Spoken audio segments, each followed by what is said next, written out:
Hi, I'm Nellie Steele, Queen of Soap Opera Romance and author of Crowned by Forever. This is an original audiobook written by me, narrated by a human, and produced by Novel Idea Publishing. Enjoy the story. Right, Finn?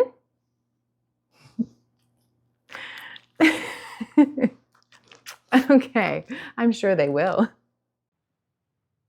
Crowned by Forever. Hearts and Airs, Book 3. Written by Nellie Steele. Narrated by Glyn Jackson.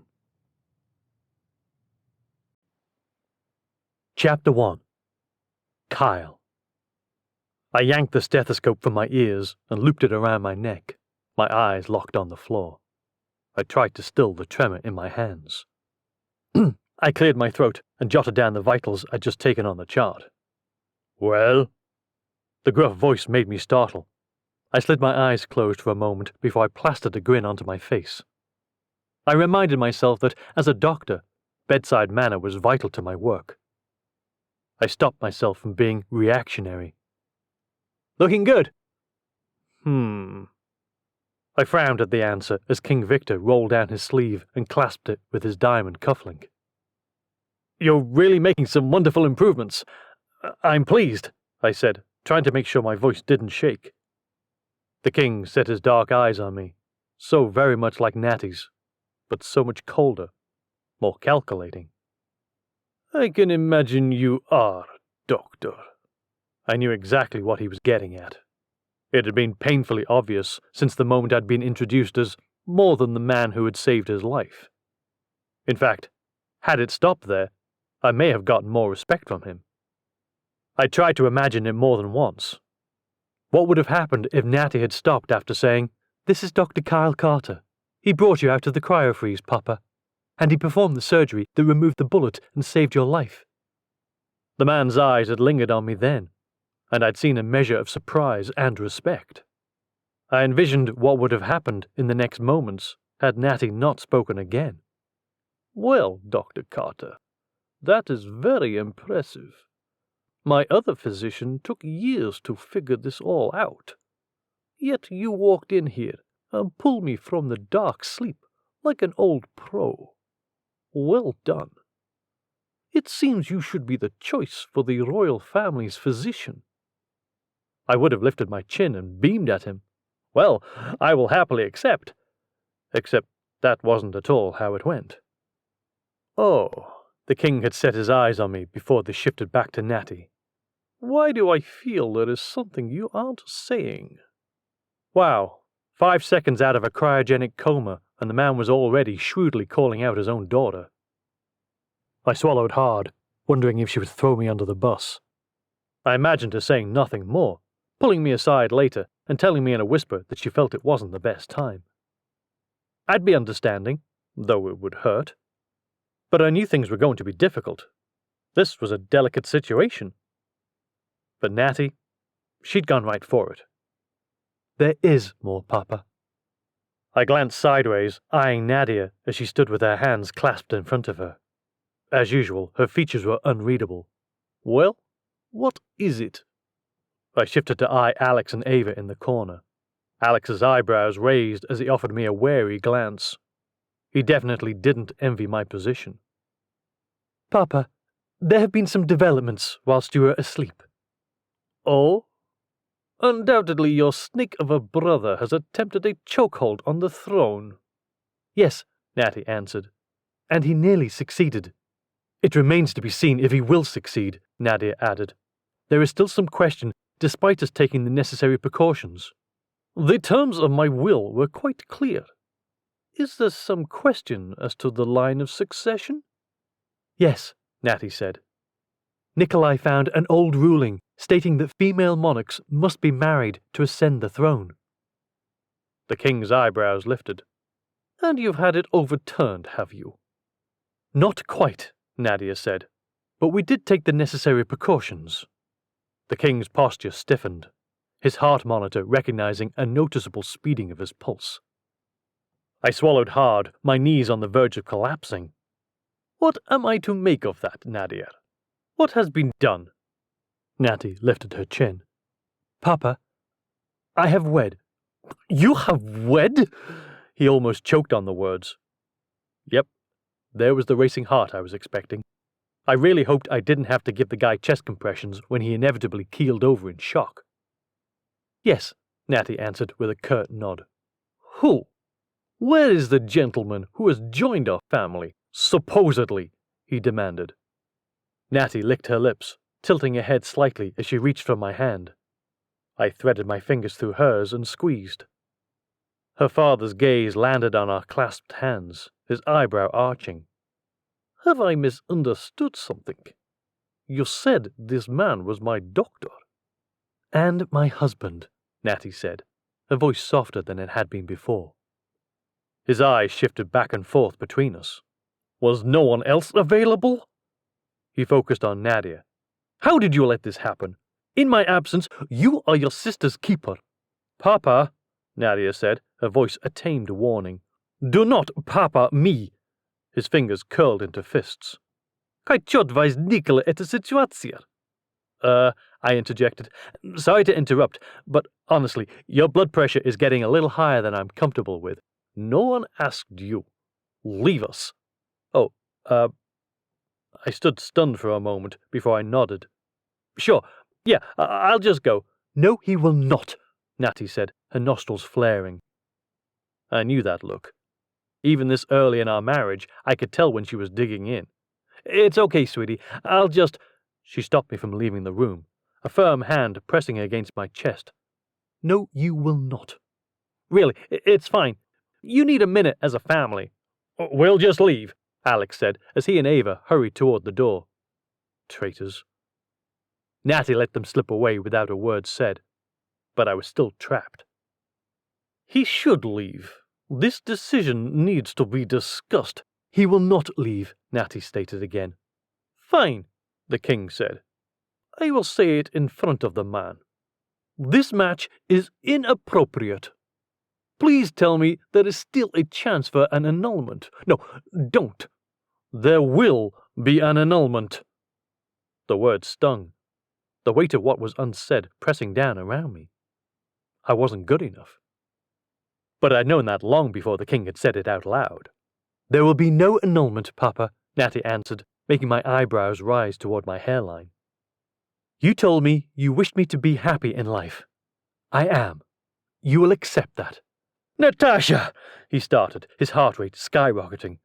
As his physician, I really should step in to stop this, but I was afraid of making things worse. He really needs to calm down, I whispered to her. Kyle thinks you should rest, Natty said to her father. He shifted his gaze to me, narrowing his eyes. Things hadn't gone much better after that day. Despite the triumphant coup he'd pulled with my help in front of the council, he'd never warmed up to me. I swallowed hard as I glanced over at him. Something else, Doctor. I cleared my throat as I rose. Yes, look, I think we got off on the wrong foot. You know, I understand that this all happened while you were asleep, and that was a shock. I pressed my lips together. I know you think I'm not good enough, and you're probably right. I don't deserve Natasha, your daughter.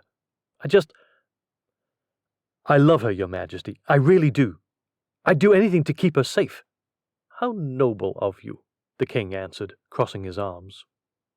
Do you believe you are the only man on this planet who would protect her? Who would be a partner to her? Heat rose into my cheeks as I slid my eyes sideways. Was that a trick question? Because if I said no, wasn't I admitting that I shouldn't stay married to her? But then if I said yes, I was admitting she wasn't worth more than me. How did I always get myself into these situations?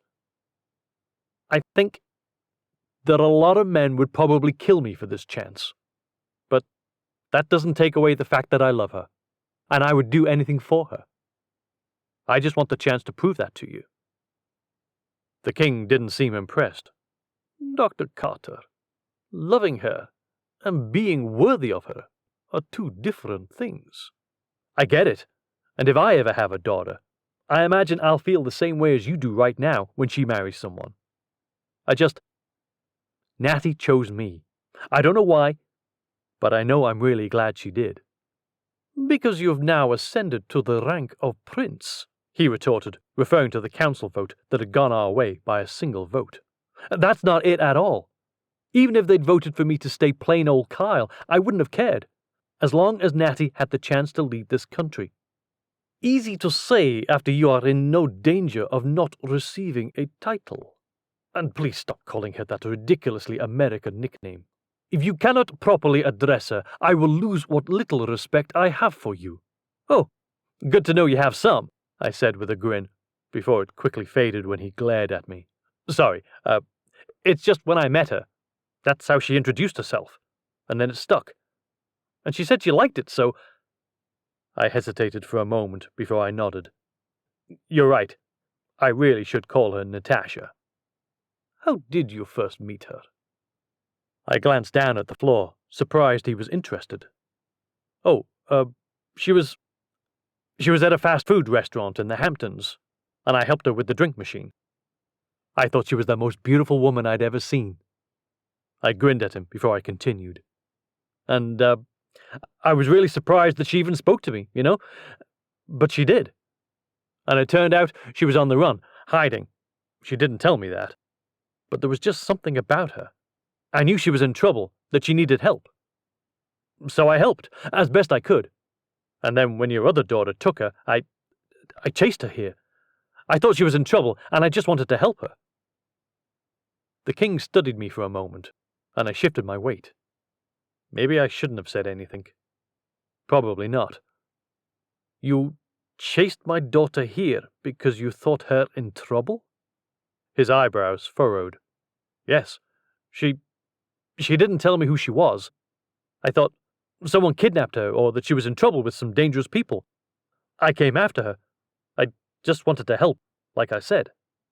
He narrowed his eyes, and I expected this had made him hate me even more. I'd literally chased his daughter down. He probably thought I was some kind of crazy stalker. You followed my daughter to help her. One corner of his lips tugged back into a smirky sort of smile. I cleared my throat, rocking on my heels. I did, yes. I suppose that's another strike against me. I'm not a stalker. Ha! He huffed out a laugh, and my brows furrowed as I wondered if he was laughing at me. Well, I thought you had no redeeming qualities.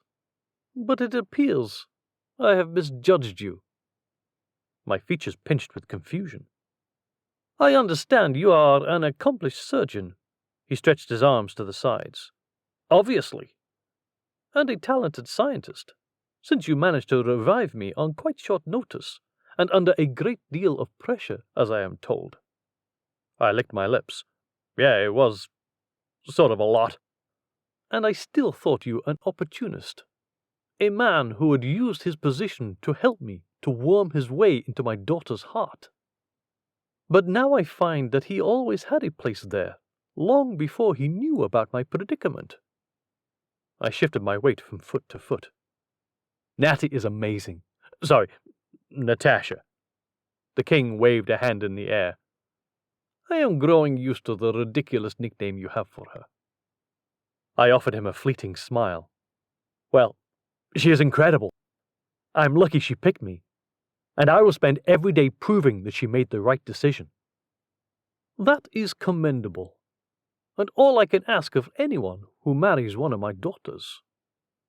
The king approached, his chin lifted, his dark eyes on me.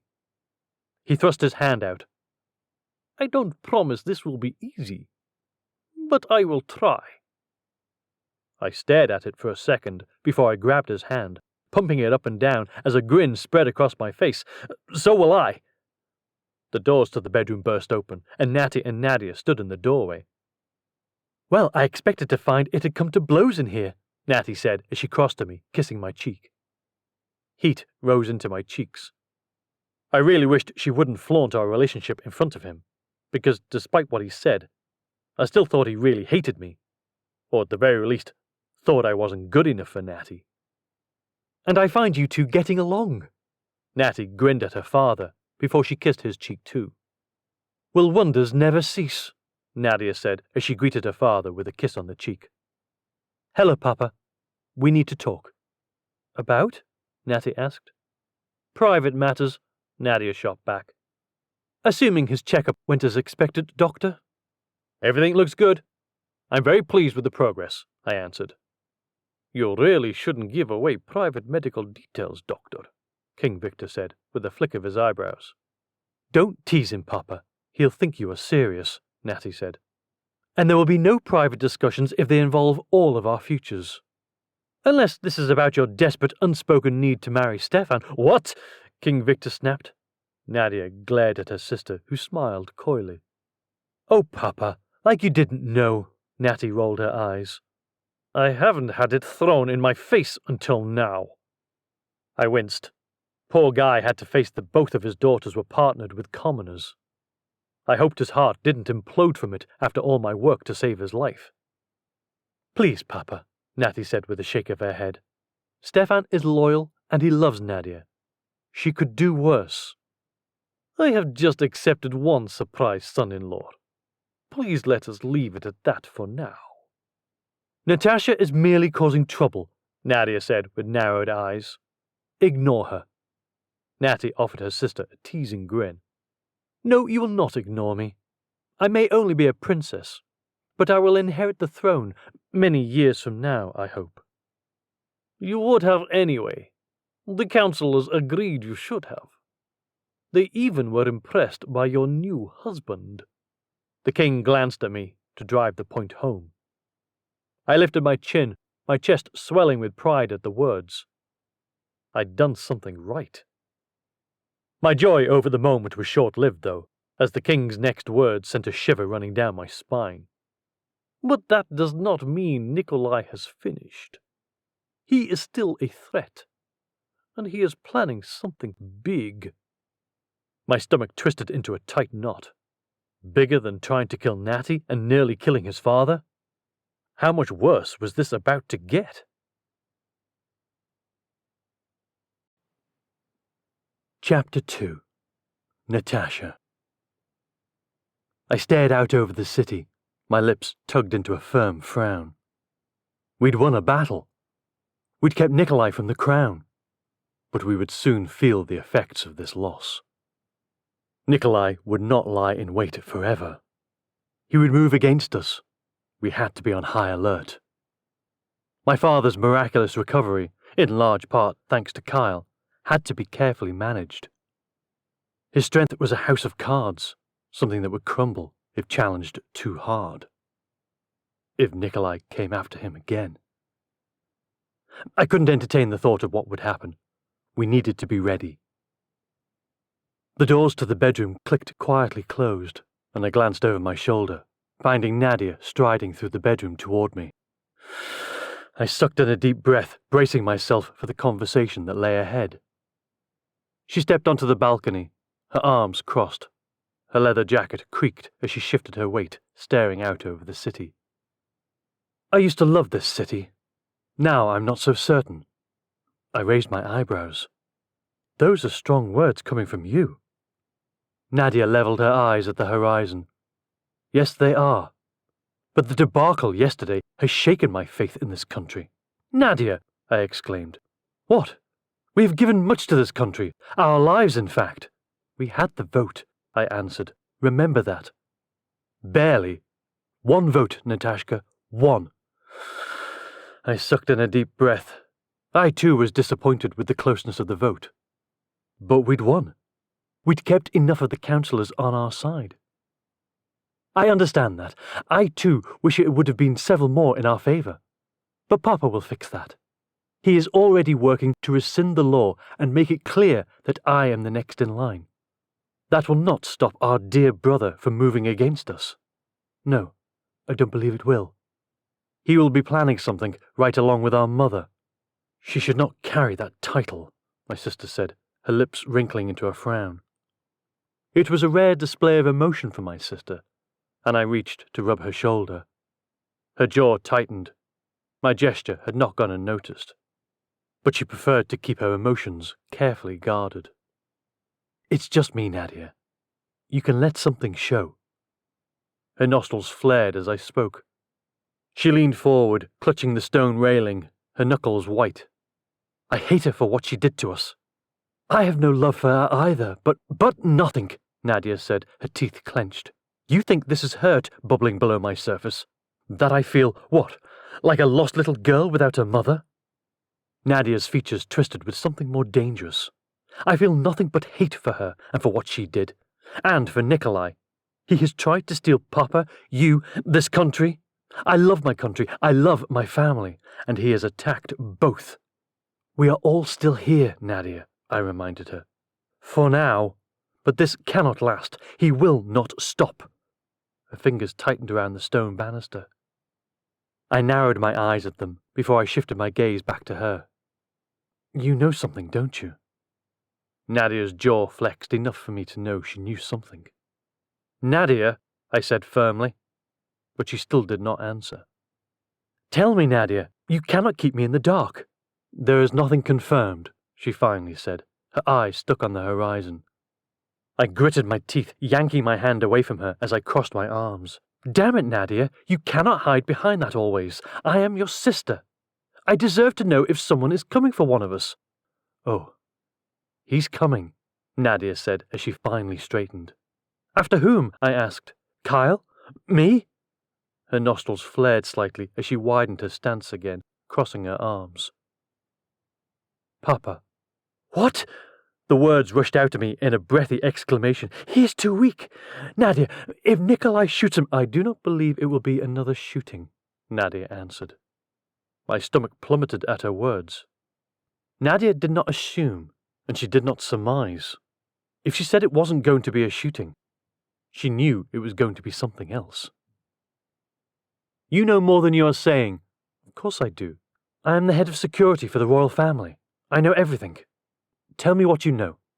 Nadia, if we are to defeat him, it cannot be with my hands tied behind my back. She twisted to face me, her hip cocking. You have other things to worry about, Natasha. You must make deeper inroads with the councillors. We very nearly lost to a man who has not even lived in Belvaria since he was 12. That cannot happen again. And it will not. Papa is making certain of that. Papa's line of succession was made very clear before this, Nadia retorted. And Nikolai still nearly managed to upset the balance. We cannot risk it again. I fluttered my eyelashes. Many of the councillors who voted against us said they did so because of the strangeness surrounding Papa's absence and how tight-lipped we were. That is no excuse. They should have remained loyal to us. The fact that Nikolai was able to poach so many of them so quickly is disturbing. I shifted my weight, shaking my head. I do not disagree. I am just as unhappy as you are. But if Papa's life is on the line, Nadia, that must come first. We need all of us. She heaved a sigh, flicking her gaze away from me. I faced her fully, twisting her shoulder toward me, though she refused to look at me. Nadia, he has been ahead of us for far too long. Are you saying that's my fault? That I've been lax in my job? Lax, I scoffed, shaking my head. Certainly not. Papa is alive because of you.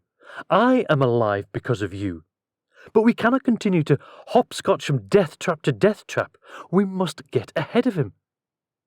Nadia heaved a sigh, setting a hand on her hip. Her jaw worked overtime, flexing as her nostrils flared. Yes, I think you are correct. We are constantly on alert. I pressed my lips together. Yes, and it must end. We must end it. How do you propose that we do that? I narrowed my eyes at her. Something tells me you have a very good idea of his next move. It is why you're carrying the tension you think no one sees in your shoulders. We will stop the next attempt, and then there will be another, and another, and another. He will continue trying, and then one day he will outsmart us. Nadia slid her eyes sideways, her lips taut. Not if I can help it. But why should you? There will always be threats. But this? Nadia, we must put a stop to this. She stared at me, her features blank. And what do you propose? Give him a win, I said, mischief playing on my features. Nadia tilted her head, intrigue clear in her eyes, though the tautness of her features suggested her caution. You cannot be serious. I lifted my chin. Of course I am. just not the win he is expecting. You think he is going to harm Papa? When? How? Nadia raised her eyebrows. Tonight. Poison. In his weakened state, we stand no chance. And given the state of affairs, Papa must remain in play. I rubbed my chin. Then I will become his victim. Natasha, Nadia said, her voice a warning. Nadia, we need to catch him off guard. We must push him to be on the run. Nadia remained quiet for a moment, her features pensive. And you think this can work? I think Mother may be shocked. I think it will throw off their plans. You must trust me. Implicitly, if this is to work. I squeezed her shoulder. You know I do. No one can know except you and me, she answered. You must tell Papa. You cannot allow him to be shocked by this. And Kyle. No, Nadia said with a shake of her head. Not Kyle. Papa, I trust. Nadia. Kyle could be trusted. Natasha, no. Nadia stamped a foot on the stone balcony. I will not bend on this. We do this my way. I puckered my lips. All right. I wrapped my arms around my midriff. Then we move forward. Soon, I will sacrifice myself for this country, for this family. My sister's hand fell onto my shoulder, squeezing it. Yes, but in the right way. Wait for my signal. We must make sure this comes off without a hitch. I bobbed my head, frowning. Yes, of course. Natasha, she tilted her head to catch my gaze. You mustn't tell anyone about this. I will discuss it with Papa, but no one else. She wagged a finger at me. I will not say anything to Kyle. You are correct. He will object. And we cannot have that, Nadia answered. If this does not come off, if Nikolai suspects... I lifted my chin, sucking in a breath as I nodded. Yes, I know. And Kyle is a wild card. His impassioned speech with the councillors was a chance. He is too emotional. It's the American in him. He does not understand. I shook my head as I wrapped my arms around my midriff. Americans are always so emotional. Nadia rolled her eyes. So off the cuff. Did they learn nothing of normal behaviour? I chuckled. Nadia, I believe he thinks us to be the strange ones. Nadia arched an eyebrow. Us? We are steeped in centuries of family tradition. I murmured. Traditions of each of us warring against the other, blood spilling to maintain the crown, betrayals, vendettas. He finds it all strange. Nadia screwed up her face. Didn't he blow into New Orleans, ready to take Grant Harrington down by any means? I heaved a sigh and nodded. Yes, but that came more from hurt than from anything that truly drives us. How ridiculous. That reminds me, the Harringtons will be present tonight. We couldn't have planned that better if we tried. This will be a very public spectacle. Your death. That is what I am counting on, I answered, my stomach twisting into a knot. The doors to the bedroom opened again, and Kyle strode in. He froze as he spotted my sister on the balcony with me. Oh, hey, Nadia. I didn't know you were in here. He shifted his weight from foot to foot, and I struggled not to chuckle. He still hadn't grown used to my sister. Why would you? My sister arched an eyebrow, making him swallow hard. Kyle's shoulders raised toward his ears as he tried to craft a response. I think you have other things to do, don't you? I asked Nadia. She stared at Kyle for another moment before she slid her gaze to me with a wicked smile. You're right. I'll leave you to your husband. She strode forward right at him, and he scrambled to get out of her way. Bye, he called, staring after her. I grinned at him as he spun to face me. She still makes me nervous, he answered with a nervous chuckle. It's just... I always wonder if she's going to kill me. I wrapped my arms around his waist. She'd better not. Yeah, you say that, he answered, wrapping me in a hug. But I'm seriously not sure Nadia cares. If she thinks it's in your best interest, she wouldn't dare, darling, I said with a soft kiss. He didn't look convinced. Especially not now that you are Papa's physician. She wouldn't do anything that may jeopardize his health. And you may have pulled off quite the miracle, darling. Kyle sucked in a deep breath. Your dad seems to be accepting me a little. He is impressed. He just does not express it in the same way as your family does. Americans, we are not. Kyle blew out a breath as he tugged me a little closer. No, you're not. But I'm getting used to that. Oh, and by the way, my dad is American, and he doesn't really say anything nice to me. That's not true. And besides, you outrank him now. You could have him thrown in the dungeon, my prince. I offered him an amused grin. Kyle raised his chin. Oh, I may have to try that with Sierra. That would be entertaining.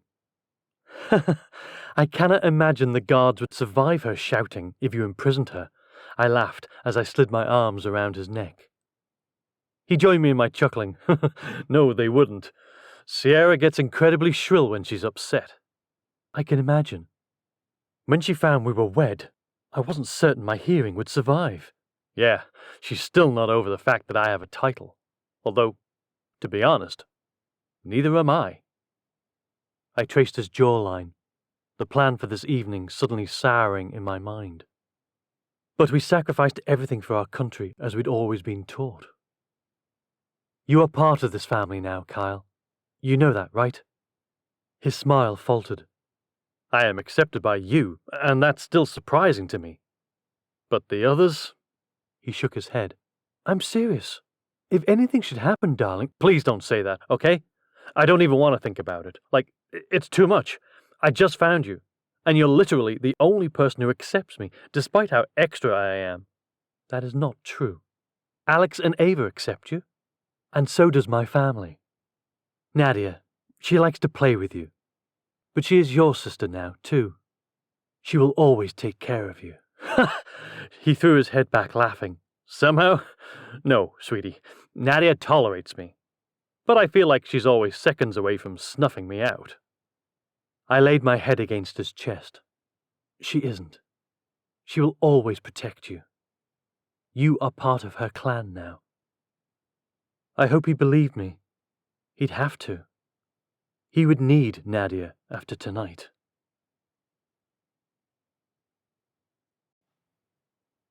Chapter 3. Kyle. I adjusted the tie on my tuxedo again, frowning at my reflection. Something wrong, darling? Natty asked as she swished her way into the room in her evening gown. No, just not looking forward to dinner. Why ever not? She asked as she held her wrist toward me and supplied me with an emerald bracelet. I clasped it with a shrug. This is sort of like our first formal dinner, right? Well, it is the first formal dinner with Papa, yes. And your parents. I nodded, the mention of Grant and Julia making my stomach twist into a tight knot. I feel like that's a horrible idea, and we should cancel the whole thing. Is it too late to say we're sick and just hang out here together? Natty traced my jawline with a finger. Let's get it over with. Sweetie, it's going to be awful. My relationship with my father was strange to begin with, but now I rubbed the back of my neck. This marriage really threw it into a tailspin. We shouldn't avoid the spotlight, darling. Our marriage is real, and if it is inconvenient for them, they will merely have to get used to it. I puffed out my cheeks. Yes, you make this all sound so easy, but it is that easy. You fit here now. This is your place. If Grant and Julie don't accept that, and Sierra, don't forget my loving sister. She absolutely hates it. And I have already told you that you outrank them. Still, it's his glare. Those icy blue eyes staring at me like he's just waiting for this all to fall apart. Natty wrapped her arms around my neck. Isn't Julia his 5th marriage? Or is it 6th? I shrugged. I lost count. Yet this is your 1st. You have quite a ways to go to catch him on mistakes in relationships. She grinned at me. I finally cracked a smile. Yes, I do. But I have no intention of doing that. I want this to last. You're important to me. Oh, because you believe me the only person who would accept you. Is that not correct? She tilted her head, offering me a coy smile. I arched an eyebrow. Well, you kind of are. She smacked my chest hard enough to make me wince. Ow! That hurt, Natty. What the heck? I don't want to be chosen because you feel no one else will love you. I want you to be here because you can't stand to be anywhere else. I tightened my grip on her waist as I nodded. I get it. Yeah, I've got the wrong mindset. Yes, you do. I picked you because you are special, and I love you. Don't forget that. She kissed the tip of my nose before she turned away. I grabbed her elbow, pulling her back. No, not yet. Have something to say, do you? I do, I said as she pressed against me. I love you too. And I'm not here because I have nowhere else to go. I'm here because we're right for each other. We fit. I threaded my fingers through hers and squeezed her hand. This time she didn't give me a simple peck, but a kiss that felt more like a promise. She pulled back, her eyes clouded with an emotion that wasn't quite happiness or peace. Natty, what is it? Nothing, she said with a small smile, but it didn't reach her eyes. Just happy. I traced the crease between her eyebrows. This doesn't look happy. I am sorry. I'm concerned about you, that's all. Concerned? I asked. You're so upset over this dinner, and I really wish you could see how I see you. And special you are. Darling, not everyone, actually, no one, could have done what you did. You mean saving your father? And me, she answered with a slight smile. You didn't just save Papa, but you performed a miracle. And you saved me, too. I doubt that. I mean, seeing you fend off an entire squadron of armed attackers, I'm pretty sure you can handle yourself. She chuckled. Oh, I can. Always remember that. Promise me. I huffed out a laugh, shaking my head, but Natty seemed insistent. She pinched my chin between her thumb and forefinger. Kyle, promise me. My forehead creased as I stared down into her eyes. A storm seemed to rage in them, and I didn't know why. I promise. Good, she said with a soft kiss. Now, we probably should go. Right, I said with a nod, the butterflies flitting around in my stomach again. Offer your arm, darling. You are a prince now. I cleared my throat, adjusting my jacket before I offered her my arm. She grinned at me, wrapping her fingers around my elbow and leaning closer to me. I led her from the room, trying to bolster my own confidence as I went over our conversation in my mind. It didn't help as we approached the sitting room where pre-dinner cocktails were being served. The butler pushed into the room ahead of us, announcing us formally. I still was not used to the title. Sierra scoffed as she rose, rolling her eyes. Daddy, do I have to? My father firmed his jaw, a sigh escaping him as he bowed to both of us. And how are you enjoying your stay in Belvaria? Natty asked them. It's been interesting, my dad said after a sip of his brandy. The sudden reappearance of your father was surprising, Julia added. Natty offered her an unbothered smile. I told the council multiple times that he was merely away recovering. It is on them that they did not believe me. Well, it seems to have all worked out in the end, Julia said. Natty said nothing further on the subject, before we were interrupted by Nadia. Her Highness Princess Nadia. She strode in wearing her usual leather outfit. I shot Natty a surprised glance. Did she not dress for dinner? Nadia poured herself a vodka before she joined us. Well, I see you have survived your first few days in Belvaria, despite some of the ups and downs within the royal household. Yes. Julia was just mentioning the interesting turn of events with your father. Hardly interesting. The councillors were merely short-sighted, whipped into a frenzy by my brother. We had told them repeatedly that my father was alive. Nadia sloshed the vodka around in her glass before she took another sip. Julia arched an eyebrow as she glanced at my father. Oh, I see. You thought us crazy too, Nadia said.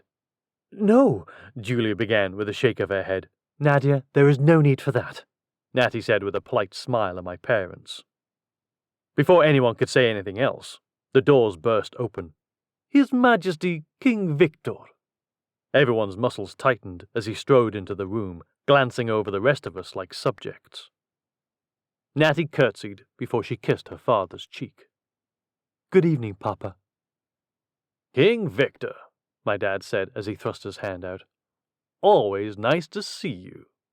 Victor kept his hands clasped behind his back as he stared down at my father's hand with a polite smile that bordered on a frown. Yes, and so lovely to meet your new wife. Again. Ouch. He went right for my dad's long line of succession in terms of wives, without even a second thought. I shifted my eyes sideways to gauge my dad's reaction. He offered a nervous chuckle as he pulled his hand back. Yes, Julia. Oh, well, you know what they say. 5th time's the charm, right? King Victor murmured as he narrowed his eyes at them, nodding politely at Julia. And now, we're family, my dad said with a grin, his eyebrows raising. Not exactly, Nadia said. Although we do consider the good doctor part of our family now.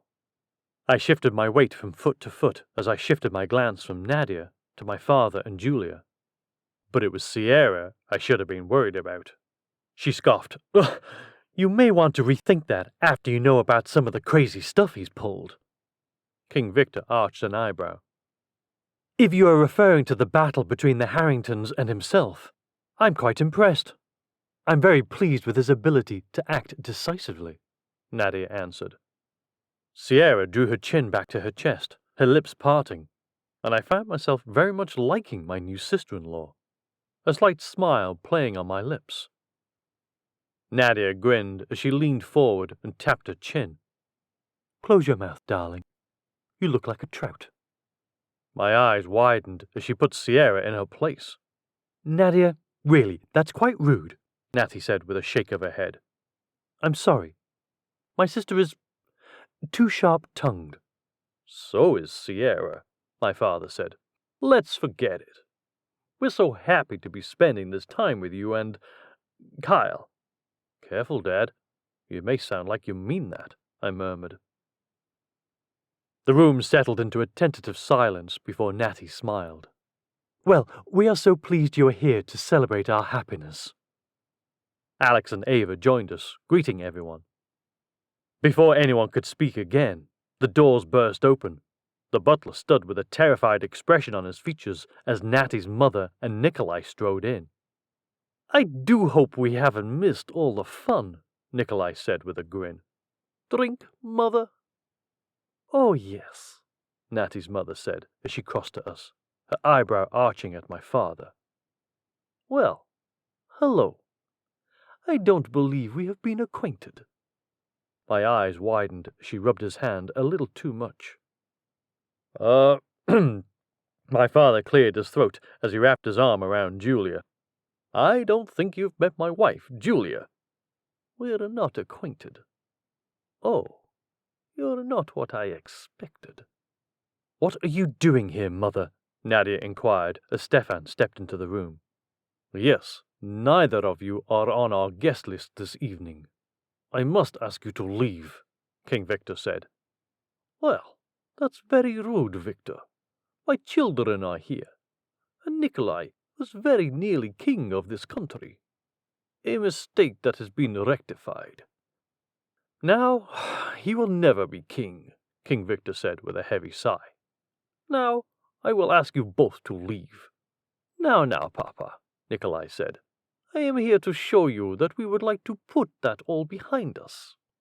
The matter is already behind us, brother, and you are not welcome here, Nadia answered. I am a member of this family, am I not? Nikolai asked. Debatable, Nadia shot back. Stefan, if you please. King Victor waved the man over. Nikolai held up 2 glasses. Let's not be hasty. I am here with a peace offering. Mother and I would like to repair the damage we have done. This war should end. I quite agree, King Victor said. And it has. I have put a stop to it whilst you try to rob Natasha of her crown. And me. Something that I should not have done, Nikolai answered with a sweet smile. My sincerest apologies. Please, let us share a drink now, and put this matter aside. Nikolai held a glass of vodka toward Natty's father. My eyebrow arched as I stared at the scene, wondering how it would unfold. Kyle, Julia whispered as she pulled me back. Should we go, maybe? Before I could answer, King Victor accepted the glass. To the king, Nikolai said, with a slight bow of his head. Long live the king.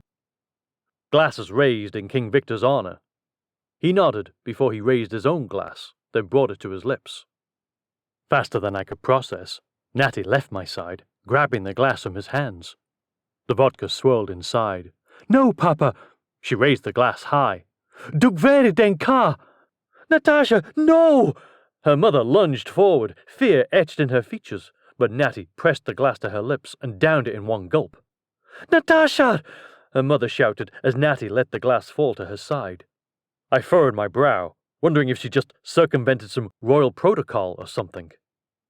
But in an instant, it became obvious that she hadn't. Natty gasped, clutching at her stomach. The glass fell from her hand, thudding against the thick area rug. Natty? My voice spiked with panic. Oh my gosh, Julia breathed as Nadia stepped forward. Ava's expression sharpened as she caught on and grabbed Alex's arm. I snapped my eyes to Nikolai and Natty's mother. Both of them looked shocked, like they hadn't expected this at all. My mind worked to fill in the details, but I couldn't. Or I didn't want to. Nadia stepped forward, catching Natty as she collapsed forward. Fetch an ambulance immediately! My heart stopped as she said the words. Natty? I took her from Nadia, shifting her in my arms, but she felt completely limp. Natty? I couldn't stop repeating her name because my mind refused to connect the dots. She struggled to breathe, her chest heaving from the effort. Her dark eyes stared up at my face, her features pinching with pain and sadness. My stomach twisted as I laid her on the floor. Ava hurried over with a pillow for her head. What can we do? I don't know, I murmured, pressing 2 fingers to her neck. Her pulse raced way too fast. Natty? Just hold on, sweetheart, okay? We're gonna get you to the hospital. Sweat beaded on her forehead as she sucked in a sharp, shaky breath. Her skin was nearly devoid of color. We can't wait, I said with a shake of my head. We need to take her to the hospital, now. We can't wait for an ambulance. We need to go now. I can take her, Alex said as he crouched next to me.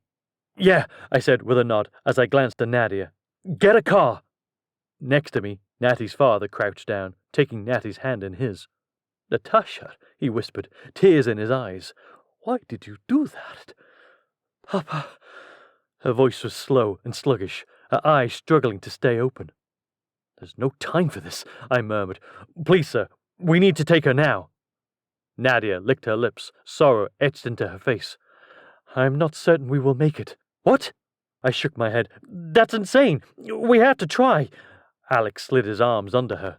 Natty, sweetie, just hold on, okay? We're gonna get you to the hospital. As soon as Alex lifted her, she gasped, her features registering pain. Alex winced, letting her settle back against the floor as he shot me a panicked glance. No, no, no, I murmured as I knelt beside her, knocking the king aside. Natty, stay with me. Don't do this. Her breathing turned labored and shallow. Natty, come on. Sweetie, just keep breathing, okay? Keep taking those breaths. Darling, she said, her voice weak and breathy. No, I said, tilting my head as I blinked back the tears, stinging my eyes. Natty, no. Kyle, she said, her voice so soft I could barely hear it. Her father let out a soft sob, and Nadia wrapped an arm around him. Natty, don't do this, I warned. You're going to be fine. I'm a doctor, remember? I'm not going to let you die. I huffed out a laugh through my tears, but my words sounded hollow even to me. I am not, she said, her features pinching. I love you. No, my voice became a low growl. She was saying goodbye, and I couldn't let her do that. I grabbed her hand, squeezing it. Natty, no. You keep breathing. You just take one breath, and then another, and another. Okay? Just hang on. Her dark eyes stayed fixed on me until they slowly started to close. Natty? No. No, sweetie, I murmured as I leaned over her, patting her cheeks. Natty, wake up! My tapping on her face grew increasingly frantic. Natty? Natty, come on! Kyle? Julia said, gently placing a hand on my shoulder. Stop, I retorted, shaking her off as I pressed 2 fingers against her neck again. Her pulse was slow, barely there. A sob escaped me. No! Doc? Ava whispered as she rubbed my other shoulder. I said no! I shouted, another whimper escaping me as I felt for her pulse again, then pressed my ear against her chest. No. Her heart stopped. I'm starting compressions. I ripped off my tuxedo jacket. How far away are the paramedics? I pressed my lips against hers and blew a breath into her lungs before I placed one hand over the other and pumped. Toggling back and forth between the two, I continued to pump blood through her veins and keeping oxygen in her lungs. Where are the paramedics? I shouted as I pumped feverishly, my strength waning. Doc? Ava put a hand gently on my bicep, shaking her head. No, I said with a shake of my head as I continued. No, do not tell me to stop. If I stop, she dies. Bro. Alex's features were etched with concern as he glanced up at me from across Natty's limp form. No, I said as I sat back on my heels. No, she's... I can save her. I can... Kyle, come on, Julia murmured as she tugged on my arm. I stared down at her pale face, her unmoving body. My head wagged back and forth as bile rose in my throat. No. I threw myself on top of her, pulling her into my arms. Her hand thudded to the floor, her head lolling backwards as I lifted her. A sob escaped me, and I buried my face in her neck. Natty, no! A second later, the paramedics hurried into the room, prying her body from my hands and declaring her dead. No! I cried, my voice breaking as Alex pulled me to stand. My knees buckled, but he kept a firm hold of me as they covered my wife's body and loaded her on a gurney, zipping closed the body bag. They pushed her from the room. Tears streamed down my cheeks. I'd just lost everything. Everything that had meant anything to me. And I wasn't sure I'd survive it.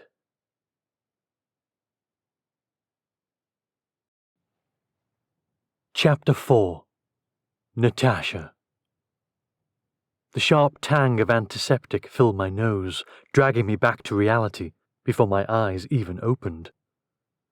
I groaned, my body feeling strangely disconnected. My mind swam, floating as I struggled to stay present in the moment. Memories of what had happened when I drank that vodka rushed back to me. I hadn't expected the sensation to be so... bold. For a few moments, I'd wondered if I was dying. Perhaps things had not gone to plan. Maybe Nikolai had slipped the poison into Papa's drink as we'd expected. Maybe no one had changed it. The pain had been almost unbearable, like my insides were being ripped out. My head had pounded. When my knees buckled and my heart hammered, my breathing becoming difficult, I'd worried even more. But better myself than my father after all that had happened. As Kyle caught me, I recalled thinking that the world would move forward without me. A painful realization, but a truthful one. Nausea swept over me, and I swallowed hard, trying to stop it from taking over. I drifted off to sleep again, and when I returned to consciousness, my eyes still firmly closed. Everything still swam around me. I was afraid if I did let my eyes flutter open, the room would be spinning. More memories flooded back. Kyle's features twisting with concern. Then finally, realization. He'd begged me not to go. He'd panicked, willing me to stay with him. but it hadn't been enough. Instead, I'd died on the floor. And that's when things had gone black. I had no recollection of anything that had followed before I'd returned to consciousness. And perhaps that was a good thing. My eyes finally snapped open, the soft lights hurting them. I squeezed them closed again, covering them with my hand. Ugh. Malenka? The soft word sent warmth through me. With my eyes still closed, I reached out. A warm hand found mine. What are you feeling? Cold? Hot? Ill? Stefan asked. Everything, I murmured, except hot. A shiver shook me as I finally realized how cold I was. Warmth wrapped around me, tucking close to my body. I forced my eyes open again, blinking a few times before they focused. Stefan? I'm here, he said, clutching my hand again. The soft beep of a heart monitor called his attention. Try to breathe, he said. Your heart rate is rising. My sincerest apologies, I murmured. I'm going to vomit. He grabbed a metal container, rolling me onto my side as I emptied the contents of my stomach into it. With a groan, I rolled onto my back, slapping a hand against my clammy forehead. I thought you switched the poison. That does not mean the agent we used to ensure you were dead did not have side effects. I opened my eyes, narrowing them as I frowned. Why was I not warned? Stefan chuckled. Would you have changed your mind? No, I said with a groan as another wave of nausea washed over me. I did not think so, he answered as he set the container aside and tapped a cool rag to my head. Please tell me Kyle is resting comfortably. Was he very upset? Stefan refused to look at me as he tended to me. Stefan? Someone tended to him, didn't they? Was he shocked? Did someone give him a brandy and ensure he rested? Malenka, you should not be worrying about that now. I am worrying about it. I am dead, Stefan. Or so he thinks. How bad did he react? I tried to sit up, but I was still dizzy. The action made Stefan's eyebrow arch. Now, see that you have only accomplished making yourself sicker. Settle. I rolled my eyes, the room still whirling around me and worsening my headache. Please, just tell me. Stefan licked his lips, pressing the cloth against my head again. He took it poorly, as can be expected for a husband mourning his wife. How poorly? Stefan did not answer. Stefan, I repeated, my voice firm. How poorly? Very, Stefan admitted, his jaw flexing. I slid my eyes closed again, shaking my head. I knew it. He should have been told. He could not have been. Besides, his exuberant reaction lends credibility. Exuberant? I asked, my lips parting. What does that mean? Stefan heaved a sigh as he set the washcloth in the water bin. He had to be pried from your body so they could take you. Pried? I repeated, my eyebrows shooting up toward my hairline. Oh, I knew this would happen. This cannot go on. We need it to be realistic, Stefan answered. Nadia is making certain he is well taken care of. Yes, I know Nadia promised that, but I am concerned. Stefan dug in his pocket, pulling his phone from it. I figured as much. He pressed a button, dialing Nadia before he placed the call on speakerphone. Tell me she is awake, Nadia said as her greeting. She is. Nadia, I need a report on Kyle. I furrowed my brows as my headache ratcheted up. Of course you do. How did I know this would be your first concern? Because Stefan has told me of his bad reaction. Please tell me you are watching him carefully. He may do something foolish. The man lives to do foolish things. I am keeping a careful eye. I have recommended a sedative. And has he taken it? I inquired, nausea roiling inside me again. Not yet. Well, who is with him? I shouted. If you are speaking with me, then who is with Kyle? Nadia heaved a sigh, her irritation obvious. Your American friends. They were murmuring something ridiculous about understanding since Ava had died. Clearly, she is not dead. That man is most nonsensical. I am shocked he invented the stone phone. I heaved a sigh. That is neither here nor there. Please just go back to Kyle and ensure he is all right. Nadia, please. I am handling many things, Natasha. He can sit with the Americans for a few moments. He is in pain. He is hurting. Nadia, I am worried. Nadia huffed, and I could feel the headshake from the other side of the phone. I will go and see him the moment I can. I have several things to attend to. Perhaps by then, he will be prepared to accept the sedative. My shoulders slumped as I stood there powerless to help Kyle when he was at his worst. I do not trust Alex and Ava like I trust you. What if they leave him and he is so upset that he does something foolish? Are you telling me I need to be concerned that he is a suicide risk? He could go after Nikolai himself. He will know the origin of this. My fingers tightened around the phone as I imagined Kyle, feral with upset, storming through the palace in search of my wayward brother. His fingers wrapped around Nikolai's neck, but my brother would be prepared. He would not allow it to stand. He would kill Kyle without question. If he is foolish enough to attack Nikolai, he is emotional. He is reactive. You should be there. If I was there, I would handle this. But I cannot, I said, my voice breaking as a mix of irritation and upset swirled within me. Calm yourself, Natasha. I will handle Kyle. I will ensure that he does nothing foolish. I pressed my lips together, my features pinching. I wanted to speak with him, to tell him I was okay, to hear his voice, but I couldn't. I could do none of those things. Please do, I answered, my voice clipped. Nadia ended the call without another word. I sucked in a sharp breath as I handed the phone back to Stefan, doubling over and gripping the bed I'd laid on moments ago. A sob escaped me. A warm hand pressed against my back.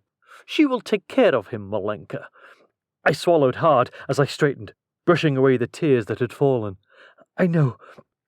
I trust her. I just did not realize how difficult this would be. His hand moved up and down my spine. I twisted and wrapped my arms around his neck.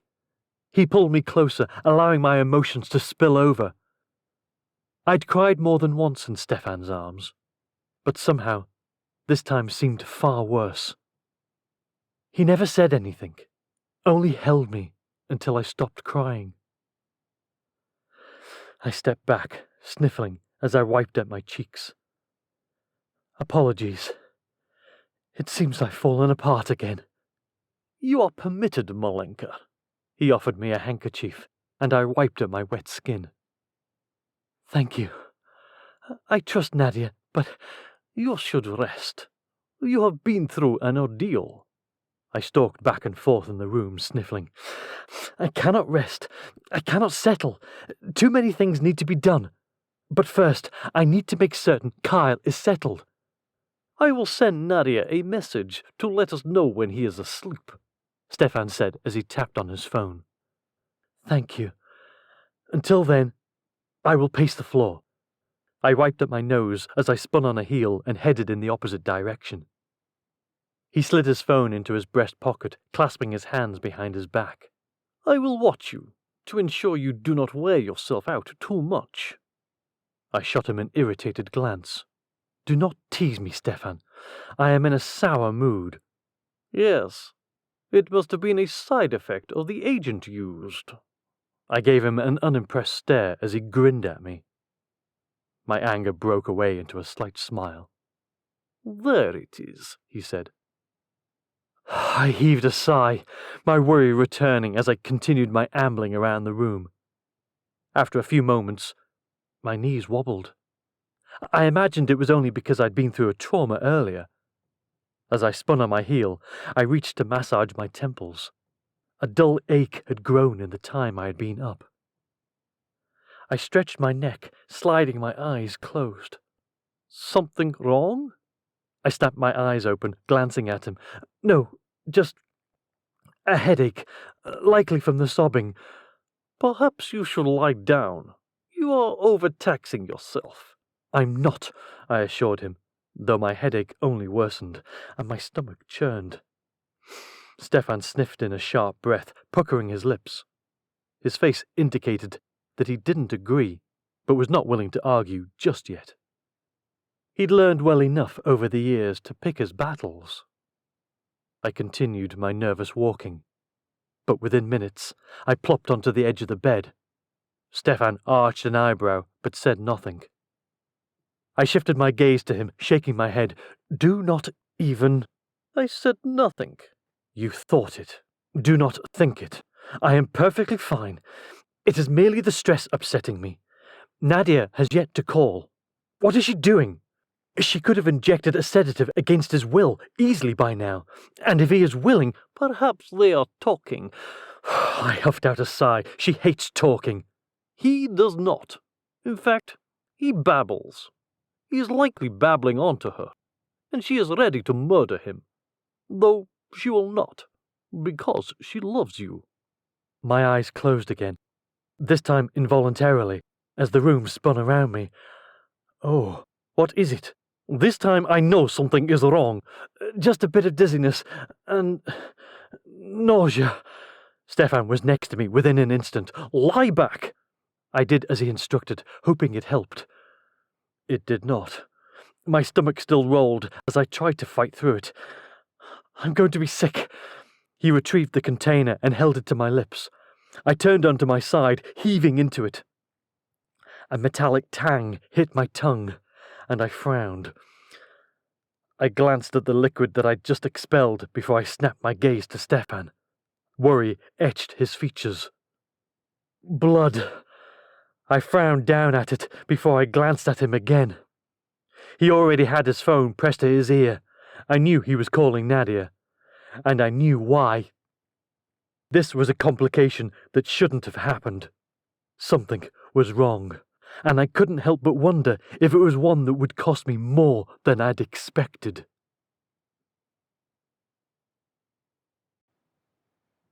Chapter 5. Kyle. I barely registered the walk through the halls, half dragged there by Alex and Ava, who basically supported my weight. My feet pretended to keep up, but my mind was gone. Things flitted across it, things I didn't want. Natty's smiling face, followed by her dead body. The way she'd looked at me before she died, mixing with the vows we'd said at our wedding. Julia and Grant followed behind us, worry etched into their features. We burst through the double doors leading to our bedroom. Wait, my bedroom. It wasn't Natty's anymore. It wouldn't be ever again. She was gone. My wife was gone. A fresh set of tears stung my eyes as they plopped me onto the couch. Alex kept a firm hold of my shoulders as Ava stepped back toward the door. Whispers and hushed tones reached my ears as she spoke to my father and Julia. A few minutes later, Julia approached me, easing onto the seat next to me. She rubbed my back gently, her features apologetic. Kyle, don't, I murmured through a sob. I don't want to hear it. I don't want to hear your condolences. I don't want to...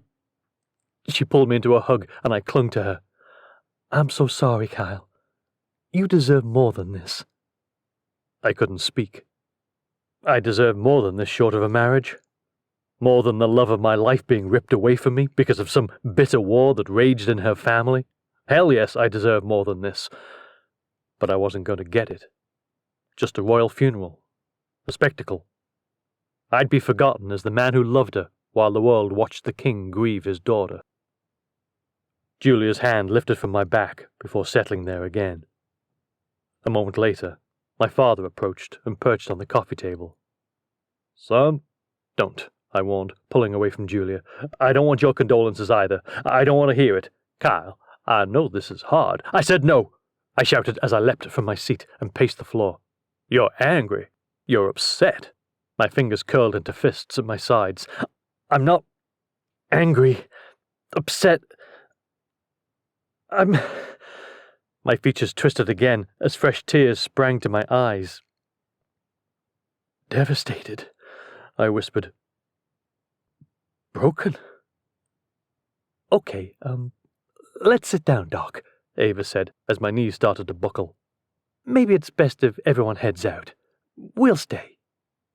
My father swallowed hard, eyeing Ava, but she gave him a firm nod and a fleeting smile. He rose and patted my shoulder before he joined hands with Julia. Try to get some sleep, Kyle, Julia said, her voice soft as she kissed my cheek. The sight of them leaving together, hand in hand, made my stomach churn. My father, after a half-dozen marriages, had found his forever. He didn't deserve it. Maybe that was rude. Maybe I didn't deserve it. Maybe after what I'd done to him, to Julia, to Sierra, I deserved this. This was my punishment. Sit back. I'll get you some water, Ava said, as the door clicked closed quietly. I knew she meant well. I knew I needed fluids. I needed food, too. I needed a lot of things. Probably a sedative, actually. When this had happened to Alex, I'd suggested just that thing. But I didn't want any of it. I wanted to sit here and feel this misery, because it was all I had left. All I had left of my Natty, all I had left of our marriage. I had nothing else. Ava returned with the water, setting it on the table like she knew I wouldn't drink it. Her fingers caressed my hair, offering a consoling glance. What can we do? Nothing, I whispered. I know, Alex said with a nod. I know there's nothing we can say or do right now that's going to help. When Ava... Look, you were there. I sniffled, wiping at my cheeks.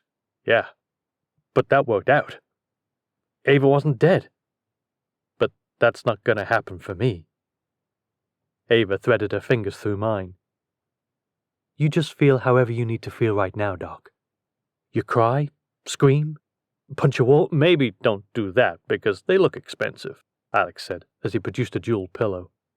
Try the pillow instead. Just as effective, no damage to your brilliant hands. I glanced down at them. I couldn't care less about my ridiculous career. I saved lives, except the one that meant the most. I couldn't save her. I couldn't save Natty. Ugh, I groaned as my stomach rolled. Ava expertly rubbed at my temple gently. Don't hold back on our account, Doc. I don't want to. I collapsed forward as more tears came.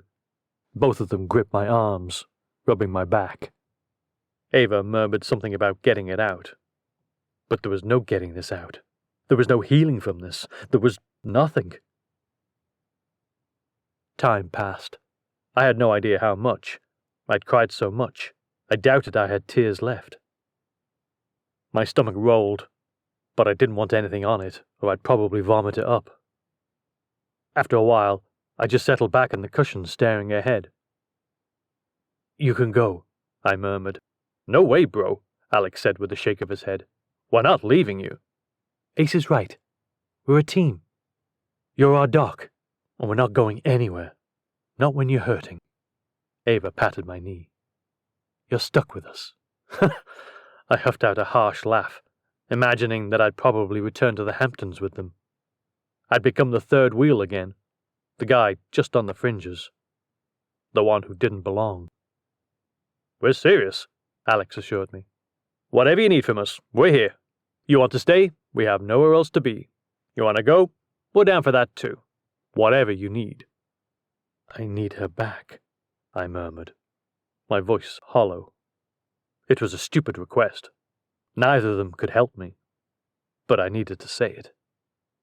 I couldn't live without her, and now the universe was asking me to. Doc, we would move heaven and earth for that to happen. Seriously, Ava answered. Alex nodded. Yeah, I have more money than I will ever need, and I would literally use all of it if I could make that happen. I dug my fingers into my hair. They literally froze her father until he could be saved, but she just died. Ava rubbed my shoulder, not responding verbally. What could she say? There was nothing to say, nothing to do. She slipped away from me. Another few minutes passed, and I shook my head. You guys can go. No way, Ava said again. We are not leaving. Well, maybe you should. I want to be alone, I shot back, my voice sharper than I'd expected. Alex sat back, sprawling on the couch. Too bad. You're stuck with us. And you can hate us for it. You can rail against us, but we're not leaving. Do your worst. That somehow made me feel worse. That I had these amazing friends who were willing to let me abuse them until I felt better. Which would be never. But still, they were great, and I didn't want any parts of them. I didn't want anyone but her. The ache in my heart felt like it would tear me in two. I'd never considered the dying of a broken heart was a thing in my illustrious career as a medical professional. Until now. Now I was pretty certain it was a real thing, and I wondered if I'd suffer from it in the coming few days. Alex and Ava were determined to get me through this, but I wasn't so sure that was going to happen. But they still sat patiently at my side. They didn't say anything of the stupid things other people said. So sorry for your loss. Why don't you get some sleep? She'll always be in your heart. They just sat, and I hated them for it. I rose from my seat, pacing the floor. Need anything? Ava asked. Water? Food? Tissues? Nope, I said, with a shake of my head, as my hands fell to my hips. Alex shot her a glance, but she didn't take his hand. It was like she could read that the simple gesture would wreck me entirely. Instead, they just sat there with a gap between them for me to fill, if I wanted to. I paced the floor, nervous energy filling me. I was about to tell them to leave again when the doors to the suite burst open. Nadia strolled in with a small contingent of guards. She paused just inside the door, her eyebrow arching. You're both still here? We are, Ava said with a nod. We're not leaving. Well, perhaps I can impose upon you both to give us a few minutes alone together. Alex shot Ava a questioning glance. Nah, we'll stay. She leaned back against the couch, propping her head up with her palm. It wasn't a request, Nadia shot back with an expression that could stop a train. Neither was mine, Ava answered, her features set in stone. Nadia crossed her arms, not backing down. There are things that must be discussed. Private, family things. Look, it's fine, I said, rubbing my neck. Ava stared at Nadia for a beat longer before she slid her gaze to me and nodded softly. We'll be outside, Doc. Okay? Yeah, thanks, I said as she pulled me into a hug, rubbing my back. Alex gave me a pat on the shoulder. See you soon. I nodded, offering a weak, fleeting smile. They glanced back one more time before the door. My eyes went to Nadia. I slid my hands into my pocket, my shoulders rising toward my ears. So, is this the part where you tell me you're shipping me off to Siberia because I don't belong here anymore? No. This is the part where I ask if I can trust you, without question. I pulled my chin back toward my chest, my eyebrows knitting. Yes. Look, just because Natty's... The words stuck in my throat, and I couldn't finish the statement. You can trust me. Good. Come with me. My features pinched more as she led me further into the suite. She hovered at the doorway to the bedroom, her eyebrows raising. Are you coming? Maybe, I murmured. The grief shifted in me for a moment as I wondered what she was up to. Nadia moved with purpose, always. Was she about to kill me? Would I care? I shifted on my weak knees, following her. She opened a secret passage like she'd done it 1,000 times before. Follow me. I ducked inside behind her as her cell phone's flashlight flared to life. Where are we going? Never mind, she shot back.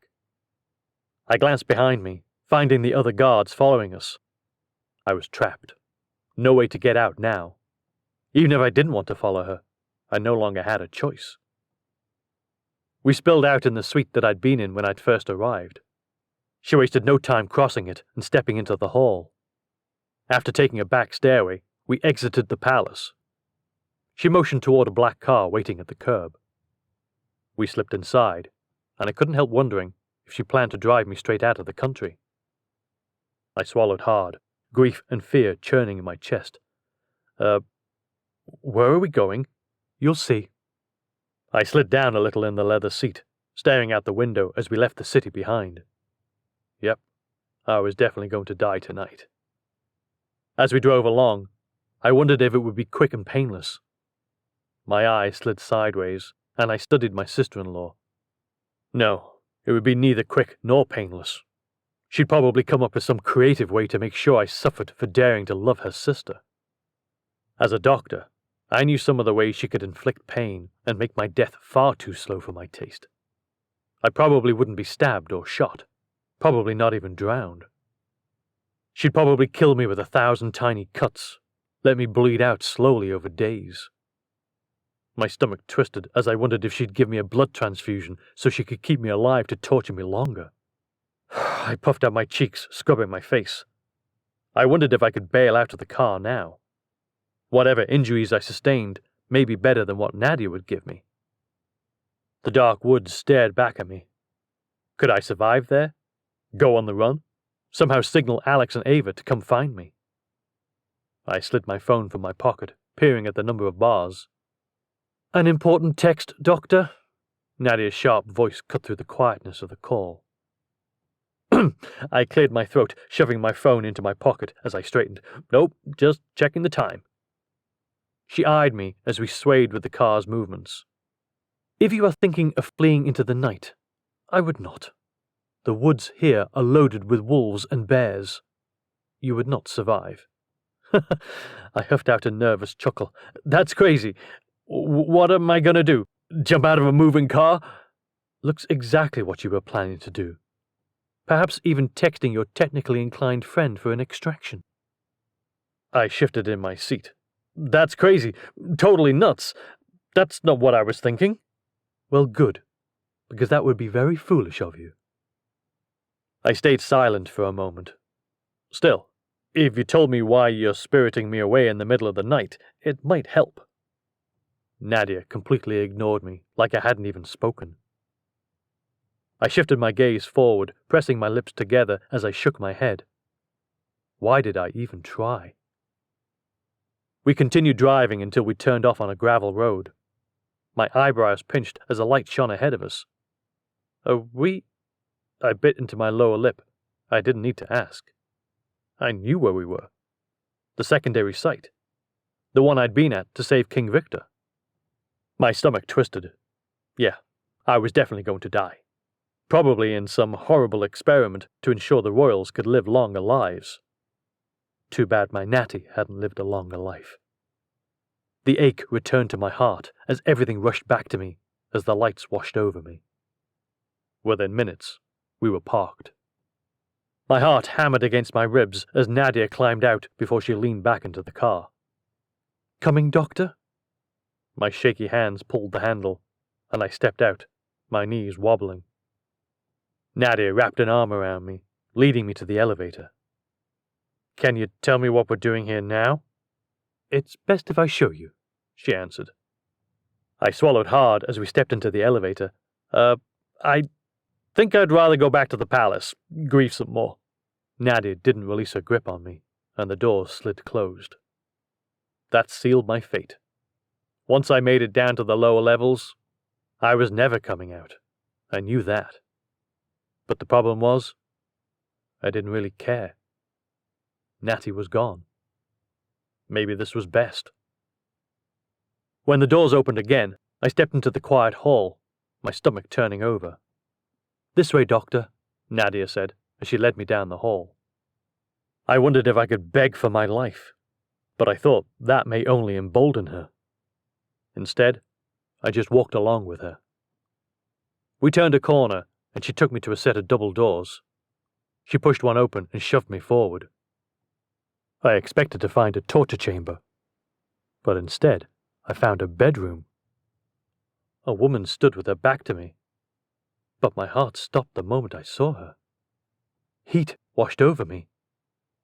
She turned, a slight smile on her features. My forehead creased. "Natty?" Her grin broadened, but I didn't hear if anything else was said. My mind swam, my knees went weak, and my eyes rolled back to my head. I pitched forward, the world turning black. Chapter 6. Natasha. I drummed my fingers against my forearm as I stared at the fake window. Designed to mimic the outside world, it looked incredibly realistic. However, I was still aware that I wasn't in a normal space. We were underground, hidden away, and I had some sort of problem, some complication or side effect from the drug used. At least, that's what I hoped. Stefan re-entered the room, slipping inside almost noiselessly. "Well?" I demanded. "She is on her way," he answered. "With Kyle?" I asked, my chest tight. He offered one single nod. I sucked in a deep breath as I twisted back to the fake window. "Good." "He is all right," he answered. "Perhaps you should lie down." "I am all right too," I retorted. "Well, at least I am not on the verge of collapsing. I will feel better when Kyle is here. When he knows." "I still believe this is a large risk. However, the large risk is with your life. But Prince Kyle is not the most subtle of individuals." I twisted to face him. "No, he is not. But he needs to know. He's drowning." "Well, now he will know. Your health is the most important thing here." I bit into my lower lip, ready to tell him that I was fine. But the truth was, I wasn't certain I was. I'd much rather have Kyle's input on this, the man I loved and trusted more than anyone. Time seemed to pass agonizingly slowly as I waited for their arrival. But finally, Stefan's phone chimed. "They are on site." My heart rose into my throat. I couldn't wait to surprise my husband. I sucked in a deep breath, waiting, studying the stupid window that now had a night scene on it. Behind me, the door opened. My lips tugged up at the corners as I twisted to face him. His eyes widened, his jaw unhinging. The shocked expression froze onto his features, and I smiled wider, pleased to have given him such a pleasant surprise. But in an instant, I wondered if it wasn't as pleasant as I expected. "Natty?" His voice was barely above a whisper. Before I could greet him, his eyes rolled back in his head, and he collapsed forward. Stefan lunged to grab him before he hit the floor, and I raced to his side. "Kyle!" I shouted. Nadia slipped into the room, her eyebrows raising. She rolled her eyes. "Oh, you're joking." "Help us get him into bed," I said, as Stefan and I dragged him across the room. "Honestly, I'm disappointed," Nadia said as she lifted his feet. We tossed him onto the mattress, and I climbed into the bed next to him, taking his hand in mine. "Wake up, darling." "For heaven's sake," Nadia said, shaking her head before she gave him a curt slap across his cheek. His eyes snapped open a second later, sucking in a sharp breath. "What happened?" "Shh, Kyle, it's all right." "Nadia?" "No," Nadia said as she crossed her arms. "I am Nadia." "No, darling, it's me. It's Natty." I wrapped his hand in mine and pressed it to my chest. Kyle's features pinched as he stared at me. "Oh my gosh." He covered his eyes with his hands. "I've cracked. I'm trapped in my own mind, and I brought Natty back to life." "I am alive, darling. I'm right here." "Right. Yep. This..." He chuckled as he pushed up to sit. "This is all just my imagination. This is a very detailed, vivid dream." "You're not dreaming," I answered. "I'm right here. Take a few deep breaths." His features twisted. "Yes, in my mind you are right here. This is all an elaborate coping mechanism, and it's really helping. Like a lot. You're so real. It's like I can touch you." I placed his hand on my face. "Yes, you can touch me because I'm real. I am real. I'm alive, darling. It was all an elaborate scheme." Kyle nodded, staring off into space. "Yes, a scheme." He froze, his eyes widening. A scheme? Yes, darling, a scheme. Nadia snapped her fingers a few times in front of his face. Snap out of it, Doctor. She is alive. Stop acting like a complete buffoon. He leaned closer, his other hand finding the opposite cheek. Natty? You're alive? Yes, I said with a nod, as his eyes turned glassy. He huffed out a shocked laugh. I pressed my lips against his, and he pulled me closer, deepening our kiss. Okay, there are still other people in the room, Nadia said. People who do not wish to see this go any further than it already has. I waved a hand at her, motioning for her to be quiet or leave. No, he is not here for a reunion. Not like this, anyway, Nadia said. I pulled back with a huff. Honestly, Nadia, he has just learned that his devastation was all a horrible trick. You could give us 5 minutes alone. Nyet, Nadia said. Doctor, you are not here for a reunion with your wife. It is merely a bonus. But that reunion may be short-lived if you don't snap out of it. His features turned serious in an instant. What? He snapped his gaze to me, his features stunned. What is she saying? What's going on? I licked my lips. Well, that's what you're here to tell us.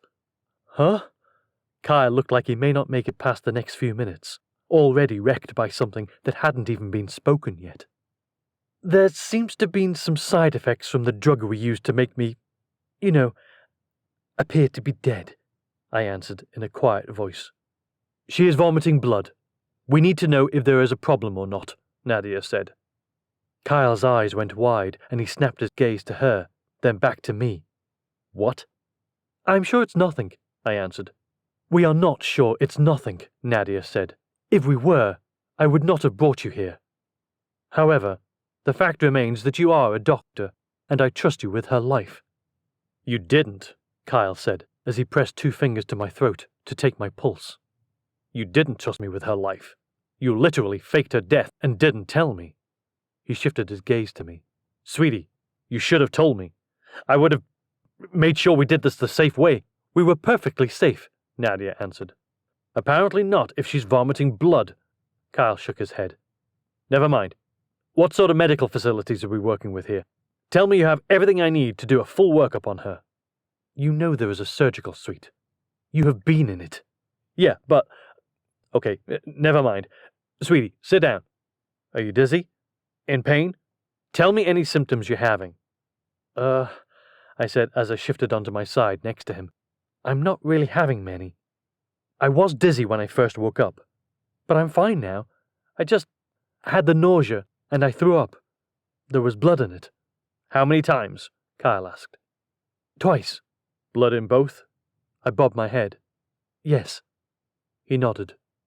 Okay, I want to run an IV, get some fluids into you, get a blood test, and you are not leaving this bed until we know more. Understand? Do you think something is wrong? I asked. Well, I don't know. I don't know what crazy over here used on you. I will give you the drug I used. Okay, good. I want to run a diagnostic test on that too.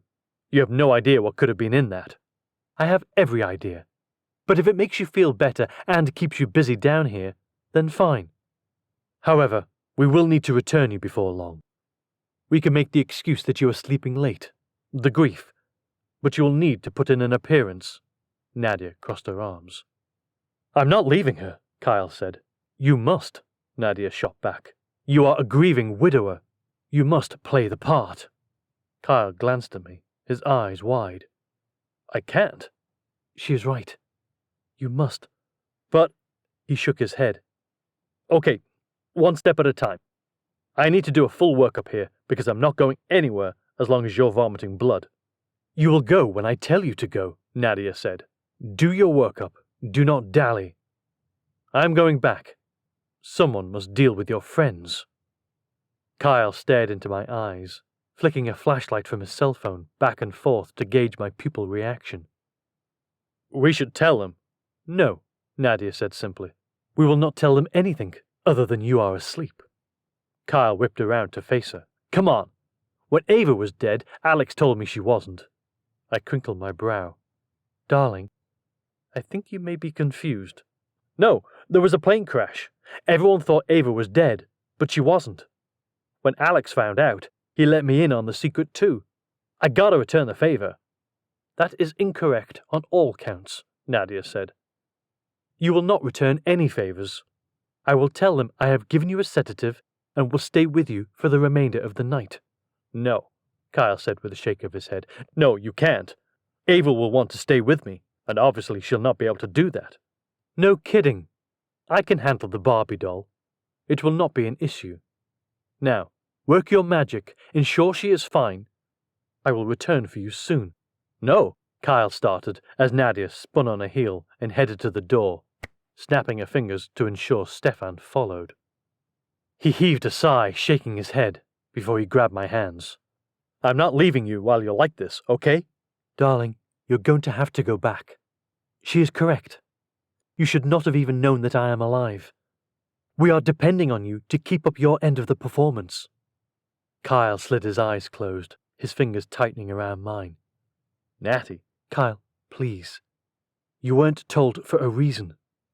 His jaw flexed, his nostrils flaring. "Yes, about that. I really feel like I need to lodge a formal complaint, you know? Sweetie, you faked your death, and you didn't tell me. We're supposed to be a team, and you died without telling me."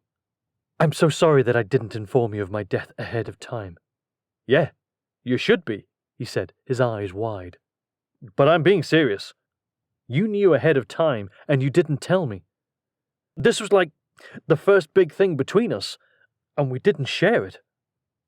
Guilt roiled inside of me, and I slid my eyes closed. I know, darling. But I knew you would. We needed your reaction to be organic." He scoffed. "Well, it was. I mean, I was literally sick, Natty. Like wishing I was dead after seeing you die right in front of me." I licked my lips. There was nothing I could say to fix this. "I know. I'm sorry. The only thing I can say going forward is that we will never keep anything from each other again." He sat for a moment, his lips tugged into a frown. "Okay, but you're lucky I'm in love with you, and I'm just really happy to have you back, and so I'm letting you off the hook." His tone remained light, but it didn't lift the ache in my heart. I reached for his hands again. "I don't want to be let off the hook, darling. I am sorry, and I promise nothing like this will ever happen again. Moving forward, we discuss everything." "Darn right we do. Especially death-faking stuff. Natty, I was sick over this, just sick over it. Also, I really think I should tell Alex and Ava. They'll understand, they'll totally get it. If we don't, though, they're gonna ask a ton of questions. They're gonna keep poking and prodding at me." He shook his head, his lips tugging into a frown. "And I'll cave. I will cave." I grabbed his cheeks, steadying him as I stared into those icy blue eyes. "Kyle, darling, I trust you. Do what you need to do. But remember, this must look real." Yes. I have to be every inch the grieving husband. I know that. I don't think I can pull it off with Alex and Ava. Definitely not Ava.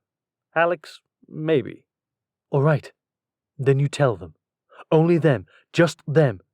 "Yeah," he answered. "Okay, good. Because they're probably wondering now." "Text them," I said.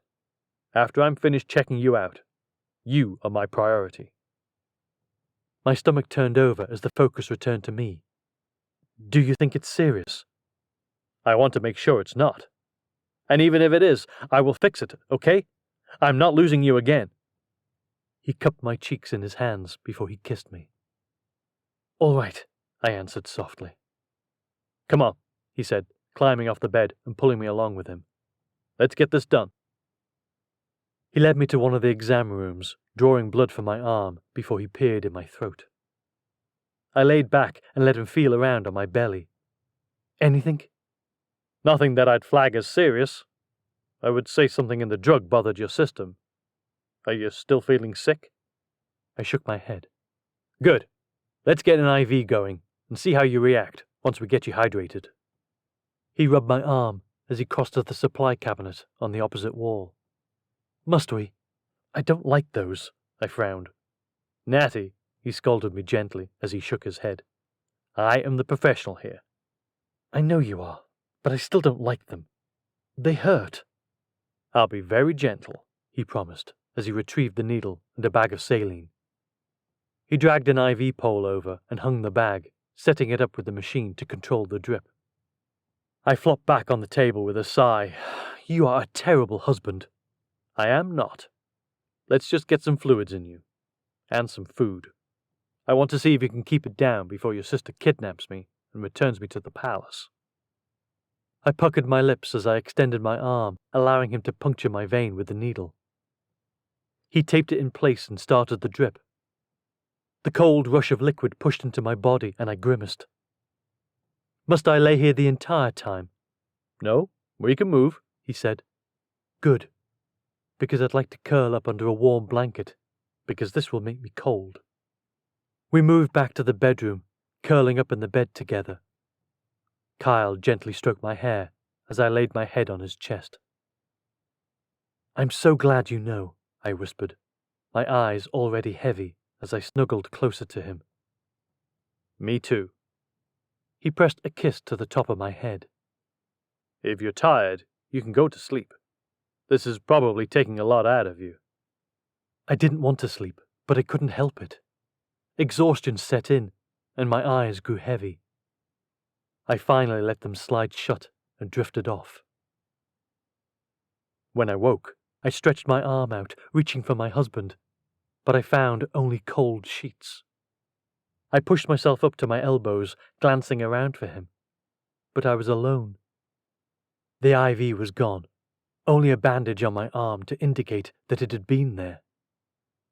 Kyle, I called as I turned over. But instead of Kyle answering me, the door pushed open slightly. Stefan stuck his head in. You're awake. I rubbed my eyes and yawned. Yes. Where is Kyle? Nadia took Prince Kyle home hours ago. What? My lips parted as I stared at him with wide eyes. Why didn't anyone wake me? Prince Kyle thought it best to leave you asleep. I narrowed my eyes at him before I snatched my phone. I'll text him. In 2 steps, he was across the room, ripping it from my hands. No. What? Give that to me. I can text him. No, you cannot. I studied him again. Is there something you're not saying? He swallowed hard as he pocketed my phone. You should wait for Nadia. My stomach turned over, my pulse quickening. Wait for Nadia. So something has happened. What? He didn't answer. Stefan, tell me, I insisted, my voice sharp and demanding. He sucked in a deep breath, his features faltering a little. Prince Kyle has been abducted.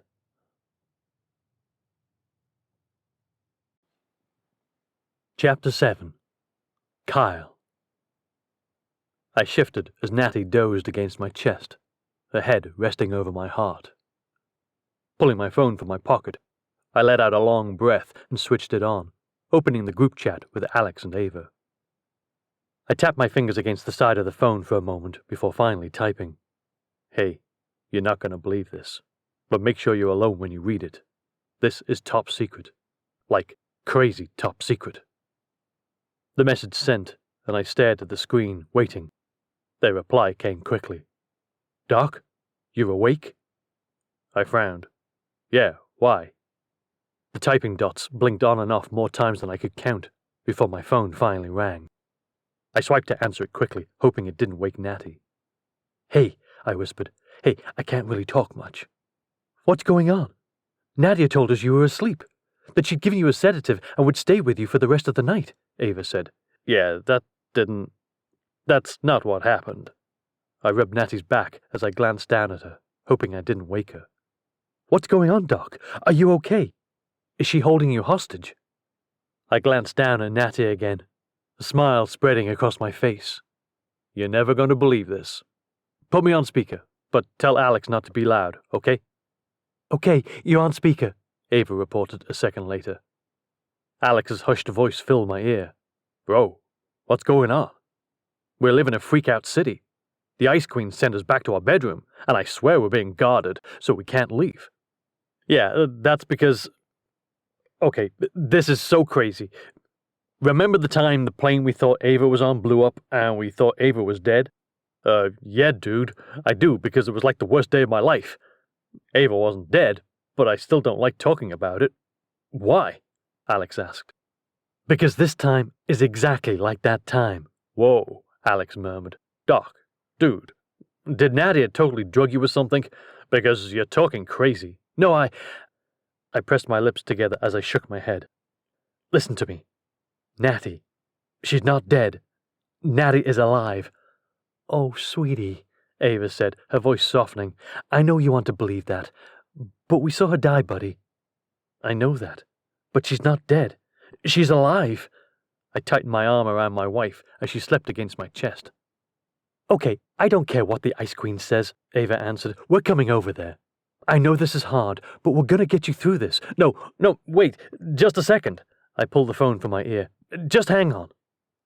I bobbled it around in my hand to turn on my camera. I snapped a picture of Natty, hoping she wouldn't be mad for me stealing the creepy shot of her asleep, and sent it. I pressed the phone to my ear again. Did you get it? Doc, Ava said, her voice incredulous. What? She didn't die. I told you. She took a drug that made her look dead. There was another plot to kill her father, and her and Nadia circumvented it. But she has to pretend to be dead. What? Ava practically shouted. Where are you right now? The bunker where I did King Victor's surgery. Nadia wasn't going to tell me, but Natty had a bad reaction to the drug. She seems fine now, but we had to run some tests. She trusted me to do it. Wow. So... Ava's voice faded. Yeah, I answered, knowing exactly what she meant. Yeah, crazy. They wanted me to be in the dark so I could, act the part. So I still need to act the part, okay? You too. Right, yeah. Well, I have practiced with this, Alex said, so I'm good. We'll do whatever you need, Doc. Especially because I don't want the Ice Queen to kill us. Or you, Ava answered. Yeah, good. I think I'm coming back sometime tonight, although I don't want to. Like, at all. I honestly never want to let her go again. Bro, I know the feeling, Alex answered. Believe me. Yeah, I murmured as my hand gently rubbed Natty's back. I'll see you guys back there later. But remember, Mum's the word. Got it, Alex said.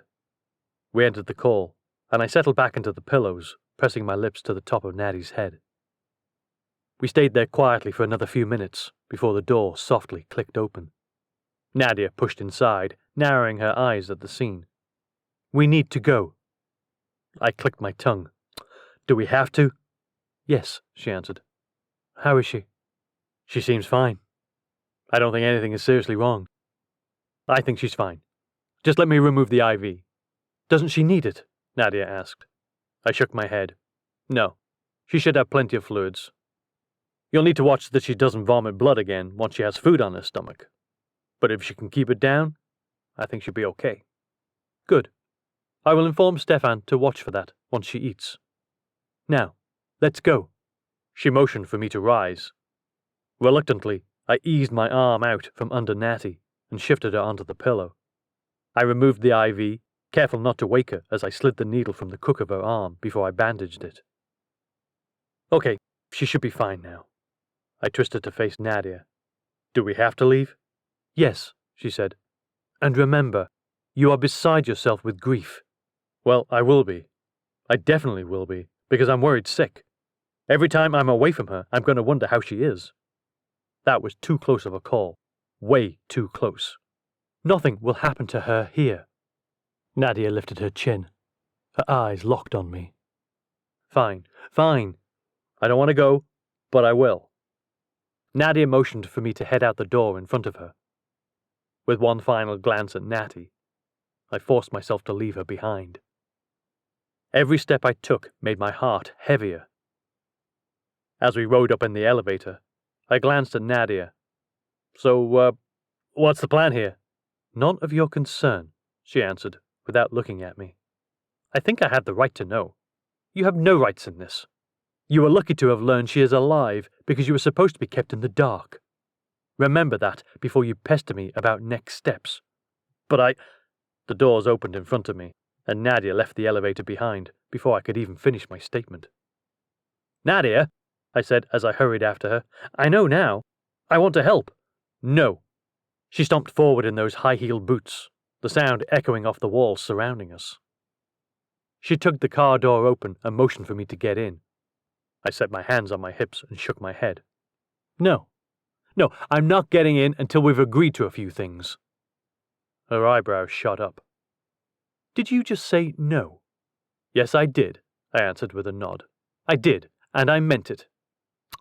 She clicked her tongue, crossing her arms. "Now, are you ready to talk?" Nadia glanced back at me. Her lips puckered as she shook her head. I figured she'd shout at me to get in the car, but instead, she merely lunged at me, whipping me around and tugging my arm behind me until it hurt. "Ow! Hey! I am not here to kowtow to your whim, Doctor. My sister may tolerate this illusion of power from you. I do not. You have no claim here. You have no power in this relationship." I groaned, my features twisting. "Watch it!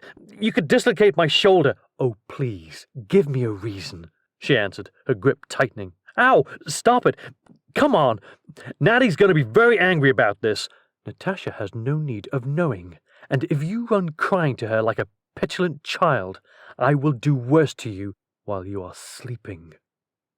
I squeezed my eyes closed, biting into my lower lip as I felt my muscles and tendons stretch. Okay, please just stop." She didn't. "Nadia, come on," I growled. She finally let go of me, shoving me toward the car. "Get in and shut up." "Fine," I murmured as I crawled into the back of the car and plopped into the seat. She slid in next to me and slammed the door. The car immediately lurched forward. My jaw clenched as we pulled out of the underground bunker and into the night. "I'm just saying," she shot me a stony glance, frightening enough to stop me from speaking. I held up a hand. "Never mind. We are handling this. You have enough on your plate playing grieving husband. And do play it. We cannot have you frolicking about as though you're on top of the world." "I'm not frolicking." "I won't frolic, won't you?" Nadia shot back. "Because I can see a difference in you right now. You are lighter. The tension in your muscles gone. You no longer look as though you are broken and ready to blip out of existence." I frowned a little, trying to look sad. "Stop. You're horrible at this. You look like a sick child. Look, you're going to have to figure this out. Or I can simply confine you to your room and tell everyone you are too grief-stricken to continue living a normal life." My nostrils flared. "I'll figure it out. I'll be fine." "Good. But I would recommend that you stay in your room for at least the day tomorrow. Then once people see you again, some time has passed. And perhaps you have pulled yourself from the depths of your despair." "You're just doing this so I'm stuck, aren't you?" I asked, as the trees zipped past our windows once we pulled onto the paved road. Nadia's eyes narrowed as she slowly twisted to face me. "I am doing it so that you do not screw up the entire situation. The last thing we need is someone to question your reaction." "Not someone." I shifted to face her fully. "Nikolai. You're worried he's going to figure it out. But I'm not going to put Natty in danger by letting on a thing." She slammed her fist against the leather next to me, her features twisting with anger. "I am not discussing this with you. This is not a matter for you to be involved in. And if you do not stop speaking now, I will tape your mouth shut and chain you to a wall once we return to the palace." I slouched down in the seat, my nostrils flaring as I flicked my gaze out the window. I'd have to figure some way to learn more, to help.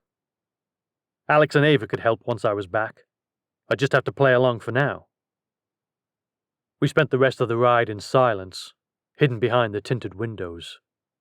The city's buildings filled in around us after the long, uncomfortable drive. Within minutes, we were swallowed up by the underground garage. Nadia wrangled me back inside the palace, using a secret passage to move us closer to the bedroom. When she finally delivered me there, I heaved a sigh of relief. "Okay, well, I guess I'll—" She wagged a finger in my face, stopping my voice. "If you step 1 foot out of this room, I will gut you myself." "I will not leave," I murmured. "You'd better not," I have things to do. I don't have time to babysit you. Now sit down and shut up. I raised my hands in defeat as I sank onto the edge of the bed. Sitting down, shutting up. Not gonna do anything. Just gonna sit here and be happy that Natty's alive. Give me your phone. No, I said with a shake of my head. I want my phone. Too bad. I want you not to text Natasha, or your friends from the other side of the pond. She held her hand out, wiggling her fingers. I need my phone. What am I going to do while I'm holed up in here all day? I need to crush some candy or something. Americans, she murmured with a shake of her head. If you use that phone to reach out to her, not going to do that. She's dead. I have to sit here and grieve. I'm not going to risk her life. And I wasn't. I knew texting her, however much I wanted to see her answer, wanted that confirmation that she was still there, still mine, was a risk to her life. And I wasn't about to risk her life just for a few minutes of conversation. Nadia narrowed her eyes at me. Good. I'm glad we agree. Because if I find out you have compromised this in any way, I will murder you myself. I offered her a frightened smile. I believe it. And so I'm not going to do anything that puts her at risk. Wonderful. Nadia stared at me for another moment before she spun on her heel and left the room. I breathed a sigh of relief, my eyes rolling as I dug my phone from my pocket as I hurried to the door and flicked the lock. Toggling on the phone, I tapped into my group message with Alex and Ava. Hey, I'm back. We need to talk. Ava answered first. We'll come to you. I frantically texted back, no. With a shake of my head, I sent another message following up. There's a secret passage that leads to my old room. I'll come to you. Alex answered next. Oh, super cool, bro. We'll wait in there for you to pop out of the walls. I chuckled. The weight of the night lifted from me. Now that I knew Natty was alive, everything was different. I could imagine the look on Alex's face as he sat on the bed like a giddy kid waiting to discover the trick. I pocketed my phone and started to cross toward the bedroom, hoping I remembered how to trigger the panel. I'd been so upset when she'd taken me from the room, I wondered if I'd made it all up. Before I got halfway across the space, a knock interrupted me. I sighed, crossing back to the door, assuming it was Nadia. I told you, I started as I opened the door. But instead of spotting my sister-in-law, I received a faceful of a cloud of smoke. I coughed and choked, my eyes squeezing closed as they burned. What the? Before I could finish the statement, a bag was tugged over my head, and my hands were wrangled behind my back and secured with a zip tie that dug into my skin. Ow! I choked out, followed by a cough. I struggled as I tried to pull away, but rough hands grabbed me. My stomach twisted into a tight knot. This wasn't Nadia. A needle jabbed into my arm, and cold liquid stung my muscle underneath with a searing pain. I tried to run, but everything shut down. My legs failed to work, and I turned sluggish. A second later, I dropped to my knees. A voice whispered in my ear as I began to lose consciousness. Nighty-night, doctor. Bile rose in my throat before I keeled over, realizing I'd been taken by Nikolai.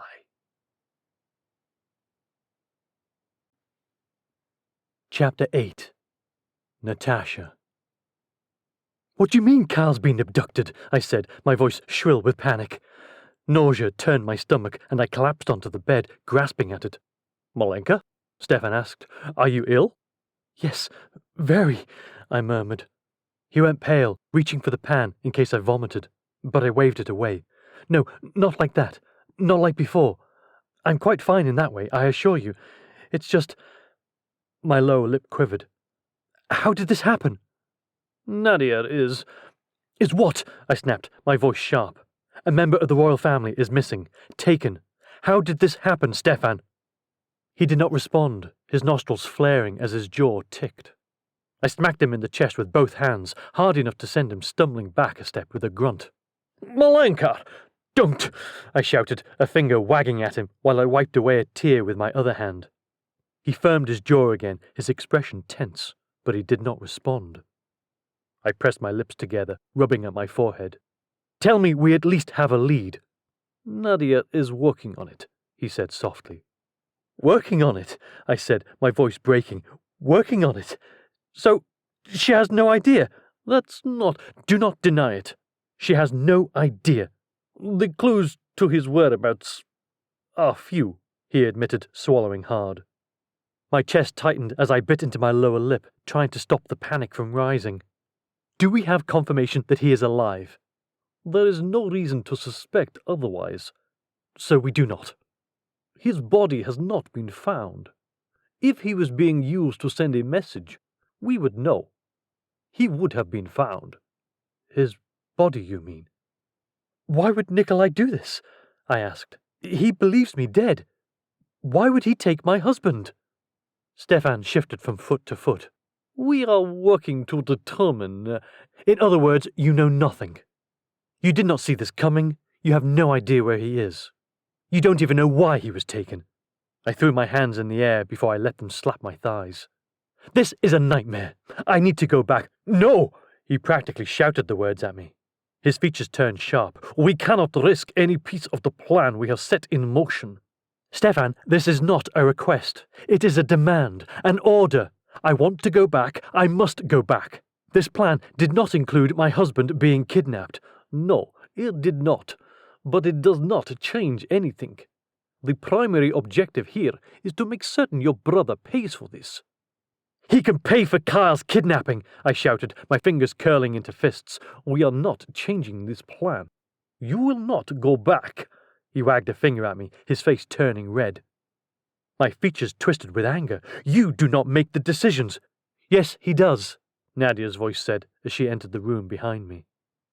She wore her usual look, unfazed. I stormed to her. Where is he? Tell me you found him. Nadia remained neutral, my show of anger not even making her flinch.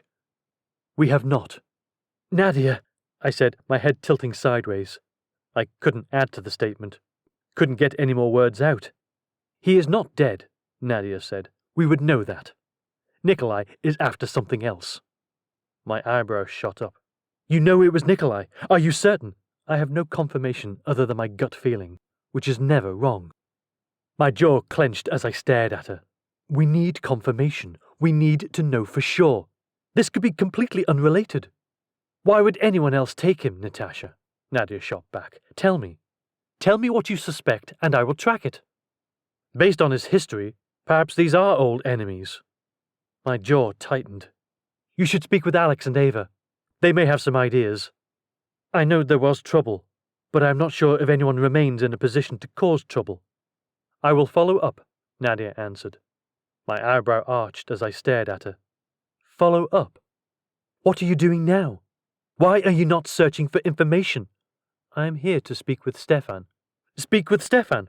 What can he do to help? He has been here babysitting me, I practically shouted. Nadia gave me a look that doubled as a warning. I stretched my arms to the side. Don't give me that look, Nadia. Something is wrong, and you are avoiding this. That isn't like you. Unless you know something. I told you that I don't know anything. I would like to consult Stefan. Then consult him, I said, flinging a hand at him. Alone, Nadia answered. Stefan took a step toward the door when I blocked it. No, you're not going anywhere. Talk here. Natasha. Nadia said it like a warning. No other words needed for me to understand that she had no intention of arguing and every intention of doing as she pleased. No, Nadia, I said with a wag of my finger, my expression sharpening. No, I will not be shut out, not kept in the dark. This is my husband. And as such, you are too close to this, Natasha. You're damn right I'm close to this. This is Kyle, my husband. I want in. I want to know everything, Nadia. My voice broke. I cannot not know. I have to know. I have to know if he's... A sob escaped me, and Nadia wrapped her arms around me and pressed me against her. Shh, Natasha. We will find him. I will find him. I have never let you down in the past. Never. I know, I cried, my chest heaving. I know, Nadia. This is different. This feels different. We will find him. But I am not going to involve you. I swallowed the lump in my throat, flicking away tears. I want to be involved. No, she said with a shake of her head. Then I am going back. I will deal with this on my own. I will not be shut out. You cannot do that, Nadia answered. We made a very specific plan, and I will not have it ruined because what? I shot back. Because Kyle is missing? Because that is important to me. It is important to... No, don't say it's important to you, because it's more than obvious that it isn't. You are blowing this off so that you can stay focused on our plan. Her nostrils flared. I am not blowing this off. Not at all. Then prove it. I want in on this. I want to know what's going on. I want to be a part of this. Nadia's jaw flexed as she sucked in a deep breath, her chest rising. That would be a mistake. It would be a mistake not to, I insisted, my jaw clenched. I told you, I will not be sidelined. I refuse to be. Nadia licked her lips, her annoyance obvious. She set her hands on her hips, her eyes sliding closed. This is against my better judgment. But fine, yes. I flung my arms around Nadia's neck. I knew you would see the light. I'm not seeing any light. After the ambush at the hospital lab, I could use your help. You are one of the best guns I have, and I am not too ashamed to admit it. You're damn right I am, I said to her. And when it comes to my husband, I will not miss. Now, what have you learnt so far? Not much. We are attempting to review security footage, but whoever did this, Nikolai, I said, you know what they say about assumptions. You would be a fool to chase anyone else, I answered with a shake of my head. Let's just keep an open mind, Nadia answered. Of course, we suspect Nikolai, and we have eyes on him, but I am leaving nothing unturned. I am reviewing the security footage, but whoever did this was smart. Of course they were. They kidnapped a prince. This was not amateurs. Any demands yet? No, Nadia said, which tells me this isn't for ransom or any demands. It's personal. It's Nikolai. But why Kyle? Nadia shifted her weight. If it's him, you know he has a reason. It can't be me. He thinks I'm dead. Kyle is useless. He has no information, and he is relatively worthless with me gone. Nadia shook her head. This is not about ransom. Control of the throne? But Kyle is not worth that. Papa would not trade the throne for him. I crossed my arms, trying to think through what was happening. Don't let him hear you say that, Nadia answered with a smirk. That is not what I am meaning. I am only saying Kyle is not a high-ranking royalty member. It is not the same as taking you. That would never happen, Nadia countered. You know what point I am making. Yes, Nadia raised her eyebrows. Kyle is worthless. I let my head fall back, my fingers curling into fists. Stop that. You are merely trying to distract me. But we haven't a moment to lose with this stupidity. Kyle is missing. He cannot be used to steal the crown. So what is the purpose? Why is he gone? Do you want my answer? I prefer not to make wild assumptions, but I do have a thought. I crossed my arms, upset and anger roiling inside of me. Your assumptions are usually never wrong. So yes, I would like to hear them. Nadia arched a single eyebrow. I believe Nikolai needs information. Information he believes Kyle can provide. Information about what? Private funeral arrangements? My will? What? Nadia paced the floor slowly, her heels clicking off the concrete. No, I think he's pegged that we are up to something. He wants answers. Kyle is the weak link to provide them. He is not weak, I retorted, my insides twisting into a tight knot as I imagined the methods my brother may use to extract information. Nadia frowned. Nikolai has ways. I know! I snapped, my voice nearly breaking. I don't need to hear a list. I know them. My heart sank, a deep ache in it that made me sick. We need to find him, Nadia. If something happens, I know. I told you. I have feelers out. That's not enough! I shouted, my voice echoing off the walls. I finally broke, sobbing as I sank to the floor. I never made it all the way down. My sister's arms wrapped around me tight. She dragged me to the bed, waving Stefan back as she held me close. We are doing everything we can. I don't want to hear the standard line, I sobbed. I want results. What if this was me? Or Papa? I would burn the world down finding you, and we will do the same for Kyle. I believe someone knew he was here, and I am searching every camera feed we have to learn who that was. Search faster, I snarled. We cannot risk 1 second, Nadia. If they hurt him, we will ensure that does not happen. Now. Her voice cut off as her phone chimed. She glanced down, her muscles tightening around me. We have something. What? I straightened, my eyes wide. What is it? My heart hammered as she tapped her screen and opened a black and white video. I have had Mother followed, she said, and I believe she may have just led us to your husband. I watched as my mother, massive sunglasses concealing her eyes, climbed into the back of a chauffeured car. The video shifted to another location, showing the same vehicle pulling into what looked like a warehouse. But would she be that foolish to lead us straight to him? She's not sloppy. No, she isn't. But no one knows we know. I kept this completely quiet. No reports. No one told but those I trust entirely. I stared at the location frozen on the screen. Was this where my husband was being held captive? And could we get him back?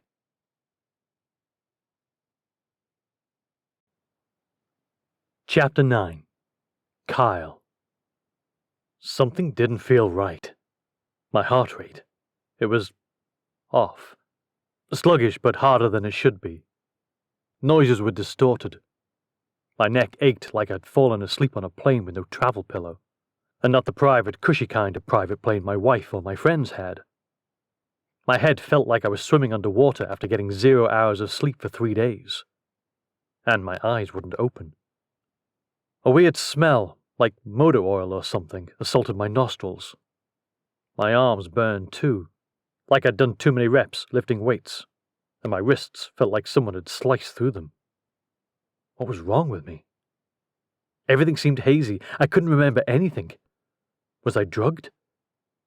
My stomach jolted as I recalled the last thing in my memory. Natty. Dying. No, that wasn't... Was it true? It hurt in my gut like it was true. Was I sedated because I'd lost my marbles when my wife had... No, I was not going to believe that. It couldn't be right. Something else nagged at me as I slowly returned to consciousness. Nadia's unimpressed face floated in my memory. Had she drugged me? Why was she so calm if her twin was dead? A voice sounded, and I tried to make sense of it, tried to use it to figure something out. But nothing really registered. I drifted away again, falling asleep without realizing, before the world, still hazy around the edges, returned. This time, I didn't feel as confused. Things weren't as blurred. I recalled Natty's death, but then the revelation that she was alive and hidden in the underground bunker. Or did I make that up? Was I grasping at straws to try to survive through my guilt? And why did I ache all over? I tried to hold myself steady as I started to drift again.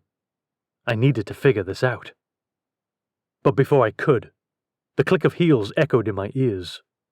Heavy perfume wafted up my nostrils before a putrid scent that made me want to vomit. Smelling salts. I sniffed sharply, my eyes snapping open as my head snapped up.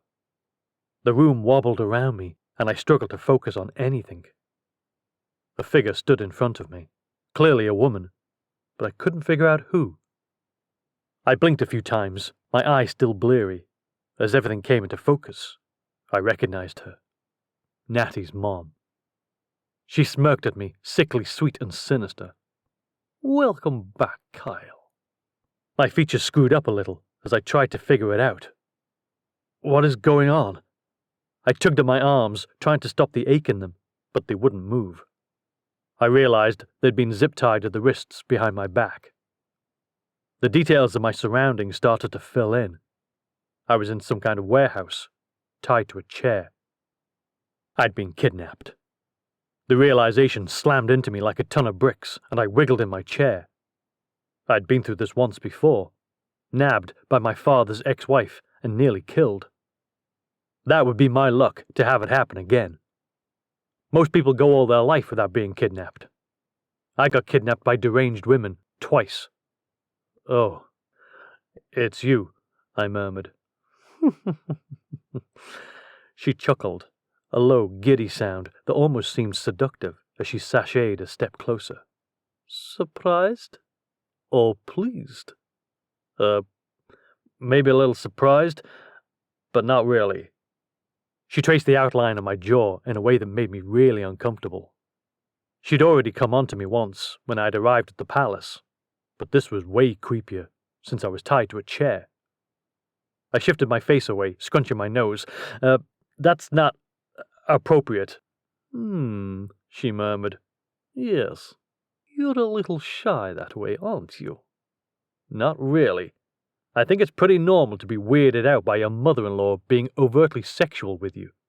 She rolled her eyes, stepping back like she was annoyed with the entire situation. Honestly, Americans, you are so uptight about things like this. I'm pretty sure the whole world is uptight about flirting with their wife's mother. That's not unique to me or Americans. Ha ha! She threw her head back and laughed. You're so cute. It's really endearing. She leaned closer, her hands closing around the arms of the chair. Her perfume nearly choked me. I sputtered out a cough. Okay, the perfume is very heavy. Combined with the drugging, it's really assaulting my senses. Can you maybe back off? I can. But where's the fun in that? She whispered, her cheek pressing against mine. I must have missed the part where kidnappings are fun. My last one wasn't so great. She pulled back, her features amused. Then we should work hard to make this one a success.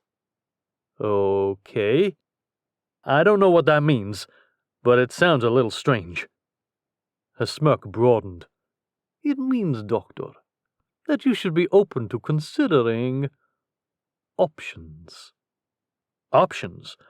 I'm open to options that mean I'm going to get freed from this chair, alive still and relatively undamaged. Ha ha! She laughed, straightening and letting her head fall back. Well, that's excellent news. I do have some of those options available to you. I let out a nervous laugh. Okay, good. That's good. What are they? She crossed her arms, a smug smile on her red lips. We need you on our side. What does that mean? It means your loyalty goes to us, Nikolai and me, not Nadia and Victor. I sat there for a minute, my eyes darting back and forth for a second. Okay, sure. That sounds good. You want to cut me loose? Not really. That was far too easy.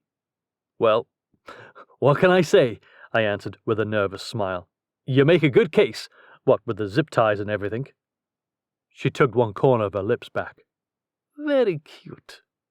I try, I said with a smile. I had to get out of this. If I could just get free, I probably could overpower her. Probably. At least, I hope so. She was older, relatively fit, but not overly fit. I'd worry about it when I was free. I had desperation on my side. So, I prodded, still smiling, you going to cut me loose, or? No, Doctor. I am not. One eyebrow arched in that terrifying way women used to scare the daylights out of you. You have yet to prove yourself. Oh, right. Okay. How can I do that? Do you want me to sign something, or? No, I do not want you to sign something. I want information. You provide it.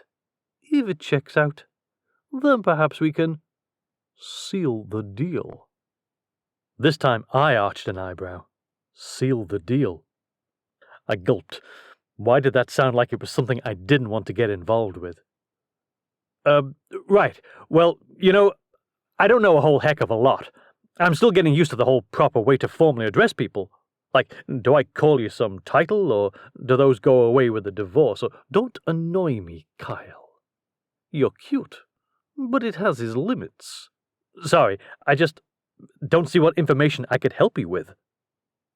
She leaned close again, that smirk right up in my face. Oh, I think quite a bit. Tell me about Natasha. I grimaced. I'm not sure I could tell you anything you don't know as the woman who raised her, or at least for a few years. I mean, she's fun and funny, and she's kind of offbeat like me, so I think that's why we fit. Enough! I am not asking for her dating profile. I shifted in the chair as much as the zip ties would allow, and swallowed hard. Sorry, I don't know what information you want from me. Her location, she answered. I grunted. Morgue? This is really inappropriate.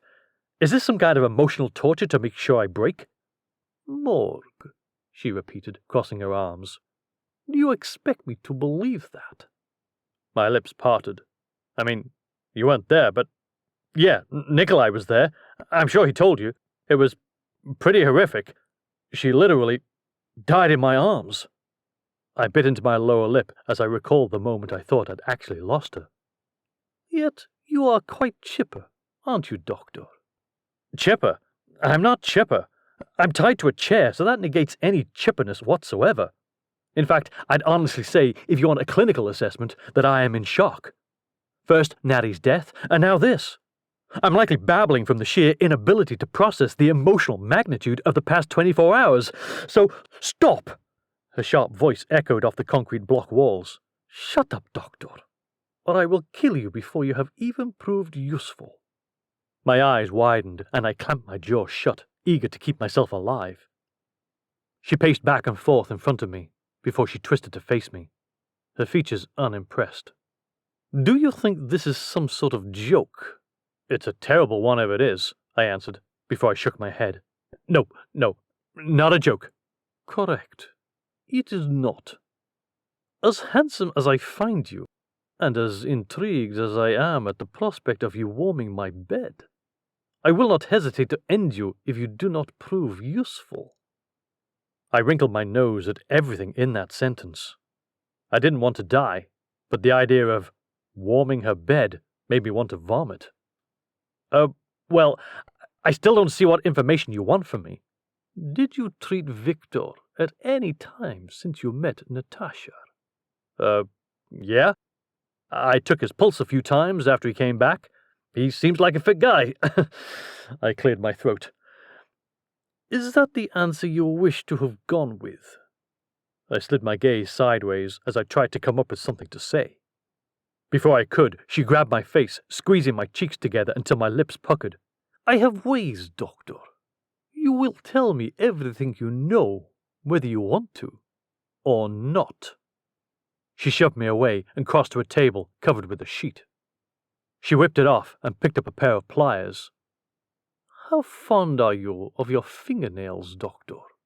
Well, they're not perfect, and sometimes I bite them, but I do like them in general. Then it would be a shame for you to have them ripped away, wouldn't it? I winced, my fingertips already throbbing at just the prospect. Yeah, it would be. Is that really necessary? You tell me. I had hoped to come to an understanding, but you don't seem to be capable of that. I'm totally capable. So capable. Understandings are my speciality. I'm like a doctor of understandings, so... She slid her eyes closed, her jaw flexing, and I let my voice die off. So help me, Doctor, you are making me want to rip your fingernails off just because. Now, I will ask one more time. Did you ever treat Victor? Fear pinched my features as I tried to come up with something plausible. But then she circled around me. Her fingers found mine, and pressure built around my thumbnail. Okay, I cracked. Yes! The pressure let off, and I let out a breath of relief. Her heels clicked as she skirted to face me again. Now we're getting somewhere. Tell me more. I whimpered a little. I couldn't tell her everything. I couldn't. They'd know about what had happened. Maybe they'd find the other secret bunker.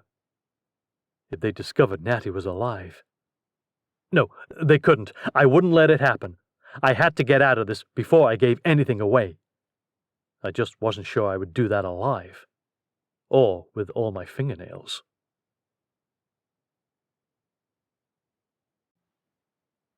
Chapter 10. Natasha. Find that warehouse now, I barked as Stefan fiddled with the video footage. Yes, Malenka, he answered. We have it tracked. We are locating it now. Well, locate it faster. Are we prepared to move the moment we find it? I glanced at Nadia, my heart hammering against my ribs as I waited for the location. I'd run there at top speed the entire way if I had to. We are not prepared to do anything. You are going to stay here while I handle this. I scoffed. I don't think so, Nadia. I am, by your own admission, your best gun. I will not risk Kyle's life with a substandard team. They are not substandard, and you know it. Nadia stared at me with stone features. And this plan cannot go awry. We'll wear matching clothes. No one will know. I will wear a mask. Nadia rolled her eyes. Do not. No, you do not, I shouted back. Do not gamble with my husband's life. Do not cut me out of the operation to save him. Nadia, I need to be there. And I am more than capable. And dead. You are dead, Natasha. Do you forget? No, my death has not escaped me. However, this is an emergency. Damn it, Nadia, I will go on my own if I must, and you know that. So, would you prefer that I harm Stefan, tie him up, and escape from this bunker to help, or to simply take me? Nadia wagged a finger at me. Stay out of sight, and you can go. I lifted my chin, a silent gesture that didn't agree or disagree. She narrowed her eyes at me. You do realize I'm your twin and understand what you are doing right now, don't you? I'm doing nothing. I did not disagree. You did not agree either, she answered. I mostly agree. I will stay out of sight, but I will not be sidelined. If you think I will be sidelined, think again. Nadia crossed her arms, sighing. You are always trouble. Just stay at the fringes and allow me to handle it. I will stay out of trouble and sight, I agreed. Excellent, she answered as Stefan leapt from his seat. She is using some sort of cloaking device, but I believe we can triangulate this and find the location. What do you need? Nadia asked. The tracker you placed on her car is scrambled, he answered. We're going to need to try street cameras, I think. That will take hours to get footage from the CCTV system in and beyond the city. But I'll make the request. We don't have hours, I interjected as Nadia pulled up the contact on her phone. I shook my head. We can do this if you go to Alex Stone. He should be able to easily hack the system and follow the car. He's done it several times stateside. In fact, it is how he found Kyle when he was kidnapped the first time. Oh, good. I'm glad he has experience with this. Let's hope it pays off, Nadia said. I gave her an unimpressed stare. I am serious. Bring Alex Stone now. He'll do anything for Kyle. They'll search everywhere for him. He would expedite this tremendously. Nadia stared at me, her expression unreadable. And he will need to know private business. I flung my arms in the air, frustration boiling inside of me. I don't care. If he can save Kyle, we need him. Just contact him. Call him. I don't have his number, Nadia claimed. That's the lie of the century. He is staying in the palace. You know everything.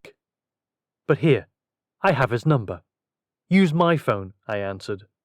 Or copy the number. I don't care. Just get him on this. She gave a slight roll to her eyes, her jaw flexing as she dialed the number from my phone and pressed hers to her ear. Put it on speaker, I insisted. She tapped the button, holding the phone between us. A few seconds later, we got voicemail. Try again, I demanded. Maybe he's asleep, she suggested as she dialed again. It went to voicemail after only 2 rings. I chewed my lower lip, lost in thought. He doesn't know the number. Use mine. Natasha, she said, her voice warning. This is an emergency, I said through clenched teeth as I shoved my phone forward. She yanked it from my hands. I'll remain quiet.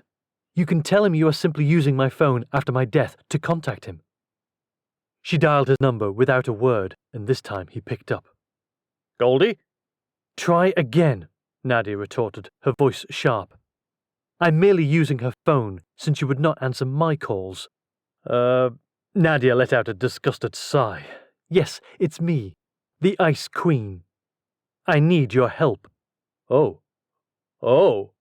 Well. Isn't this an interesting plot development? Alex sounded pleased with himself. It's not the plot development I hoped for, but we have a situation involving your friend, the good doctor, and I need assistance quickly. You're supposedly the best hacker in the world. Can I count on you? Something's wrong with Doc? Yeah, what do you need? His voice turned serious in an instant. My brother-in-law seems to have disappeared. I need you to access the CCTV cameras and follow my mother's vehicle. Stefan is sending the information to you now. Disappeared? The sound of clacking filled the air. What? He was what? Nadia set her hand on her hips. Nothing. Mr. Stone, if you have something to say, now is the time. We must work together if we are to find him before any damage is done. Alex cleared his throat. It's just that he texted us and he said he was coming over to see us. And then he never showed. I thought he was with you. You know, you stopped him? If I'd have known. You didn't. But you know now. Right.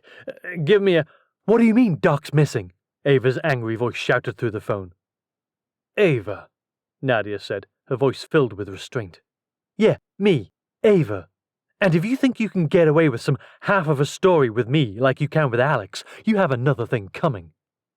Do I? Nadia asked, their strong personalities clashing. Well, what can I expect to have coming? Please, not flowers. I'm not a fan. Cute, Ava's clipped voice retorted. Very cute, Nadia. I'm serious. Doc is family. We need to know if something happened to him. Nadia heaved a sigh. The good doctor is my brother-in-law, not your family. Stop right there, Ava shot back. I had to say, I admired her chutzpah. No one went up against Nadia and got away with it. Yet she seemed determined to fight for Kyle, and I admired that. Kyle is family. Our family. I want in on this. Tell me what we can do. Your husband is doing it. I need a vehicle tracked. I assume once you track it, you'll be moving in on that location. Likely armed. I want in. Nadia arched an eyebrow as I nodded. She is an excellent shot. Take her, I whispered. Nadia grumbled a little. This operation isn't going to happen without Alex's help. I want in. It's the price of his information. Nadia's lips parted. Even she was surprised at Ava's boldness. Pay it, I whispered. Pay it. Fine. You will be involved. I do hope you know how to fire a weapon, because we go in hot. No one takes a member of my family and gets away with it. Understood. I'm ready. Tell me where to meet you. I'll have the team collect you now. Send the location to Natasha's phone as soon as Alex has it. Nadia jabbed at the screen to end the call. You are taking her, aren't you? I asked, my voice demanding. Nadia fluttered her eyelashes. I do not care for her forwardness.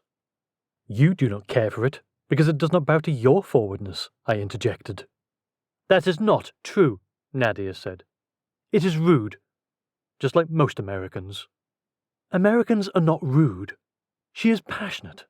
She wants to help Kyle, and I am grateful for it. She already helped me fend off one attack. She can be trusted. My thoughts flicked to Ava fighting at my side, giving Kyle the time he needed to revive my father. She was loyal, and she loved him like a brother.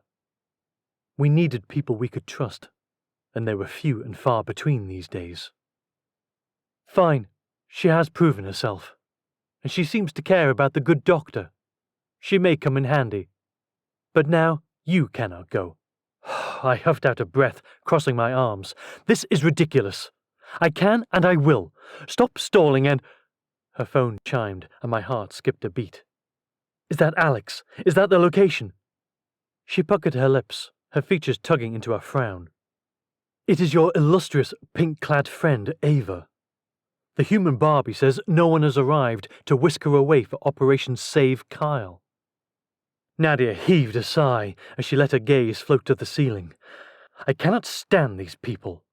She is loyal and helpful. She does not wish to be cut out if Kyle needs her, and I agree.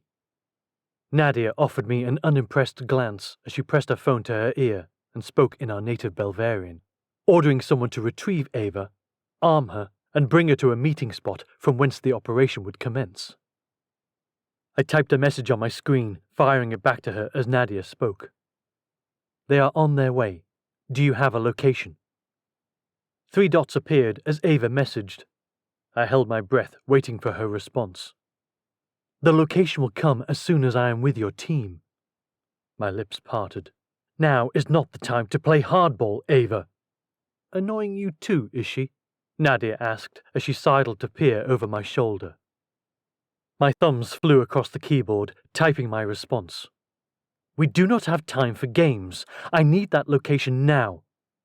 You will be part of this, but we don't have time to waste. This isn't a joke. It could be Kyle's life. Her response came quickly. Which is why I am insisting on being a part of this. Alex is working on the location. By the time I get to where I need to be, he should have it. My jaw tightened as I stared at the message. Someone should be there soon. Confirm immediately. I tapped my fingers along the side of the phone until a new message popped up. Leaving with them now. Alex will send the location to this device as soon as he has it.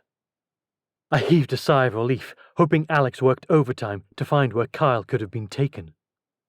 She says we'll have the location as soon as Alex finishes his search. We should go now. We? Do not argue with me, Nadia. I am in no mood for this. If you trust this team as much as you say, no one will out me. And I will stay as much out of sight as possible, but I will not be sidelined. She nodded, giving in to my demand. Let's go. We strode forward, leaving the bedroom behind and heading for the elevator. Natasha, you must stay out of sight. If anyone outside of our circle sees you, I understand completely. I will wear a mask if I must. I don't care, Nadia. I just need to be there. My stomach churned as we rode up to the parking garage. I couldn't get to Kyle soon enough. Horrible images floated through my mind with every passing second. Kyle, battered and bloody, clinging to life. Or worse. A whimper escaped me, and Nadia's fingers tightened around my shoulder. We will find him, Natasha. He is not dead. If he was, we would know. He would have been used to send a message. I took consolation in the words as I folded into my sister with another sob. He could still be hurt, perhaps badly. We will find him before anything can happen, I promise you. He is part of our family, and no one harms a member of this family while I am present. Nadia's arm tightened around me, and I knew she meant it. But that didn't mean she could stop a tragedy by sheer will. Let's just get there, I murmured as the doors whooshed open. Nadia nodded, leading me out to her sports car parked in the lot. I slid into the passenger seat and opened the glove box to retrieve a weapon. I will give you a real gun once we arrive at the meeting spot. You don't have to grab at my backup weapon. The engine purred to life, and she whipped out of the parking space and gunned it toward the doors that sealed off the hidden bunker from the world. My heart hammered as we hit the road, Stefan close behind us in a large van. My phone buzzed in my lap seconds later. A message from Alex. Got the location. Sending now. Good luck. Let me know if you need anything else. We have the location. How far are we from the team? 20 minutes, Nadia answered. Where is it? I stared at the map, trying to make sense of it in relation to where we were. About 30 minutes from our current location. We should be prepared to move immediately when we arrive. We will be. I am no amateur, Natasha. I really wish you'd stop assuming I am some sort of fly-by-night. Nadia rolled her eyes at me as she tightened her grip on the wheel. Sorry, I'm just upset, Nadia finished for me as we sailed along in the darkness.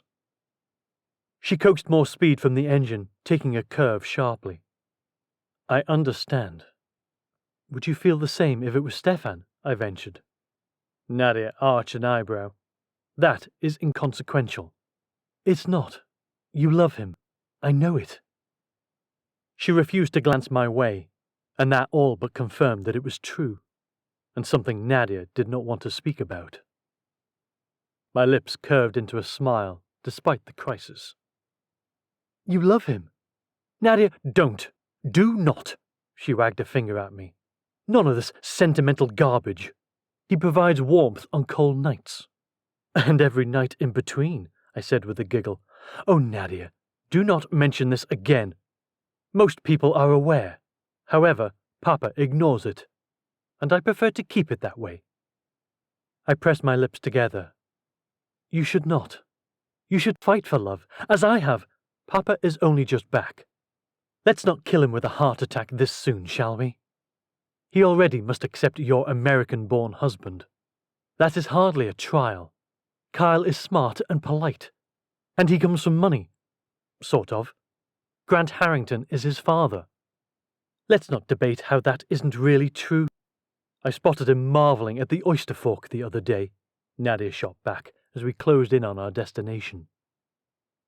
She slowed and turned off on a gravel road, barely visible from the main drag. We rumbled over the bumps until a small cabin came into view. Lights blazed from inside, casting a warm glow over the nearby trees. Stay here, Nadia said as she threw the shifter into park and kicked open her door. I slouched down in the leather seat, my eyes fixed on the door as she climbed the stairs to the porch and let herself inside. The minutes seemed more like hours as I waited for any movement. Stefan rumbled to a stop behind Nadia's car moments later, killing the engine and entering the cabin. I chewed my lower lip, swearing time was standing still. Why were they taking so long inside that cabin? Were they running some sort of logistics? Trying to determine the best entry points? I heaved a sigh, wished I wasn't supposed to be dead so I could be in on this discussion. I did not want Nadia to use my lack of knowledge to sideline me. After what felt like an eternity, the door swung open. Nadia stepped out with Stefan, Ava, and a few other loyal soldiers. They filtered to the van as Nadia slid behind the wheel again. Well, what took so long? I demanded. Nadia started the engine, revving it a few times. We were reviewing the blueprints, courtesy of Mr. Stone. His wife was eager to make certain we could retrieve the good doctor easily. Good, I said as the van door slid closed on the vehicle behind me. Excellent. I am eager for this too. Has he been able to find any cameras inside? No. We are going in dark that way, Nadia said as we barreled toward the main road again. But hopefully this will be an easy retrieval. Mother may not have expected us to find them so quickly. I prayed she was correct as we turned on the road and made the short trip to what appeared to be an abandoned warehouse. Lights glowed inside, and my stomach turned over as we parked, hiding the vehicles out of sight. Do not stay here. I will not stay here. I will wait until the others go in and follow behind you so no one sees me, but I will not wait. Fine. She thrust a weapon toward me. Wait a few seconds, then follow. She kicked open the door and disappeared into the night, meeting the others as they crept forward in defensive stances toward the warehouse. I waited for a few seconds before I quietly popped my door open and rose from the car with my pistol in hand. Welcome back, Goldie, a voice said from behind me. I whipped around to find Ava straightening from a crouch behind Nadia's car. Ava! She grinned at me. It's okay. I knew you were alive. Doc told us. I just wanted to see you. See that it was real. Does Nadia know you know? Ava shook her head as she approached me and pulled me into a tight hug. No, I didn't say a word. But I am going to make sure you stay safe through this. I need you both alive. Kyle is head over heels for you. He can't lose you. I pulled back from the hug and nodded. Thank you. But we must focus on Kyle now. My mother... I shook my head. Never mind. We must free him before something terrible happens. I'm right behind you. We moved toward the building, hanging back as the others breached the door and swept into the warehouse, weapons drawn. No gunfire followed. My stomach twisted, and I crossed the lot to the door they'd kicked in, peering inside. My heart sank. The place was empty. Chapter 11. Kyle. My head pounded as I tried to think through the situation. I couldn't just let her extract information from me. If I lived through this, Nadia would kill me. I swallowed hard. Ugh, I'm not feeling well. I think I may be having a heart attack. Rather young for that, doctor, Natasha's mother answered. Yeah, well, you drugged me, and now you're threatening to torture me, so that's a predominant factor in the stress levels that are likely causing this reaction. I think you're lying. She circled around me, her eyes narrowed. I shook my head vehemently. I'm not. I'm definitely not. I'm a doctor, so I know the signs. You would also know how to fake the signs. Look, I said, my breathing ragged. I'm really feeling off. Like tight chest, nausea, a little dizzy. It could be the drugs. It could be a heart attack. Maybe a glass of water could help? She retreated a little, her smirk fading as she stared at me. Water? That will cure your heart attack? No, I answered, my features pinching as I tried to keep up the act. But if I'm having a panic attack, it may help. Then we can tell. Please listen, I'm a doctor. If I'm having a heart attack, we don't have long to act. She wandered a few steps away, grabbing a pitcher and glass. Her heels echoed off the cinder block walls as she returned slowly, pouring a glass. She set the pitcher down on her table of tools and continued toward me. I let my head hang as I continued to suck in labored breaths, trying to keep my breathing sounding worse than it was, before it made me lightheaded. I couldn't afford to be off my game if I did manage to get loose. Water? Her voice was sickly sweet. I lifted my head, features still pained. Her expression shifted as soon as our eyes locked, turning to ice in an instant. She tossed the water into my face, drenching me. How was that? I gasped as the water hit me, my eyes sliding closed as I tried to stop the beads from stinging them. Not great, I admitted as I let my eyelashes flutter open. I needed to drink it. Well, it appears some of your symptoms have died down. Perhaps that cured you. I suppose it was panic, not a heart attack. I cleared my throat. Well, my chest is still tight, but the shock of the water could have reset my rhythm. We should tell medical professionals they no longer need to use those little paddles. Just a glass of room temperature water should do. That wasn't room temperature. It was colder than that, so... That's interesting, though. We may be onto something here. We should note the temperature of the water. Enough, she said, slamming the glass down. Enough with your games, doctor. Tell me exactly what happened with my former husband. I swallowed hard. Could I get a towel first? I'm sort of drenched.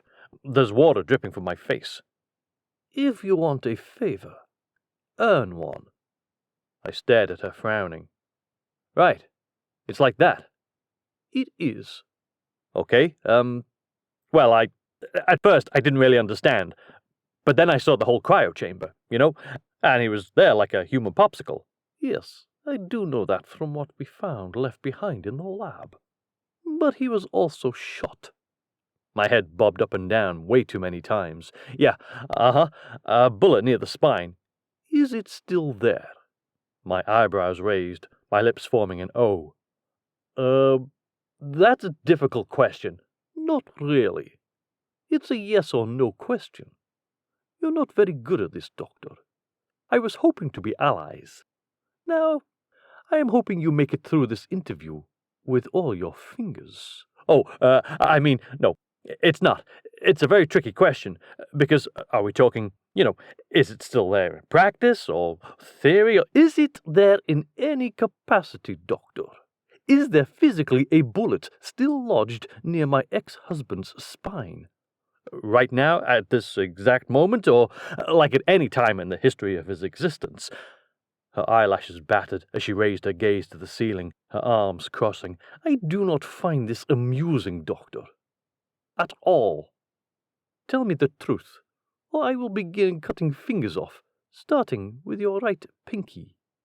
There is no bullet there now. I removed it, I said, my voice a high squeak. That smirk returned to her face, and she lifted her chin. There. Was that so hard? No, it was pretty easy once I realized what you were asking. You know, you weren't terribly clear. Wasn't I? I thought it was rather obvious when I asked it point blank. I think you are stalling, Doctor. You are showing where your loyalties lie already, which means you are of little value to me. My stomach jittered as I read the seriousness of the situation. If I didn't find a way to be useful to her, my journey could very well end prematurely. I'd been faced with this situation once before and barely made it through. But I hadn't had a chance that time. This time I may. I might be able to get myself free and escape, or at least stay alive long enough to be rescued. Would I be rescued? My mind went back to what had happened before I left. Natty was trapped in an underground bunker, unable to do anything for me. She would never realize I was missing, and she would have been the first one to report it. Natty was busy keeping her safe and tracking down Nikolai and his sordid plans for murder. She'd never notice I was missing. She thought I was staying quiet in my room. She wouldn't check. My heart leapt as I recalled I had been on my way to meet Alex and Ava. Maybe they'd report me missing. But who would they tell? They'd likely not say anything, so they didn't give me away. I wasn't supposed to be leaving my bedroom suite. Maybe they'd come looking for me. Except they didn't know how to access the secret passage, and I was fairly sure that they weren't going to be allowed out of their room. But would they find a way? I stared at the woman in front of me. Not before my crazy mother-in-law dismantled me piece by piece. I was confident that my friends would find a way to do some reconnaissance. They were resourceful, but I had to hold up my end of this and stay alive for however long it took for someone to realize I was gone. You know, I said with too broad of a grin, I think we really got off on the wrong foot. Do you? She crossed her arms, one eyebrow arching. My head bobbed up and down far too many times. Stop it, Kyle. You need to be believable, and right now you seem desperate. I do. I stopped myself from nodding, like an idiot, and cleared my throat. I do.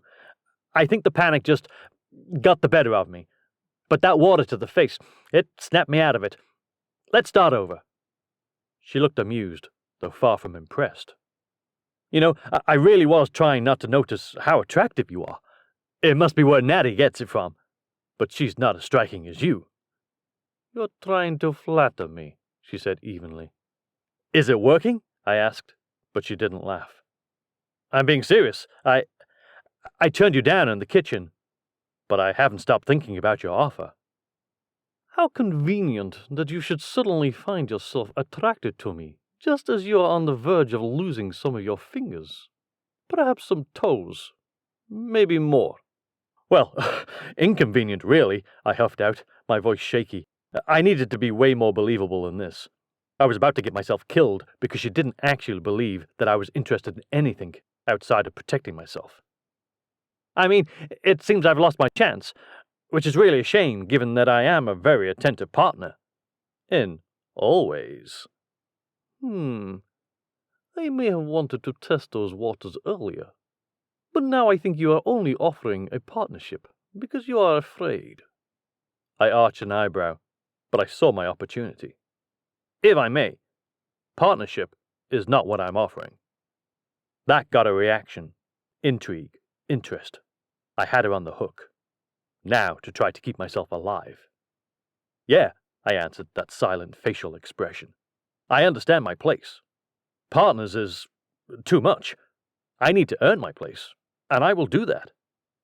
Her expression shifted again, moving beyond intrigue, almost softening like she was considering this. Really? Yes, I understand how this works. I'm an underling. I need to show you my loyalty, not just declare it. And I will. Give me a task. I'll prove it. Is this merely a way to negotiate the removal of your bonds? I shifted my wrists, sore from the zip ties digging into my skin. As much as I'd love to be cut free, no. I guess I need a task that I complete while I'm tied here. That should buy me time, I figured. By the time she came up with the task, perfect. I'm so glad you are finally understanding how this could work for your benefit, Doctor. I have just the thing for you to do. I cursed under my breath. I'd really hoped that she'd have taken some time to think about this. Okay, great, I said, my voice going an octave higher. I can't wait to do it. Take your time making the arrangements. She crossed the room, grabbing my cell phone. I've got all the arrangements right here. Oh, good, I said without meaning it. That's great. I'm eager to prove myself. What is it? You, Doctor, are going to make a very important phone call to my daughter, and I expect to receive answers. I cleared my throat. Nadia isn't exactly my best buddy. She low-key hates me, but I'll do the best I can do. Again, she looked amused at me as she pressed Nadia's name on my phone and let the line trill, holding it closer to me. My pulse quickened, my heart hammering hard against my ribs. Whenever she picked up, I was really going to have to do some fancy talking to try to leave a clue while protecting all the information. Of course, I hoped Nadia would be bright enough to realize a phone call from me to her was something that would never happen in the history of mankind, so this was a trick. The line continued to ring until finally, a pre-recorded message played, telling me to leave a message. I breathed a sigh of relief until I realized Natty's mom wasn't letting me off the hook that easy. I glanced up to find her eyebrows raised, expectation clear on her features. The line beeped and I cleared my throat. Hey Nadia, it's me, Kyle, your brother-in-law. I just, wanted to know. What did I want to know? She mentioned Natty's location earlier, but I couldn't say anything that would give away that she was alive. I'd been sticking to the story that she was truly dead. I wouldn't risk my wife's life. I'd die first. Except I really didn't want to die either. The grief is, I swallowed hard as I let my fear dictate my emotions to make this more believable. It's hitting me hard.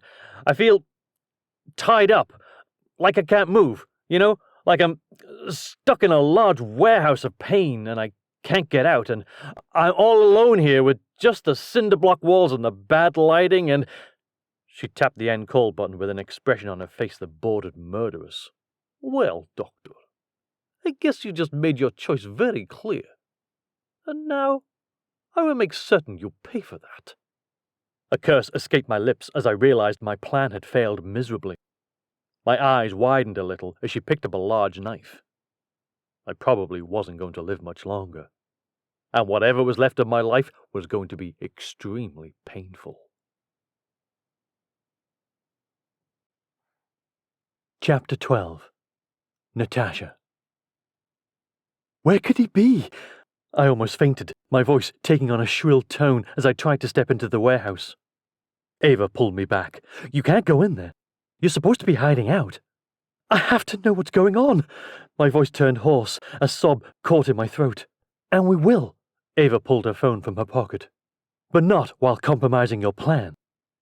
She kept one hand steady on my arm, holding me back as she pressed her phone to her ear. Hey, Ace, Ava said a second later. No, he's not here. I twisted to face her, wondering if her hacker husband could use some other method to find Kyle. No, empty. Yeah. Yes, I'm sure, Ace. Are you serious right now? She huffed. I reached for the phone, but she held her finger up. Do you have any leads? Wait, what? Ava's features pinched, and I waved a hand at her, trying to get her to put it on speaker. She nodded. Hold on, babe.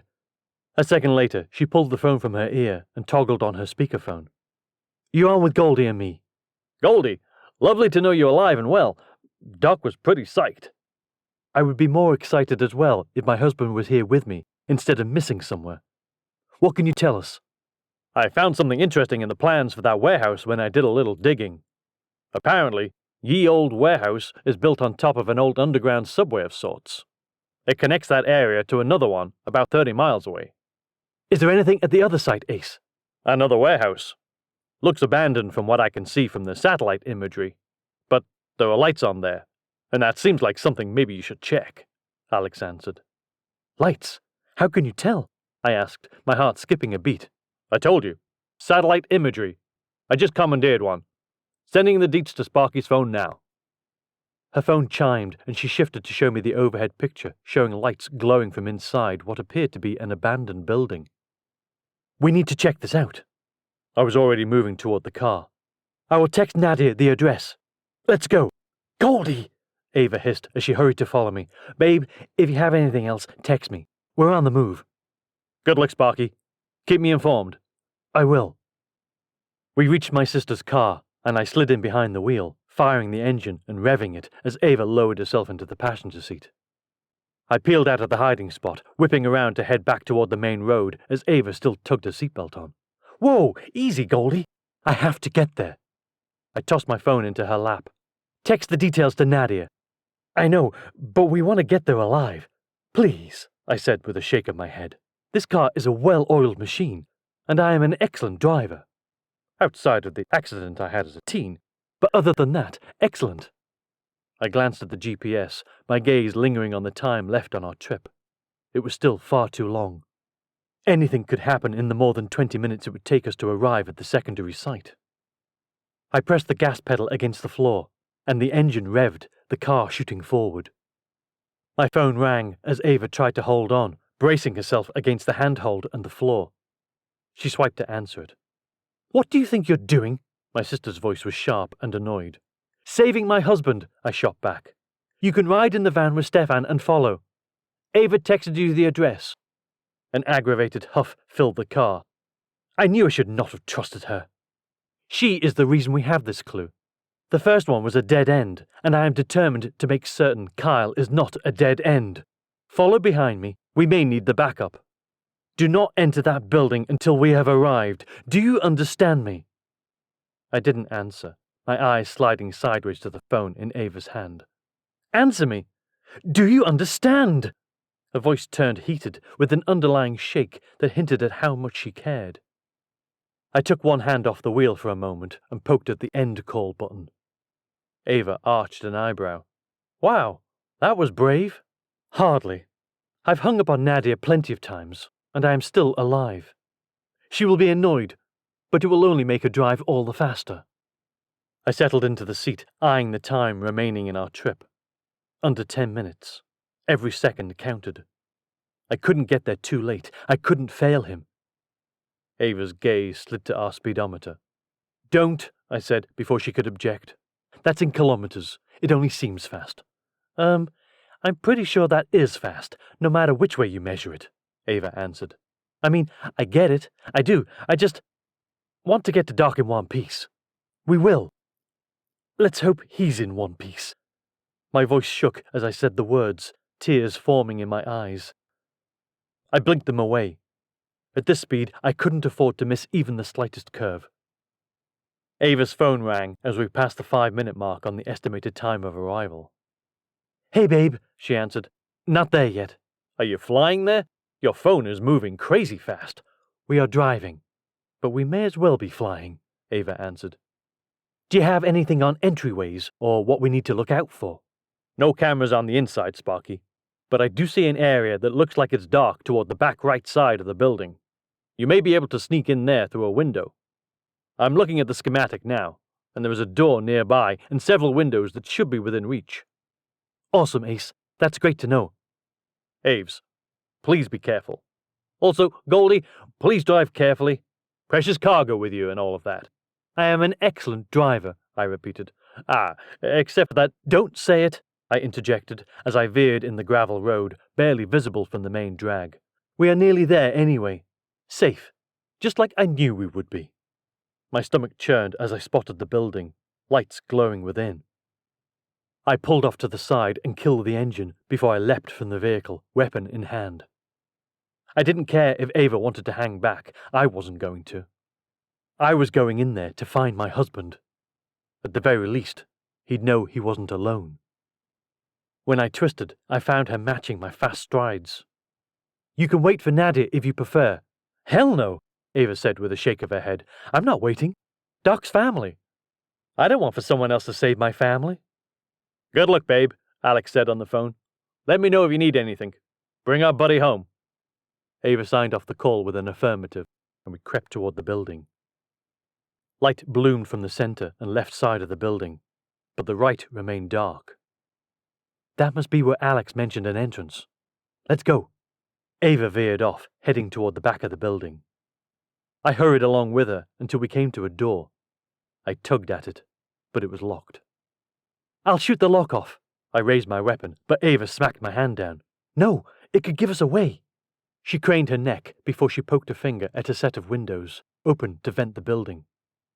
There, boost me up. Just a moment, you boost me up, I said with a shake of my head. I'm the princess here. Fine, Ava said with a huff as she threaded her fingers together and squatted down. Step in. I placed my foot in her hands and lifted the other off the ground. She launched me higher, and I grabbed for the sill, my fingers just finding it. I clung to it, feet kicking to find purchase before I scrambled up the side of the building and wiggled through the open window. Seconds later, I dropped as noiselessly as I could to the floor below. Muffled voices came from the opposite side of the warehouse. I twisted to unlock the door and ease it open, waving Ava inside. She slipped in, eyes already scanning the space, searching for threats. Sounds like someone is back there, I whispered, poking my finger toward the opposite side of the warehouse. Let's go. She readied her weapon in front of her, and we moved forward. I raised mine too, and moved forward with her. We reached a set of stairs, and I poked a finger at them. Ava nodded, signaling for me to go up them. You stay out of sight. I hated to take a back seat, but she had a point. Nadia would murder me for real if I was caught now. With a solemn nod, I climbed the stairs to the catwalk above, crouching low as I moved stealthily forward with my weapon readied. I glanced over the railing. Ava moved forward with the grace of a cat, inching her way toward the brightly lit space on the opposite side of the warehouse. As we closed in on the location, the voices became clearer. My heart skipped a beat as I heard my husband. Please, wait, I can still be useful. You don't have to do this. You have proven otherwise, Doctor. I recognized my mother's voice. My features pinched as anger rose inside of me. My pace quickened. I squatted lower, crawling along the raised platform as I moved toward the walled-off space. I eased the door open and stepped into the room with a bird's-eye view. Nadia would never have believed anything I say. She literally hates me. Now, Victor, I may be able to work with him. He doesn't like me either, but he tolerates me. I think I could— Enough! My mother said as she stared at a table full of tools designed to torture someone. I'm finished with this discussion. And you have made your choice. Now you will pay for it. She lifted a large butcher's knife from the table, brandishing it in the air. I won't make this easy or painless. You deserve to understand what a mistake you've made. Kyle laughed, nervous and way too high-pitched. I understand that without you needing to chop anything off of me. Really, I got it. And I still maintain that I can be useful to you. I fail to see how. You have chosen their side over and over, and I have run out of patience. Well, I know things. My breath caught as he uttered the statement. Of course, I didn't blame him if he wanted to trade the information about me being alive to save himself. What mattered was he stayed alive. Doctor, I doubt that. My mother's voice sounded annoyed, like she wasn't going to put up with this much longer. You barely understood how our laws worked. That babbling you did before the vote to make Natasha queen was idiotic. Now you expect me to believe that they somehow entrusted you with special information?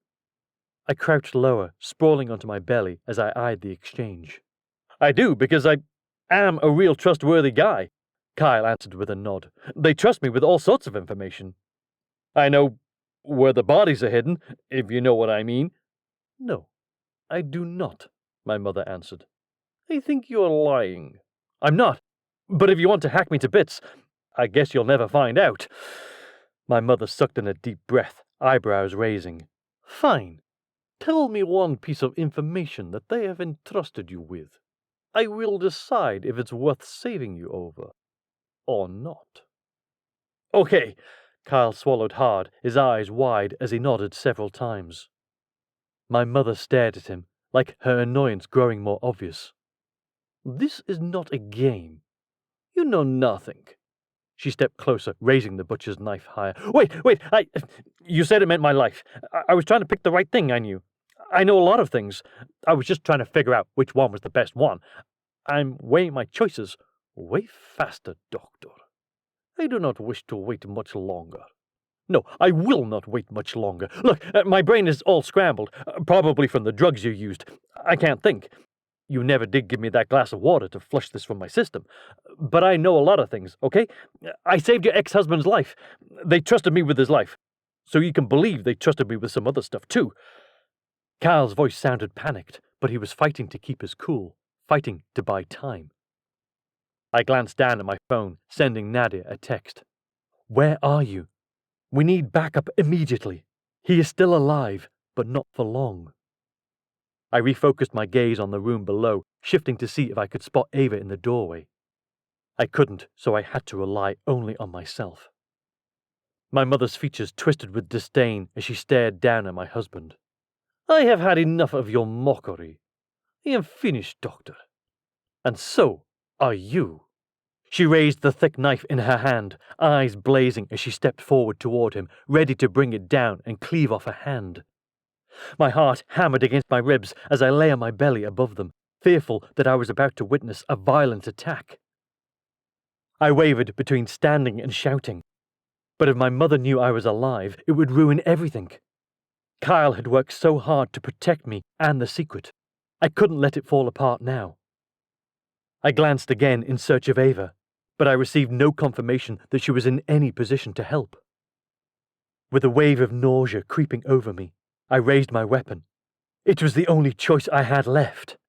I would have to kill my own mother.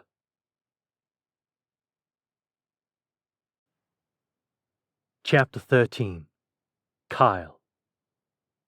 I winced, twisting my face away as I prepared for the sharp burst of pain I would feel when my wrist was cleaved off with one sharp movement. Or maybe it wouldn't be.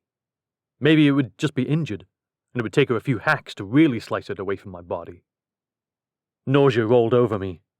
I was a doctor. Blood didn't bother me, except when it came to the stuff squirting from my own body as my hand was cut off. No matter what happened, the next few minutes of my life would be painful. I wondered if I'd survive it, or if this would kill me. Would I bleed out right here? I didn't love that my final breaths would be in some hidden warehouse, while probably no one even knew I was missing. But there wasn't much I could do about that. For a second, I imagined surviving. I'd be down a hand, but maybe I could get a cool hook in its place, and people would take me seriously. Why was I even thinking that, moments before my imminent death? And from what it looked like, it would be a pretty gruesome death. Hacked to bits by my mother-in-law. Maybe they'd make a Lifetime movie out of this story, but probably not. Someone would say I'd gone to Siberia, and everyone would believe it. No one would look for me, not even Natty. I'd just be gone. I wrinkled my nose. Wasn't your life supposed to flash before your eyes just before you died? Why was I entertaining this ridiculous nonsense? Maybe it was because I wasn't on the verge of death yet. It would take a while, and be pretty painful. I'd likely pass out before my body shut down. Sometimes I hated being a doctor and knowing exactly what to expect. Say goodbye to your hand, doctor, Natty's mom said in way too calm of a voice. I considered begging her to stop, but I wasn't sure it would do any good. I was out of chances. I braced myself, like somehow flexing my muscles would prevent pain, but it was my body's natural reaction. Before any pain bloomed, though, a loud crack bounced off the walls. I startled, my eyes snapping open. Blood sprayed in the air, but it wasn't from me. Natty's mother clutched at her hand, a cry escaping from her lips as the knife went sailing through the air and clattered to the floor. My jaw fell open as she doubled over, unable to attack me. She wailed in pain, blood now dripping from her hand onto the floor. Her eyes shot up, searching for the threat as she grabbed a gun from the table of torture tools, using her good hand. Blindly, she fired a few rounds as I sank as far down in the chair as I could. With the weapon still drawn, despite her trembling hand, she called, "Show yourself!" "Right here," a voice answered. My eyes went wide, and I twisted as much as I could to spot Ava stalking into the room, gun at the ready. "I'd drop that if I was you." "I think not," Natty's mom said. "If you believe that there are not a bevy of well-trained guards within the sound of my voice—" "You mean the ones I already took out?" Ava asked. "Yeah, they won't be of any help." I'd forgotten how impressive Ava was. I just hoped she wasn't lying. If a slew of weapon-clad guards charged in here, there wasn't anything I could do to help her. Not that I was a great shot to begin with, but even still, I'd likely die, and so would she. And then Alex would resurrect me, just so he could kill me all over again for letting Ava down. Natty's mom looked like she didn't believe Ava's claim. "Guards!" Her smug expression faltered just a tad when no one came running. "I already told you," Ava said, her weapon still aimed at Natty's mom's head. "I got rid of them. It wasn't hard. There were only 2. "Only 2 there? There are more."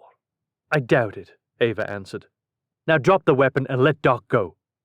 Natty's mother barely flinched as her expression turned murderous. "No." She lowered her arm, the weapon pointed straight at my head. My eyes widened as I stared at the business end of the pistol. This seems like an unnecessary elevation. Look, Ava is like my best friend. I'm basically her second husband.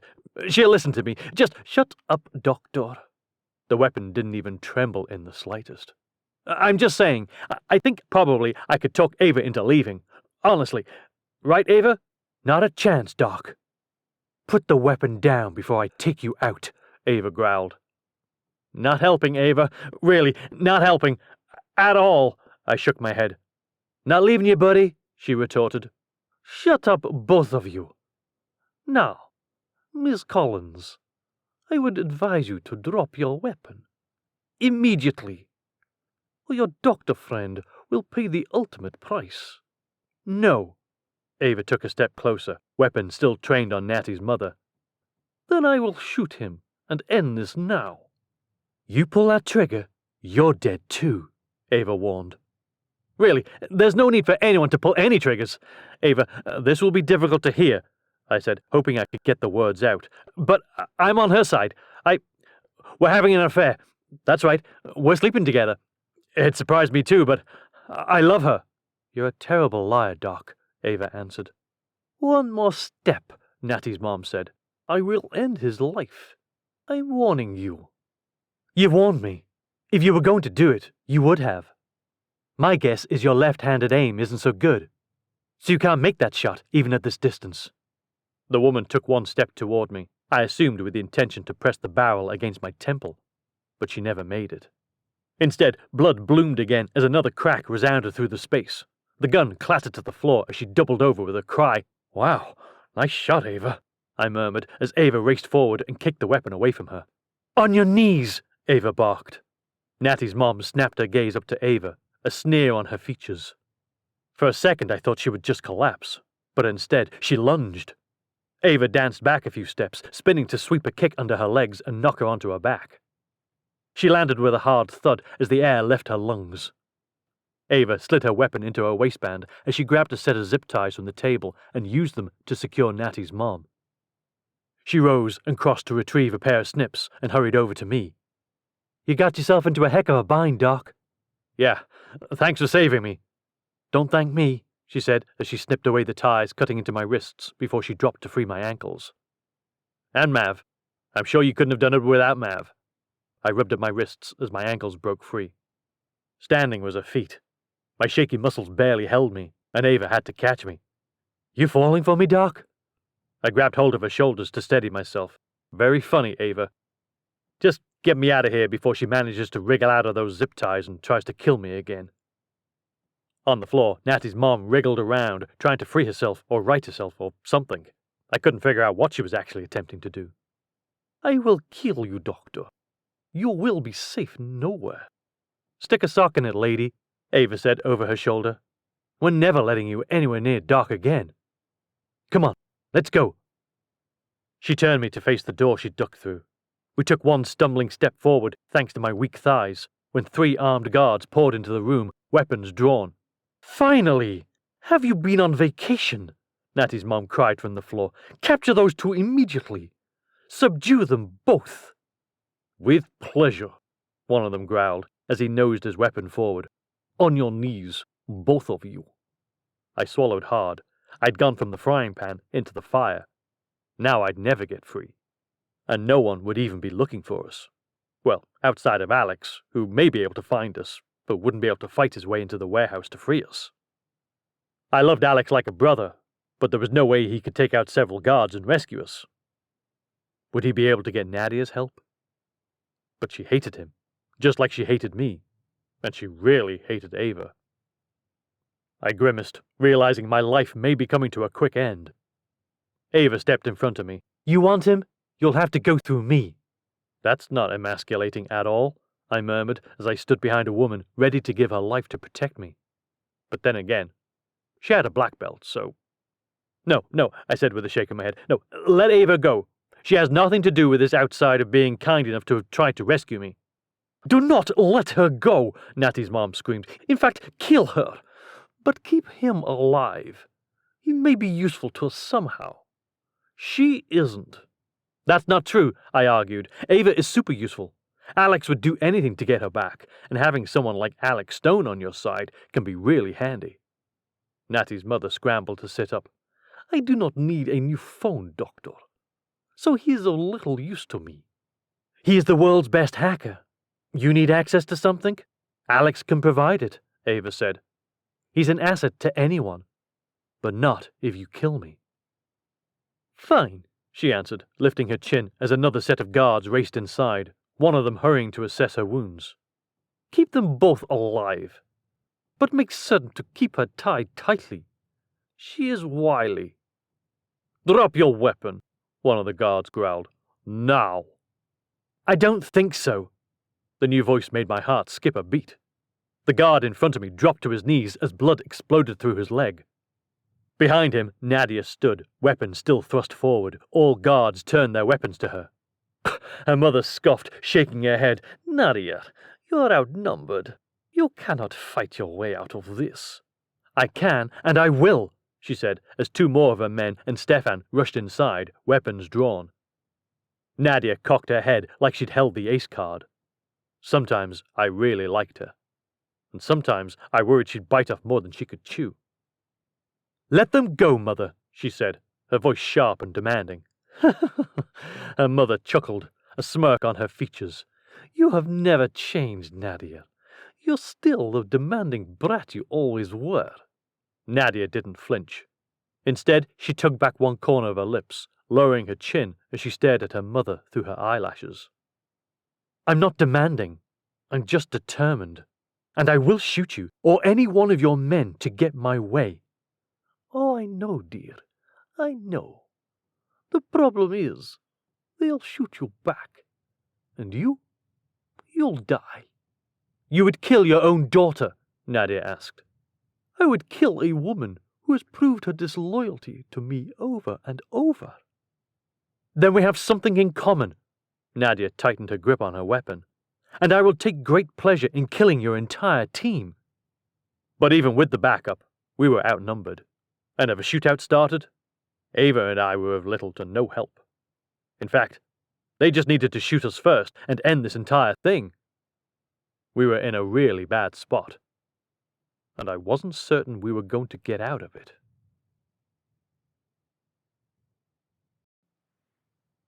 Chapter 14. Natasha. My weapon never even shook as I shot the gun from my mother's grasp. That rendered her mostly useless now, with matching wounds on each hand. Seconds before, Ava had burst into the room, claiming to have taken out the two guards that flanked the door to the space. With any luck, she could free Kyle, and we'd be on our way.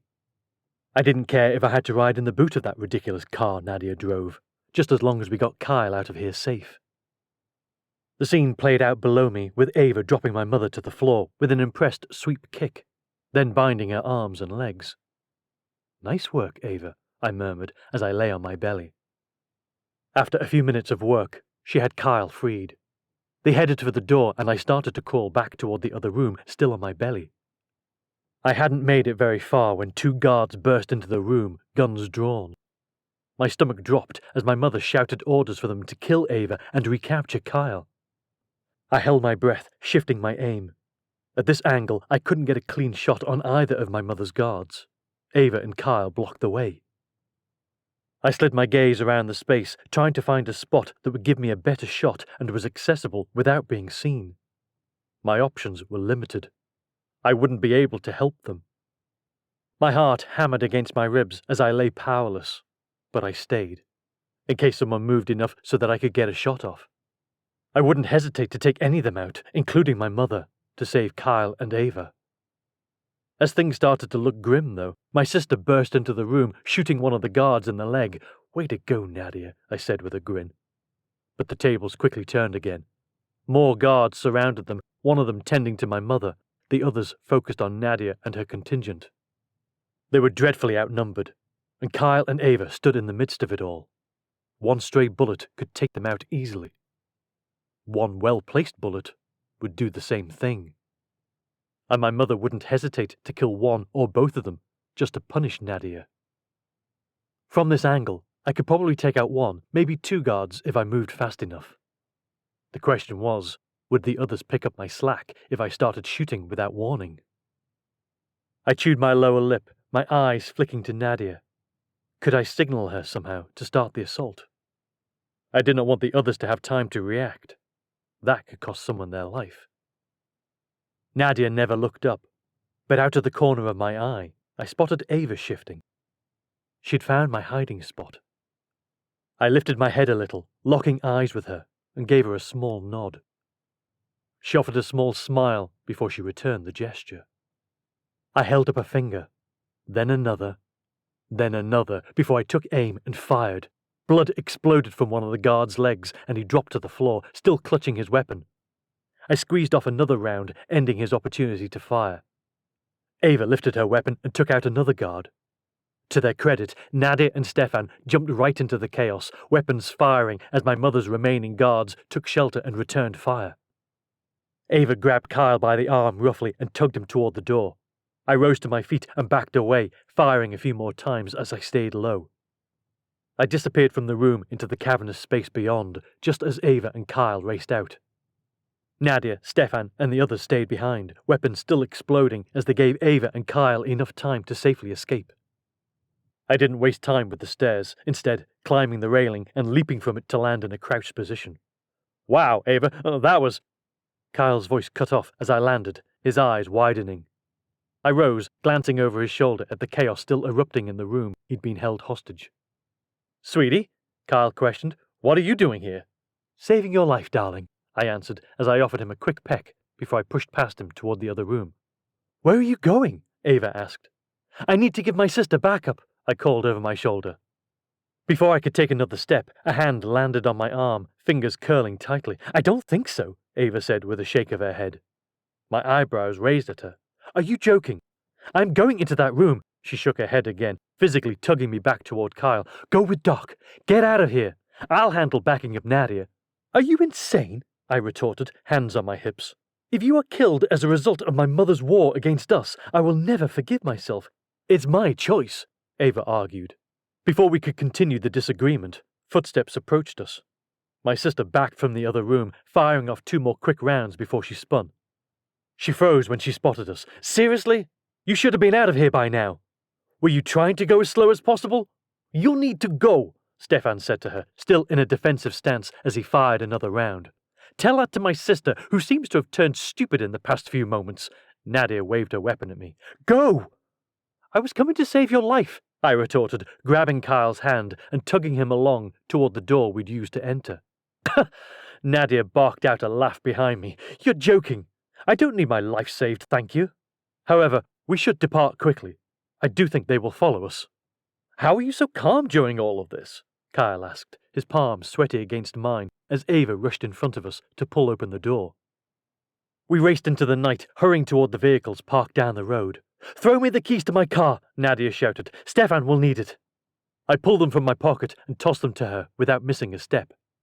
"I'm still not used to being shot at," Kyle murmured as we continued to reach away from the danger. "You get used to it," I promised, eliciting a groan from him. "We'll take the van," Nadia called from behind me. As we reached the vehicle, a few bullets whizzed past us. Stefan, still behind us, fired back, but we had to move if we wanted to escape cleanly. "Climb in!" I shouted, opening the rear doors and shoving Kyle closer. He scrambled up as Ava grabbed the keys from Nadia, planting herself behind the wheel with a promise that she understood evasive driving maneuvers. Kyle reached for my hand and yanked me into the back of the van. I readied my weapon to provide cover for Nadia as she sprinted towards us. "Go! Go!" she cried, waving us forward. Ava fired the engine from the front of the vehicle, revving it a few times. "No!" I shouted, but the van lurched forward. But Ava continued to move, the urgency of the situation pushing her to get us to safety. Another bullet whizzed by, striking the side mirror and cracking it. My eyes widened and my heart hammered as I lifted my own weapon and fired blindly, hoping to buy Nadia a few more moments. "Run!" I screamed. She pumped her arms, pushing her thighs to eke out as much speed as possible. Kyle braced himself, fingers wrapping tightly around the interior of the door as he leaned out, one arm outstretched. "Grab my hand!" Nadia shifted her weapon to her left hand and reached with her right. Their fingers glanced off each other twice before Kyle finally managed to grab hold of her. With a groan, he yanked her toward the van. I crouched to grab hold of her leather jacket and haul her in further. She kicked her feet, scrambling to find purchase on the floor before she finally rolled all the way in. She landed on her back, breathing heavily. "Thank you, Doctor. You have proved useful for once." "For once?" Kyle asked as he reached to close the doors. "I mean, I totally saved your dad's life, so there's that." "Excuse me," Nadia said as she rolled to her side and pushed up to stand. "You have proved useful twice." Kyle shot her a grin over his shoulder, still trying to grab hold of the swinging door. Before he could close it, the van shimmied, knocking us off balance. Kyle fell into the door, grabbing hold of it as his feet came dangerously close to slipping. "Kyle!" I reached for him, fisting his shirt in my fingers and tugging him back. "Phew," he said as he righted himself. "Close call. Ava's a terrible driver." Before I could answer, the van shook again. I lost my balance, slamming into the side wall with an exclamation. "Hey!" Nadia was already on her feet, peering out the back door before a curse escaped her. "They're following us!" Her words were punctuated by a spray of bullets, some of them embedding themselves into the vehicle's walls. Ava swerved again, trying to shake off the attack, but another flurry of bullets exploded our way. I lifted my weapon and fired a few times, blindly, certain I had hit nothing. "We need to get them off our tail." "No kidding," Nadia answered with a roll of her eyes as she loaded another clip into her weapon. "They're running with no lights. It's going to be next to impossible to hit anything." "Maybe they'll just give up if we close the doors," Kyle suggested. "Not likely, Doctor. Those are trained soldiers loyal to my mother and brother. They will not stop until they have achieved one of two results. They have what they want, or they are dead." Kyle's lips tugged with worry and disdain. "And what they want is us dead," Nadia answered as another bullet lodged itself in our bumper. She fired in the direction of the muzzle burst we'd seen only seconds ago, but only sent 2 bullets in their direction before she gave up. "Useless. I can't see a thing." "Hey, guys!" Ava called from the front. Kyle carefully picked his way across the back of the van toward the windowed door that led to the front compartment. "What's up, Ava?" We've got some trouble." "Yeah, they're tailing us. We know," Kyle said with a bob of his head. "Can you shake them off?" "I mean, I could have in a way nicer vehicle than this boxy van, but this isn't exactly made for a high-speed chase." "You will never outrun them," Nadia said. "They are likely in sleek, supercharged SUVs. We will need to make a stand." "How?" I cried. "We cannot even see them. They are ghosts to us without their lights on." Nadia flicked her eyebrows up as Ava continued to eke out as much speed as she could from the van to outrun our enemy.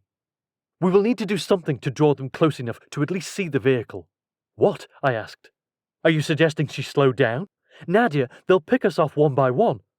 "We'll have to take defensive positions." "There aren't any," I countered with a fling of my hand in the air.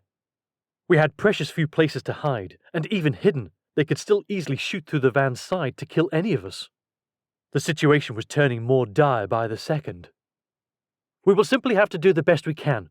There aren't many options here, Natasha. We must strike before they do. Now, hey guys," Ava called again. "What is it now?" Nadia asked, her voice filled with annoyance. "Can you maybe strike faster?" "Strike faster? What do you mean?" One of the bullets must have hit the gas tank. We're losing fuel like crazy. We're not going to make it much further." The words hit me like a slap. Losing gas. Not going to make it much further. If we stalled out, there was nothing we could do. It would be like shooting fish in a barrel. My breath caught. We weren't going to make it, and I had no idea what we'd do when the van stopped. My mother was trying to kill her own children, and she may succeed.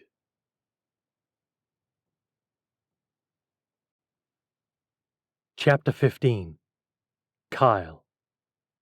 My heart rose into my throat as Ava imparted the dire news. Ava was good at squeaking through tough situations with her clear-headed swagger. But this? This wasn't something she could sashay her way out of with a flick of her hair and a wink. We were leaking fuel. It was a miracle that we hadn't blown up when they'd punctured the fuel tank. But somehow we were still rolling along. The question was, for how long would that continue? I twisted to face my wife and her twin sister. Tell me one of you has a plan better than making some sort of crazy last stand.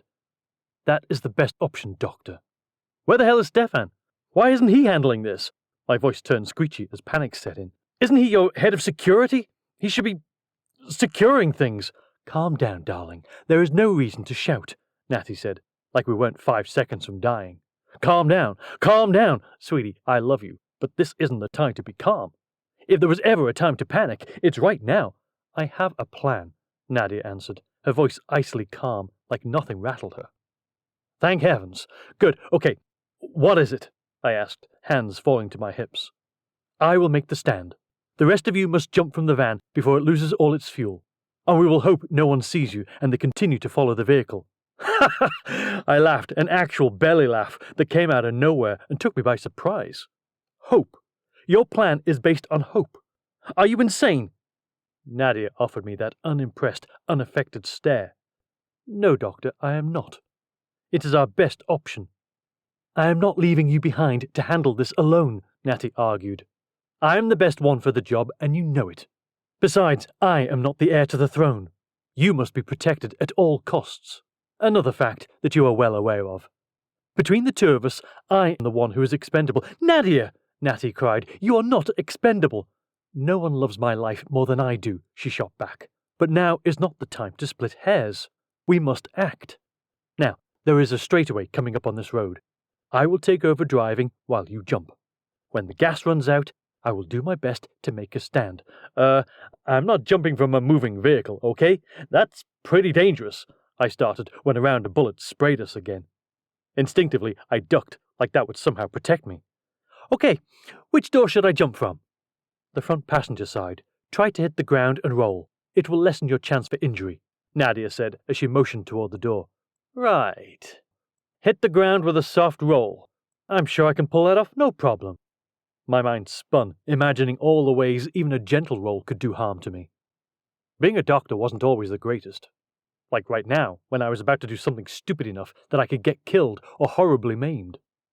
But I didn't have much choice. Although I was still deciding if leaping from a fast-moving vehicle was better than being shot. It really depended on where I was shot, though. Again, as a physician, a surgeon, bullet placement made all the difference. One to the skull, and I wouldn't feel a thing. That was preferable to breaking ribs, legs, arms, and eventually dying from blunt force trauma in a hospital emergency room after jumping out of a moving vehicle. But then again, if they shot me in a really bad place, like my gut, where I'd basically slow bleed to death while I wailed in agonizing pain and possibly still need to jump from the van in a desperate attempt to save my life, that would go horribly wrong. There are no good options here, are there? I asked. The best option is for you, my sister, and the Barbie doll to leap from the vehicle and allow me to draw them off whilst you race to safety, Nadia answered. Race where? That's the confusing part. Honestly, with 3 of us leaping, one of us is bound to get an injury that is debilitating enough to make walking, let alone running, nearly impossible. I rubbed my chin as the scenario spun up in my mind. And unless you take them all out, which is pretty doubtful given your position, they'll sweep the area in search of us. Then you had better be gone, Doctor, Nadia growled at me. And what makes you believe it is doubtful? My aim is impeccable, and I am one of the best soldiers in this country. I bobbed my head, trying to appease her. I have no doubt you are, but still, the odds of you taking out what appears to be at least 2 gunmen while the car drives itself down the road and not end up in a fiery wreck first is pretty low, Nadia. She just glared at me, like I'd suggested she couldn't shoot fish in a barrel. Look, I'm just vetting the best solution to save your sister's life, okay? I shot back. Stop looking at me like I insulted me. You have, Doctor. I could drive this truck blindfolded and shoot them over my shoulder once they are in my range. Now please, you must leap from the vehicle now, before things get any worse. She moved toward the front, ready to take over the driving while we bailed out. Hear me out, I said as I followed her.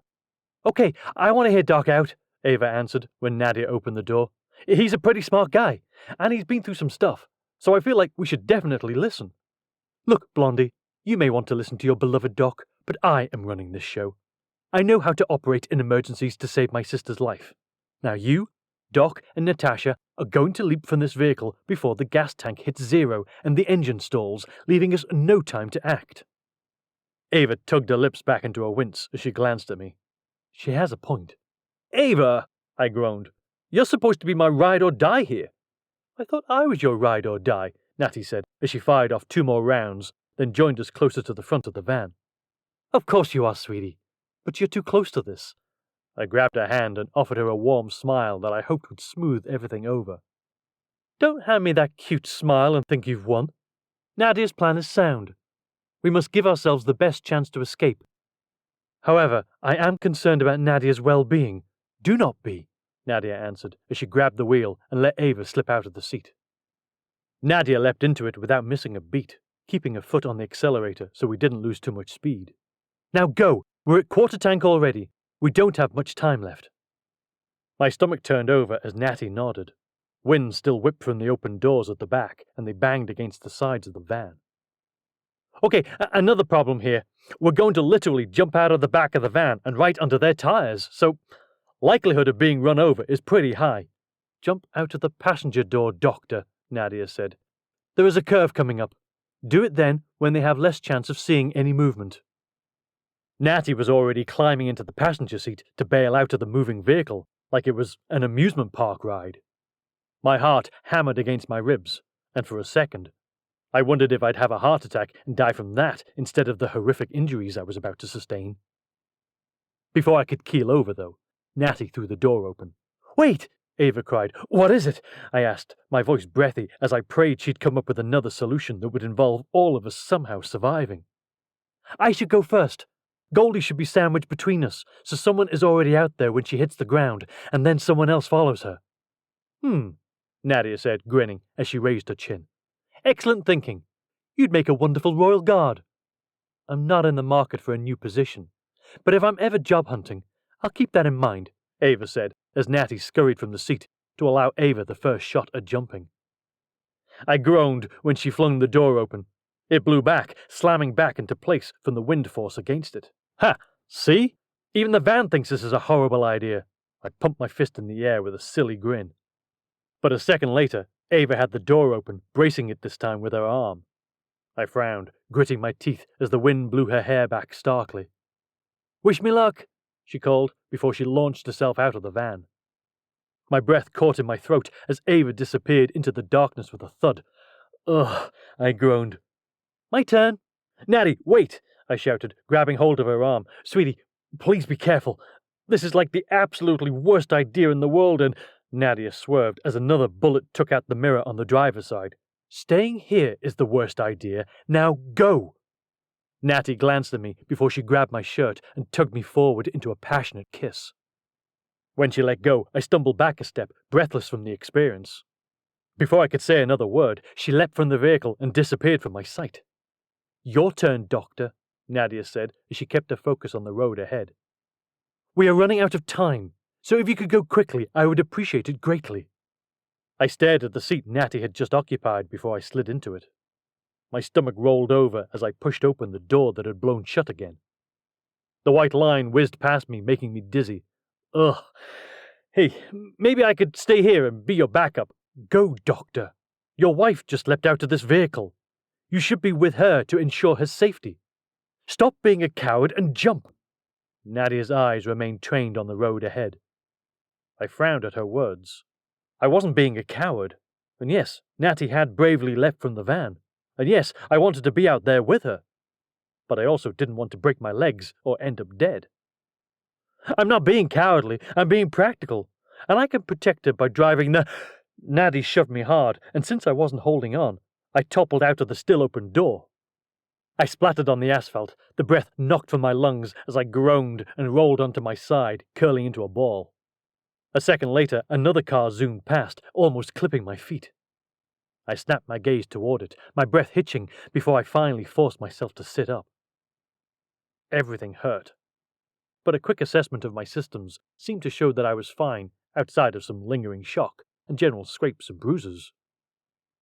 I climbed to my feet slowly, testing my weight on my limbs and fully expecting them to give out on me. But they held. "Ha!" I said as I set my hands on my hips with a smile. "I made it." My grin faded, and I twisted to study the road behind me, or what little I could see of it. "Natty," I called, just above a whisper. "Sweetie, are you there?" I took a few tentative steps when an owl hooted in the distance. I froze, wondering what animals were lurking in the wilderness just beyond the road. "Man, I really prefer cities," I murmured as I continued to walk the white line. I fished my phone from my pocket, amazed it hadn't broken in the fall, and toggled on my flashlight.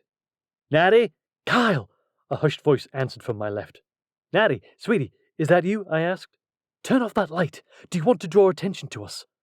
I winced, pressing the flashlight against my chest as I toggled it off. "Shoot, sorry." "I didn't think you were going to jump," Natty said as she rose in front of me, still masked in the shadows. "Yeah, nice move landing backwards, Doc," Ava answered. "Did it cushion your fall?" Yeah, it was a really solid move on my part." "Nadia shoved you out, didn't she?" Natty asked. I scoffed. No. No! I planned it that way to reduce the chance of breaking an ankle or a wrist. She didn't push me out. That's super crazy. Obviously I wanted to be out here to be with you. Take care of you." Natty smiled up at me. "You're so sweet, darling."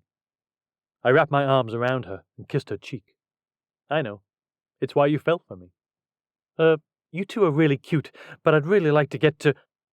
Before Ava could finish that statement, a massive fiery explosion plumed not much further down the road. My heart skipped a beat as I realized we may have just lost Nadia. Chapter 16. Natasha. "Nadia!" I screamed as I started to race forward toward the fiery mushroom cloud still ballooning into the sky. Fingers closed around my shoulders on both sides, but I fought them off. "Natty, no!" Kyle shouted. "We can't go racing up there. Your mother's guard could still be alive." "I don't care! Then Nadia needs us more than ever." I wriggled again, finding Ava also had a firm hold on me. Let go of me!" "No, Goldie," Ava said, her voice firm but forgiving. "Sorry, but Doc's right. We need to be careful. I've still got my gun. Do you?" "Yes," I answered with a nod, readying it. "We go cautiously, but we need to go now." My mind filled in the gaps that I couldn't already see. Had Nadia been a part of whatever had blown sky high? "I don't have a gun," Kyle said as we started to creep forward. "That's for the best, Doc," Ava said. "You're a terrible shot." He cleared his throat. "For the record, there was something wrong with that gun that you gave me, so..." "It's fine, darling. Your skills may be useful elsewhere if Nadia is injured. I need your focus there, not on firing a gun." He straightened a little at my side, nodding. "Right, yeah. Totally can do that for you, sweetie. If anything is wrong with Nadia, I could treat it." "Excellent, darling. Although I cannot understand what happened. How could anything have exploded? Nadia said she was nearly out of gas. Was it the other car?" "Could have been," Ava answered, squinting into the darkness ahead of us. "Maybe they wrecked pursuing her. Or wrecked into her." My stomach twisted at the words. Could Nadia have survived the impact? Was she thrown from the vehicle? Kyle was a brilliant surgeon, but could he save her? "I don't know," I murmured, my heart hammering as I continued forward, weapon at the ready. Resisting the urge to scream Nadia's name into the darkness, I inched closer, rounding the bend where I expected to see wreckage strewn across the road. Instead, I spotted nothing. Where My voice trailed off as I hesitated. "There are tire tracks heading off the road and into the ravine," Ava said, aiming her flashlight at them. My eyes locked onto them, and I raced forward, my stomach twisted into a tight knot as I stared at the wreckage below. Oh no! Kyle caught up to me, peering over the edge at the twisted metal of both vehicles. The van lay on its side halfway down the ravine, battered with its headlights still carving a path in the darkness. The other vehicle lay a few feet away, wrapped around a tree and still burning.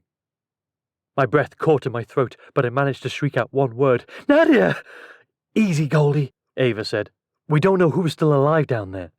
"I don't care," I sobbed. "My sister could be hurt. I need to find her." "We will," Ava promised as she flicked a gaze to Kyle. "I don't know, Ava. That's a pretty bad wreck. His words cut off as Ava glared at him, her hand gently rubbing my back. "I mean, yeah, we'll probably find her. She's smart and resourceful, and totally capable of surviving a multi-vehicle accident and multiple rolls of that van down the hill." "Doc!" Ava growled as I whimpered. My fingers curled tighter around the weapon in my hand, and I lowered myself toward the asphalt, ready to slide down the hill and begin searching for my sister. "Whoa, sweetie, nope. Can't let you go down there. It's really steep, and I don't think we'll be able to get you back up." I glanced up at him, my glassy eyes searching his. "Then you go. Please, Kyle, find her. Please. She's all alone down there. She may be hurt. Please, you have to find her before it's too late." To be fair, Nadia all alone is like a mother bear all alone. She's really pretty skilled. I grabbed his shirt and tugged him closer. "Kyle, please." "Yeah, of course, sweetie. Of course. Anything for you. I will get right on scrambling down that hill toward the other guys who had guns and may still be down there." He cleared his throat as he peered down the steep embankment. "Doc, go. I'll cover you from up here. There's no movement in the car. They may have died on impact," Ava said as she lined up her weapon. "Right, maybe I should have a gun. Sweetie, mind if I—" "It's better if she keeps it up here. You're a terrible shot anyway," Ava argued. Kyle wrinkled his nose, but lowered himself to the pavement and slid forward to the edge. "Okay, I'm just gonna go slowly down." His words were swallowed by the scream that erupted as he slid faster than he expected down the hill, crashing into brush and trees. When he finally somersaulted to a stop at the bottom, he didn't move for a moment. "Oh no! No! Kyle!" I screamed. "I'm okay," he called. "I'm not dying anyway." With a groan, he climbed to his feet, wiping at his brow as he glanced around to find his bearings. "Okay, I'm gonna check the van." He hesitated, almost like he was hoping Nadia would have heard his words and popped out of the vehicle first. But there was no movement. I held my breath, worry for my sister making me shake all over. Ava kept her gun trained forward, following Kyle's movements while she scanned for any threats. Come on, I coaxed under my breath as the smell of burning rubber reached my nose. Every fibre of me wanted to scream as I waited for Kyle to reach the van. I expected the news to be horrible, for him to find Nadia's mangled body inside. I prayed she had a pulse and that he could save her, but I worried it would be far too late for that. Behind us, tires scraped along the road, and I twisted, raising my weapon high, blinded by the bright headlights. The car came to a stop, and I recognized the front grille of Nadia's flashy sports car. Stefan stepped into the lights moments later. "Malenka," he said, his voice breathy. "What happened?" "Stefan," I sobbed, throwing my arms around him as he closed the space between us. "It's Nadia. She went over the embankment. We haven't found her yet." "What are the others?" He flicked his gaze over the edge, scanning for threats. "No movement down there," Ava said, "other than Doc." "Okay, I'm at the back of the van," he called, waving a hand. "I'm going to look inside now." I clung to Stefan, my features pinched in agony as I waited for some sign of Nadia. Kyle toggled on his flashlight and peered into the van. He leaned in further before he climbed inside, disappearing from our sight completely. I whimpered again, and Stefan tightened his grip around me, ensuring my knees didn't buckle. The light bobbled around inside the van, settling for a moment. My heart skipped a beat. Had he found her? Was she hurt? Dead? "Kyle!" I called, leaning closer to the edge as Stefan held me back from toppling over. Is she hurt? The light started moving again, dimming before it shone out of the van's front windshield. My jaw trembled. If she had been in the driver's seat. I didn't let my mind finish that statement. I didn't want to think about her being smashed against the windshield or her head slamming against the window. A second later, the light switched direction, beaming out the back. Kyle emerged alone. She's not there! What? I cried. Kyle, she must be there! My heart plummeted. Unless she'd been thrown out of the van. Was she thrown? Ava called, voicing my worst fears. Kyle's flashlight scanned the horizon in front of him before he twisted to face us. No, the windshield is intact. What about the side window? Could she have gone out there? Ava questioned. No, it's cracked, but not missing. She wasn't thrown, unless she flew out of the back. My stomach somersaulted, and Stefan's grip tightened around me, half to keep me upright, and half from his worry over Nadia. The back bumper looked crumpled from our vantage point, as did the other car's hood. I had guessed that the other vehicle had smashed into the back of it, and that had been what sent them both careening into the ravine. If Nadia had been in the back then, could it have thrown her onto the road? I peered over Stefan's shoulder at the dark pavement behind us. Did you see anything? No, he answered, also glancing behind him. But if she was on the side of the road... We broke apart, both of us scrambling to toggle on our flashlights as we followed the curve of the road. Nadia! I called out, scanning the berm on my left. My stomach turned over with every piece of brush that stuck up. What would I do if I spotted a hand or a foot? If Nadia wasn't answering us, it meant she wasn't able to answer. And if she wasn't able to answer us, it was because... I wouldn't let my mind finish that thought. I couldn't lose my sister. Not now. Not Nadia. When things had looked grim for my father, I'd taken it hard. But Nadia had been my rock. She had also been the one who protected me, and indirectly, she was the reason I'd found Kyle. Had I found him because I would need someone when I lost my twin? The thought rocked through my brain, leaving wreckage in its trail. Malenka? Stefan asked, touching my elbow as I stood frozen. I snapped my gaze to him. Stefan, she can't be... We'll find her, he promised. I clung to the words, hoping he was correct. He was fighting his own battle over this, I was certain. He loved Nadia too. But his love didn't mean we'd find her safe. Behind us, Ava called down to Kyle. Doc, do you see anything over by the other car? Kyle leaned forward, squinting into the darkness that spread beyond his flashlight's reach. Doc, walk over there, Ava said. Well, I mean, I will. I just... Do we know where the guys from that car are? Kyle asked. Possibly inside. If not, I've got you covered, Doc. Just go over and see if you see her, or anyone else. We need to know if they are dead or lurking around here. Right. Okay. Yeah, I'll head over there right now and look around. He hesitated before he took another step. By the looks of that wreck, they should be dead. Probably. My heart hammered as he approached the still burning vehicle. If they were dead, was Nadia? Had she been part of the casualties in the horrific accident? Do you see anything? Ava shouted. Driver looks like he's dead, Kyle answered as he peered into the window. What about the others? There may have been 2 more. My husband slowly circled around the car. Yeah, second guy dead in the passenger seat. Not seeing anyone in the back. What about Nadia? Ava asked. Kyle's flashlight beam splayed wider from the scene. Nadia? Nadia! But she didn't answer. No one did. I don't see anything, Kyle shouted from below. I don't see her anywhere. My heart plummeted as I realized this may take a larger manhunt in the daylight hours. My mind whirled as headlines ran through my mind. Princess missing, presumed dead. Nikolai would have a field day. He would automatically become the next in line for the throne. I was dead, and now my sister. He had succeeded in his power grab. and my mother would ride his coattails right to the throne.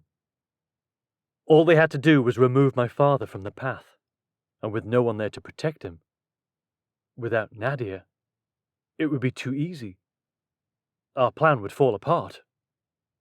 We'd have to change it. I would have to reveal myself. I could not leave my father to fight alone. "I'll take another walk around. Try to follow the path of the wreckage," Kyle called, his voice pulling me back to the current predicament. I loved him for trying, but I suddenly wasn't certain I wanted Nadia's body to be found. Even if she was dead, I wanted to keep hope alive, to assume maybe she was out there somewhere, still watching, still protecting. As I took a step toward the embankment, ready to call him back, a loud noise and a wash of heat blew me backward. I landed on my back, my jaw unhinging in horror as I stared up at another mushroom cloud pluming high into the sky. The source? The vehicle Kyle had been standing next to. The fires that had been burning in and around it must have ignited the gas tank. And now, the place where my husband had been standing seconds ago was nothing but fire. Chapter 17. Kyle. My heart sank as I glanced around the area near the second vehicle. No sign of Nadia. Not only did it break my heart for my wife's sake, but if I was being honest, I would have loved to have found and saved Nadia. I imagined a slight head injury with her knocked unconscious, or maybe something more dramatic. Nadia barely breathing, me snapping into action, CPR, life-saving measures, heroics that would bring her back to life in the field. Triumphantly, I'd carry up the hill, somehow making it up the steep embankment while managing to carry her limp body. Nadia would be stunned but grateful. Natty would be more than grateful. She'd fling her arms around me and kiss me so hard I'd barely be able to stand. I almost smiled at the scene when another one filled my head. This time, I stumbled over Nadia's limp form. I dropped to my knees, pressing to feel her pulse when she grabbed my arm and wrenched it. "Touching, doctor?" "I think not. I was just trying to save your life," I'd gasp out. But it wouldn't matter. Somehow, I'd end up sore and begging her to let me go. I twisted toward the rear of the car, peering into the darkness. No matter which way it went down, Natty would love me for saving her. She'd give me credit. That's all that mattered. But I couldn't see Nadia anywhere. I tried to figure out where she would have been thrown, but it was an impossible task. We had no way of knowing where she was when the vehicles collided, making it impossible to determine any sort of trajectory. My muscles tightened as I grew more frustrated.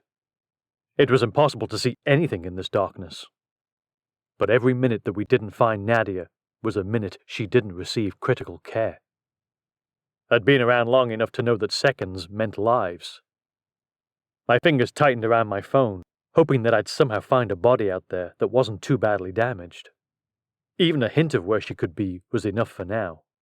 Just something. I twisted to glance behind me. Had they spotted anything from where they were? As I turned, the overpowering scent of gasoline burned my nostrils. My lips tugged into an involuntary frown. "Phew, that's strong," I whispered to myself. The heat of the fire warmed my skin enough to call my attention back to it. My forehead creased as I pieced the puzzle together way too slowly. Fire, gasoline, trouble. Panic welled inside of me, and I started to run, hoping to put as much distance between me and the car as possible when the explosion hit. It blew me forward, planting me face first in the dirt yards away. Heat washed over me, enough to make sweat bead on my brow. My ears rang from the loud boom that had assaulted them seconds ago. I turned to glance at my backside to ensure it wasn't on fire or singed beyond belief. The few steps I'd taken away from the car seemed to be enough to protect me from any lasting damage. I rolled onto my back, assessing any other damage. Ankle seemed to work okay. Wrist was tender but movable, not broken. Ribs, a little sore from being smashed into the ground but not broken. Miraculously, I seemed just fine, outside of a little sore spot on my head. I touched it, wincing as it stung, pulling my finger back to assess the wound. Bloody, but not a serious head wound since I'd never lost consciousness. And still, I hadn't found Nadia. but the shrieking that came from above me suggested that maybe someone else had. I wondered if Stefan and Natty had stumbled upon her lying on the pavement. Was she in bad shape? Dead? Kyle! Natty's voice screamed into the night. Oof, Natty must be really bad off if she was screaming for me like that. Doc! Ava's voice carried a note of panic I'd only heard on a few occasions when Alex's life had been at stake. Doc! Can you hear me? Light barreled toward me at a rate faster than seemed humanly possible. Yeah? I called. Within seconds, Ava was standing over me, her cell phone's flashlight blaring in my face. I held up a hand to block it. Ava, aim that elsewhere, please. Doc! What? I asked. Ava frowned at me, twisting to shout over her shoulder. He's fine! She turned back to me, shaking her head. There was just an explosion. We thought you were dead. Oh, right, yeah, no, not dead. Just maimed a little, but not dead.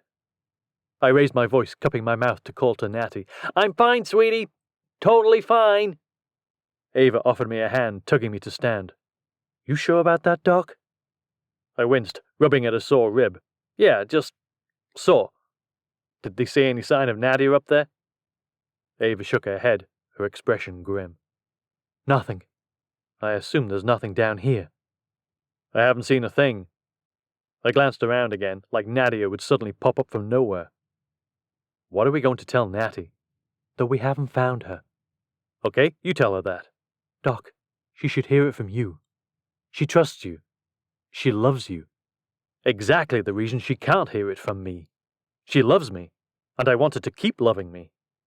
You give her the bad news. She likes you, but that's as far as it goes. Doc, she needs you. It's not your fault we haven't found Nadia.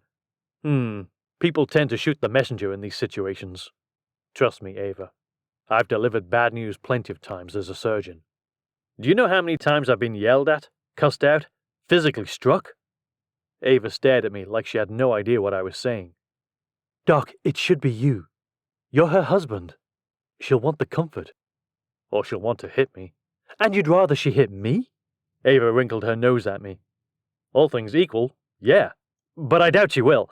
I think it'll be easier coming from you. Ava rolled her eyes at me. Just get up there and tell her. I'll do another sweep down here. Oh, no, I said as she toggled on her flashlight again and swept it over the landscape. I'm not going up there so you can triumphantly find Nadia. No way. If there's a rescue mission, I'm going to be part of it. You really need to start trusting your relationship instead of thinking you have to constantly play hero to keep her affection. Says the woman who was married for, 17 years before she admitted she loved her husband? She shot me a warning glance as I strode next to her, still searching for Nadia somewhere near the accident scene. What? I'm just saying. He pulled out all the stops for you, right? He did gaming nights, and we accidentally got pulled into a major crime syndicate's path. So no, Alex didn't play hero. He just reminded me of our connection. Doc, you really need to just trust your connection with her. I'm trying to, but stuff like this doesn't happen for me. I'm waiting for her to realize she doesn't need me anymore and divorce me. I feel like I have to keep winning her. That's insane, Doc, and it's no way to live. I scoffed, still scouring the area for any signs of Nadia. Says the person who was in a fake marriage forever, then decided to make it real, and then still had Alex trying to impress you enough to say I love you back to him. Ava shot me an annoyed glance. Please stop reminding me of my shortcomings. And also, learn from my mistakes. It's not a marriage if you have to constantly be winning the other person. You're married. You won. Now just enjoy the other person. Enjoy seems like a strong word, given that she's supposed to be dead. And now his sister may actually be dead, and her mother and brother are the source of the problems. You know what I mean. And yes, even with all this insanity going on, you still have each other. Enjoy that. When the board was after us, Alex and I still walked on the beach holding hands. We still had game nights. We still enjoyed each other. All while almost being killed, I shot back. Yeah, that really bonded you too. Then let it bond you and Goldie. Ava heaved a sigh, shaking her head. I don't see anything. Do you? No. I shot a glance over my shoulder. We've gone pretty far from the crash site now. I doubt she was thrown this far. Ava shook her head. No, probably not. But if she was alive and crawled or stumbled? Ugh, I groaned as I scrubbed my face. This was turning into a disaster of epic proportions. If Nadia was missing, or worse, dead, that was a major blow. She wasn't my favorite person in the world. Actually, she was downright scary. But she protected Natty, and she was whip-smart about it, too. She can't be dead, I murmured. Are you saying that rhetorically? Or do you actually believe the crash pattern suggests she's alive? Ava asked. Well, a little of both. She didn't go out through the windshield, and she'd likely have seen the car getting closer, so maybe she bailed. But also, like in theory, if she's dead. My lips puckered as I tried to imagine the fallout. Yeah, Goldie's going to take it badly, Ava answered. They were close. Are close. Don't use the past tense. I'm manifesting her being alive. I don't think wishful thinking counts as manifesting, Doc. I wrinkled my nose, irritation building inside of me over the situation. Well, I'm doing my best here, okay? I mean, this is awful. I don't want to go back and tell my wife that her sister is missing. Or dead. We don't know she's dead. We have no evidence of that. So go with missing. It's hopeful. Ha! I let out a bitter laugh. Oh yeah, right. When Alex went missing, you went off the deep end. Hopeful my foot. You were like, OMG, we have to find him. I will break the world to do it. She arched an eyebrow at me, and I recalled exactly how frightening Ava Collins could be when she wasn't on your side. I'm just saying, I added with a shrug. Okay, fine. I'll break it to her gently. You're right. I have to be the one who does this. This is on me. I'm her husband. I want her to rely on me. I have to stand up for her. I have to stand up for us. I puffed out my cheeks, blowing out what I hoped would be a steadying breath as I stretched my arms, rolling my neck around. It's a conversation, Doc, not a marathon, Ava said. I'm just preparing, taking mental stock. I need to be the strong one here. I can't fall apart. So, I need to be relaxed, grounded. I'll tell her. Would you? I asked, a little too quickly, my hands threading together in a pleading gesture as I stared at her. Oh, that would be great. I'll hold her while you say it and tell her it's all going to be okay. But you do the bad news bit. Then when she thinks of it, she'll see your face, not mine. Ava rolled her eyes at me, turning back toward the crash site. I didn't think you were this much of a coward, Doc. I'm not a coward. A coward. Look, I'm sorry, okay? She's going to be devastated. I've delivered a lot of bad news in my life, Ava. But never to someone I actually care about. And never to someone who cares back. Ava wrapped an arm around my shoulders. I'll help you. You're a lifesaver, Ava. I really appreciate this. The walk back toward the embankment was a little lighter, knowing I had Ava to help me get through what I was certain would be a difficult scene to get through. I imagined having to administer a sedative to Natty just to get her to calm down and rest before daylight hit, and we could resume our search. Anything? Natty called, hope in her voice as we reached the bottom of the embankment. I tried to scramble up it, but it was too steep. I'd have to be an expert rock climber to get out of this, and I'd never climbed a rock in my life. Julia had. Where was Julia when you needed her?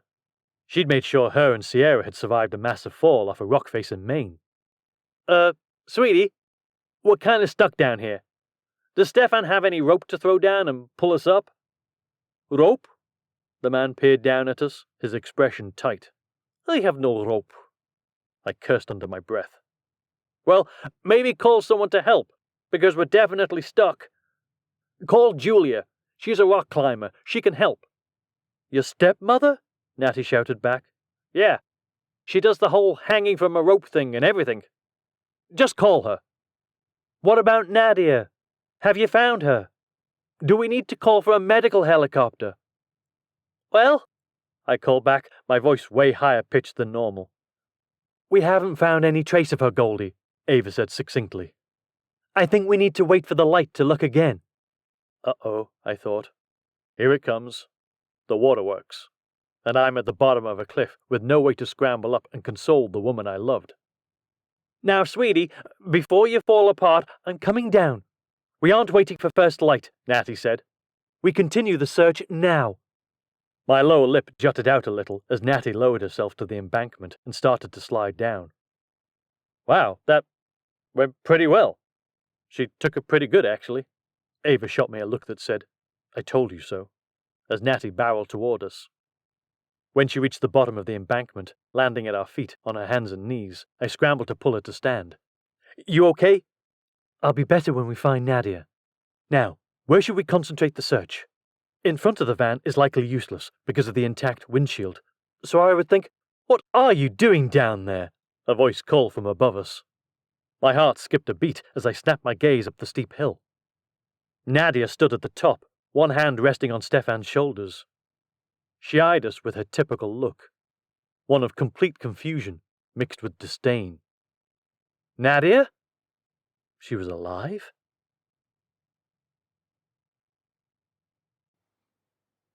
Chapter 18. Natasha.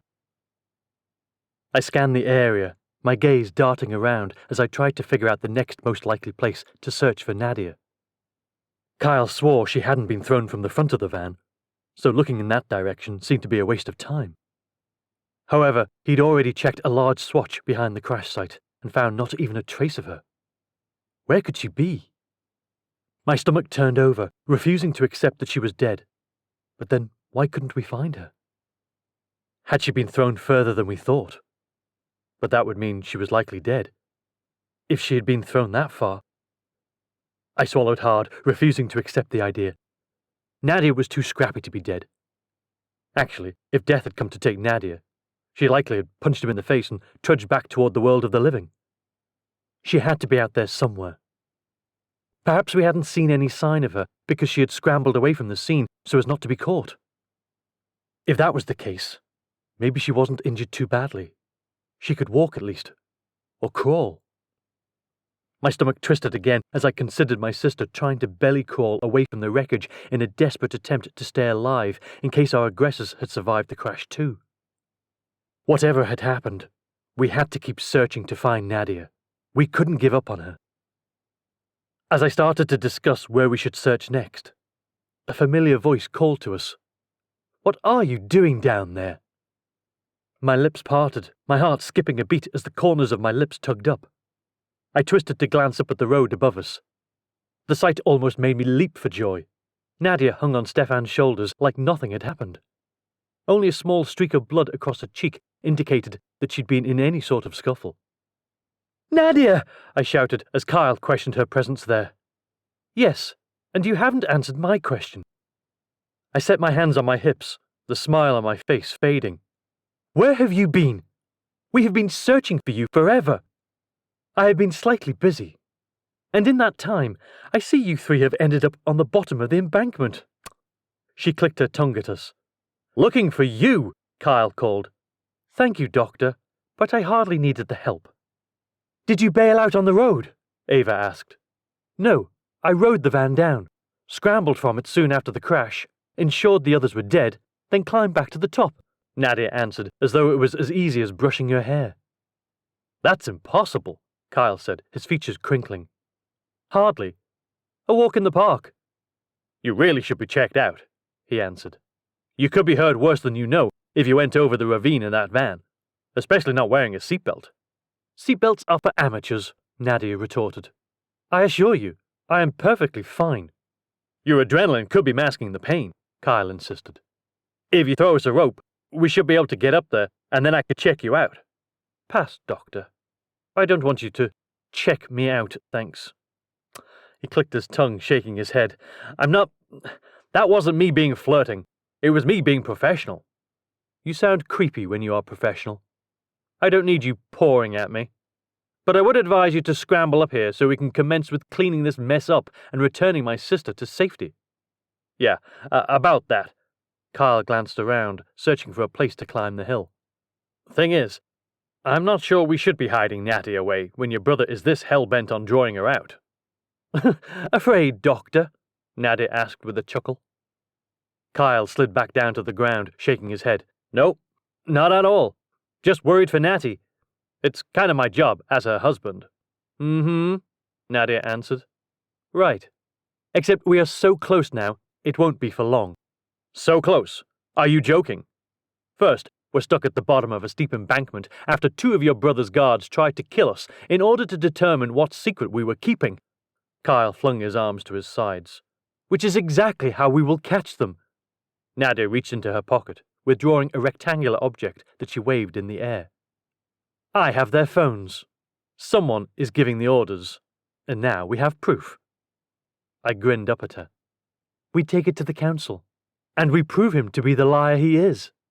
And that is why you are in line for the throne. Now get up here so we can finish this. Where did you climb up? I asked, eyeing the terrain. She poked a finger back the way we'd come. I trotted in that direction, searching for a place where climbing would be possible. A few boot marks showed where she'd scrambled to the top. I followed her path, clinging to any brush or roots I could find, until I made it to the top and glanced back. Ava was already scrambling up in my wake, clawing her way to the top. I thrust out a hand to tug her onto the pavement. She grabbed hold, allowing me to yank her the rest of the way up. Thanks, she said, panting for breath. Whew, that was a workout. Sweetie, any chance you could haul me up too? I'm kind of stuck. I peered over Ava's shoulder at the embankment, finding Kyle stuck near the top, clinging to a small bush that grew from the side. Oh, darling, I murmured as both Ava and I moved to grab hold of him and haul him to safety. Well, I see you've all made it up, Nadia said as she and Stefan joined us. I didn't waste time on words, simply wrapping my arm around her and pulling her into a hug. She reciprocated, pulling me tight against her. I thought we'd lost you. Nadia pulled back, shaking her head. I'm too stubborn to die. I grinned. I know. That's what I was banking on. She smirked at me for a second before she squeezed my arms. Well, we should move. I have already called for backup, and you, Maya Sestra, need to get back to your hiding spot. I wrinkled my nose, but I knew Nadia wouldn't change her mind.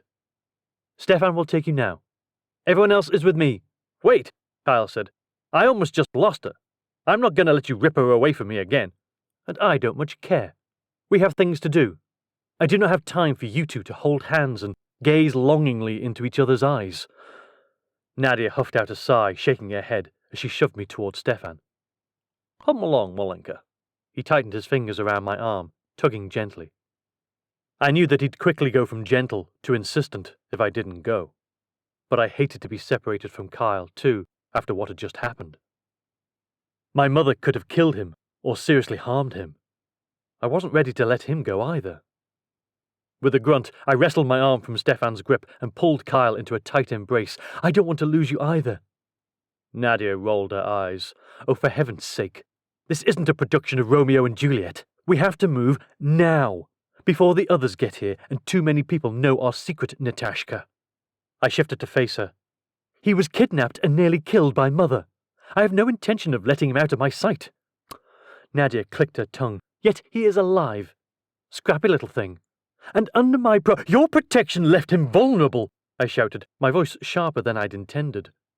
Nadia's eyebrows raised as she fluttered her eyelashes. I am not certain I like your tone, Maya Sestra. And I am not certain I care for your indifference here. He was under your care when he was abducted, and I have righted the situation, Nadia said, taking a menacing step toward me as she straightened to ensure she towered over me as much as possible. I was part of that writing. Actually, Alex and Ava were part of that writing. You were woefully behind. Woefully behind, Nadia scoffed. Molenka, Stefan warned, reaching for me again. I shook him off, intertwining my fingers with Kyle's as I lifted my chin. Do not pick this fight, Natasha. You will lose. I shook my head. Let Kyle take me to the bunker. We will both be safe then. The good doctor cannot disappear. He can, and you know it. Mother would expect you to remove him from the public eye after the breach. Do not test me, Nadia. I let you have your way often, but this is non-negotiable. Nothing is non-negotiable, and I will not negotiate with your life. Stefan, is better at your side right now, in case you are put in danger again. Kyle will stay with me. You take Ava back to the palace. She doesn't have a target on her back. Are you sure about that? Ava questioned. I was the face of the Save Kyle movement. I can't imagine your mother won't be angry. Oh, she will be, Nadia answered. But her anger will not be directed at you. You are of no value to her. Ava's jaw unhinged. No value? Don't take that literally, I answered, my eyes still trained on my sister as I tried to read her mood. You are of no value to bringing the crown within her grasp, so she will not bother with you. I will let nothing happen to you, Nadia added, unless you and that gangly husband of yours go slinking about outside of the palace. Then you are on your own. Kind of feel like you made the same promise to Doc, but he still got kidnapped. Ava shrugged, and I nearly spun around to throw my arms around her neck and give her a kiss for the comment that called my sister out. Nadia clicked her tongue, a fact that I will apparently never live down. But the good doctor wasn't exactly well behaved. Hey, Kyle shot back. I didn't do anything. I was in my bedroom texting your good buddies, Alex and Ava, about how you had a secret and were coming to them. Nadia showcased his text messages on her phone. Kyle's features crinkled with confusion. How did you— I have my ways, Doctor. Your loose lips are going to cost us everything. Perhaps my sister has a point about sending you to the dungeon. Look, I've already been in your dungeon, and I did not find it pleasant. I'll go with Natty. That leaves her exposed to an attack. No, Nadia said with a shake of her head, like it was the final word on the matter. Nadia, I shouted. I will take them both, Stefan yielded. It will look like you have sent him with me for protection. It could work. Nadia flicked her gaze sideways to him, and I wondered if she would refuse, just to flex her muscles over everyone. But she gave in. Fine. Do not complain to me about the cramped quarters in my car. It's not made for 3. I will not complain, I said with a grin, before I flung my arms around her. Thank you, Nadia. She squeezed me a little tighter. Now go, before someone happens upon us. I grabbed Kyle's hand and tugged him toward the car. He reached for Ava, grabbing her hand. Thanks for coming for me. Stay safe. I will, she answered. Be safe, both of you. Stick with Nadia, I called over my shoulder as we headed for Nadia's sports car. She'll keep you safe. Ava offered a wave and a slight smile. A pang of worry threaded through me for her as we left her behind, but she needed to go to her husband, or it may look suspicious. We piled into Nadia's car, Kyle and I squeezing into the passenger side with me on his lap. Your father would have a heart attack if he saw you sitting on someone's lap, Stefan claimed. He is my husband, and these are dire circumstances, I answered. Just drive. Or hand me the keys and allow me to do it while you stay with Nadia. She could use your help, you know. And you could use my protection. Prince Kyle is hardly the best guard for you right now. Hey, Kyle retorted. I'm perfectly capable of protecting my wife. Seriously, I took down the board, so it was my understanding that Alex and Ava were instrumental in taking down the board. Well, I was instrumental in them being instrumental in taking them down, so actually I was doubly instrumental. Kyle cleared his throat as he made the rather nonsensical statement. I have no doubt you were, darling, and Stefan forgets that I am perfectly capable of taking care of myself. I am the one who rescued you, shooting my mother twice to do it. Kyle's brow furrowed. Wait, what? I thought Ava shot your mother twice. No, that was me. I was in a perch above you. The moment she came near you, I fired. I was not about to let her harm you. Kyle shifted under me, his eyelashes fluttering as he processed the statement. Wow. I really thought it was emasculating when Ava rescued me. But being rescued by my own wife is something you will likely need to grow used to. The Romanov women are no shrinking violets, Stefan said as he guided the car around another curve. Clearly, Kyle answered. I threaded my fingers through his, squeezing his hand. All that mattered was that we were together, and soon my brother would be defeated. I heaved a sigh of relief, wondering how quickly Nadia would move to present the evidence to the council. A smile spread across my face as I imagined walking into that chamber triumphantly, with Nikolai choking on his own treason. He would be tried, likely jailed, perhaps even worse, and stripped of his royal title forever. We would never have to worry about him again.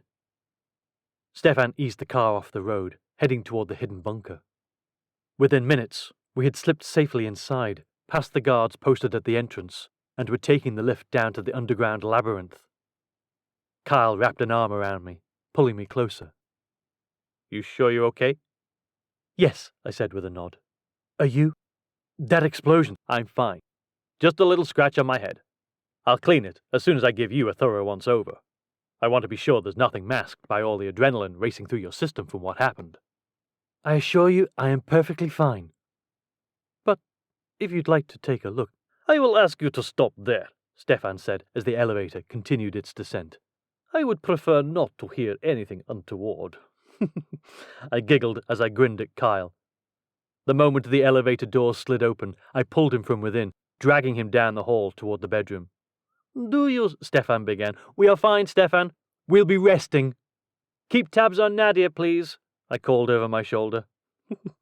With another chuckle, I pushed into the bedroom, slamming the door closed behind me. "Now, let me make perfectly sure you're all right," I said. But Kyle didn't move in front of me, didn't turn to look at me. My eyebrows knitted. "Kyle?" His response was merely to raise his hands in the air, his muscles tightening across his back. What was he doing? I took a step toward him, my stomach clenching as I wondered if he was hurt and hadn't said anything. Before I could ask again, I caught sight of what had him so alarmed. A glint off of the large ruby inset in his ring along with the subtle scent of his cologne. My heart stopped for an instant. "Well, well, well," my brother said, stepping from the shadows in the corner of the room. "Look who isn't dead after all."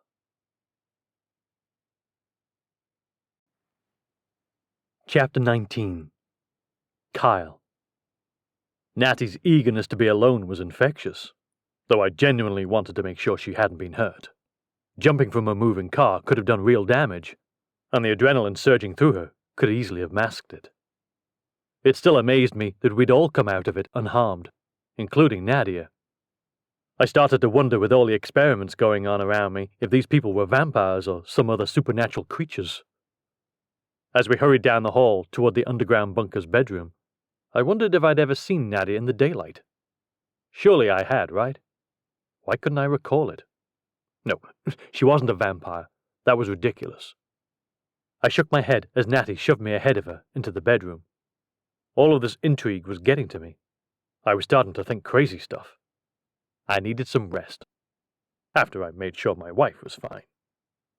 But as I stepped into the room I'd been in earlier, something struck me as different.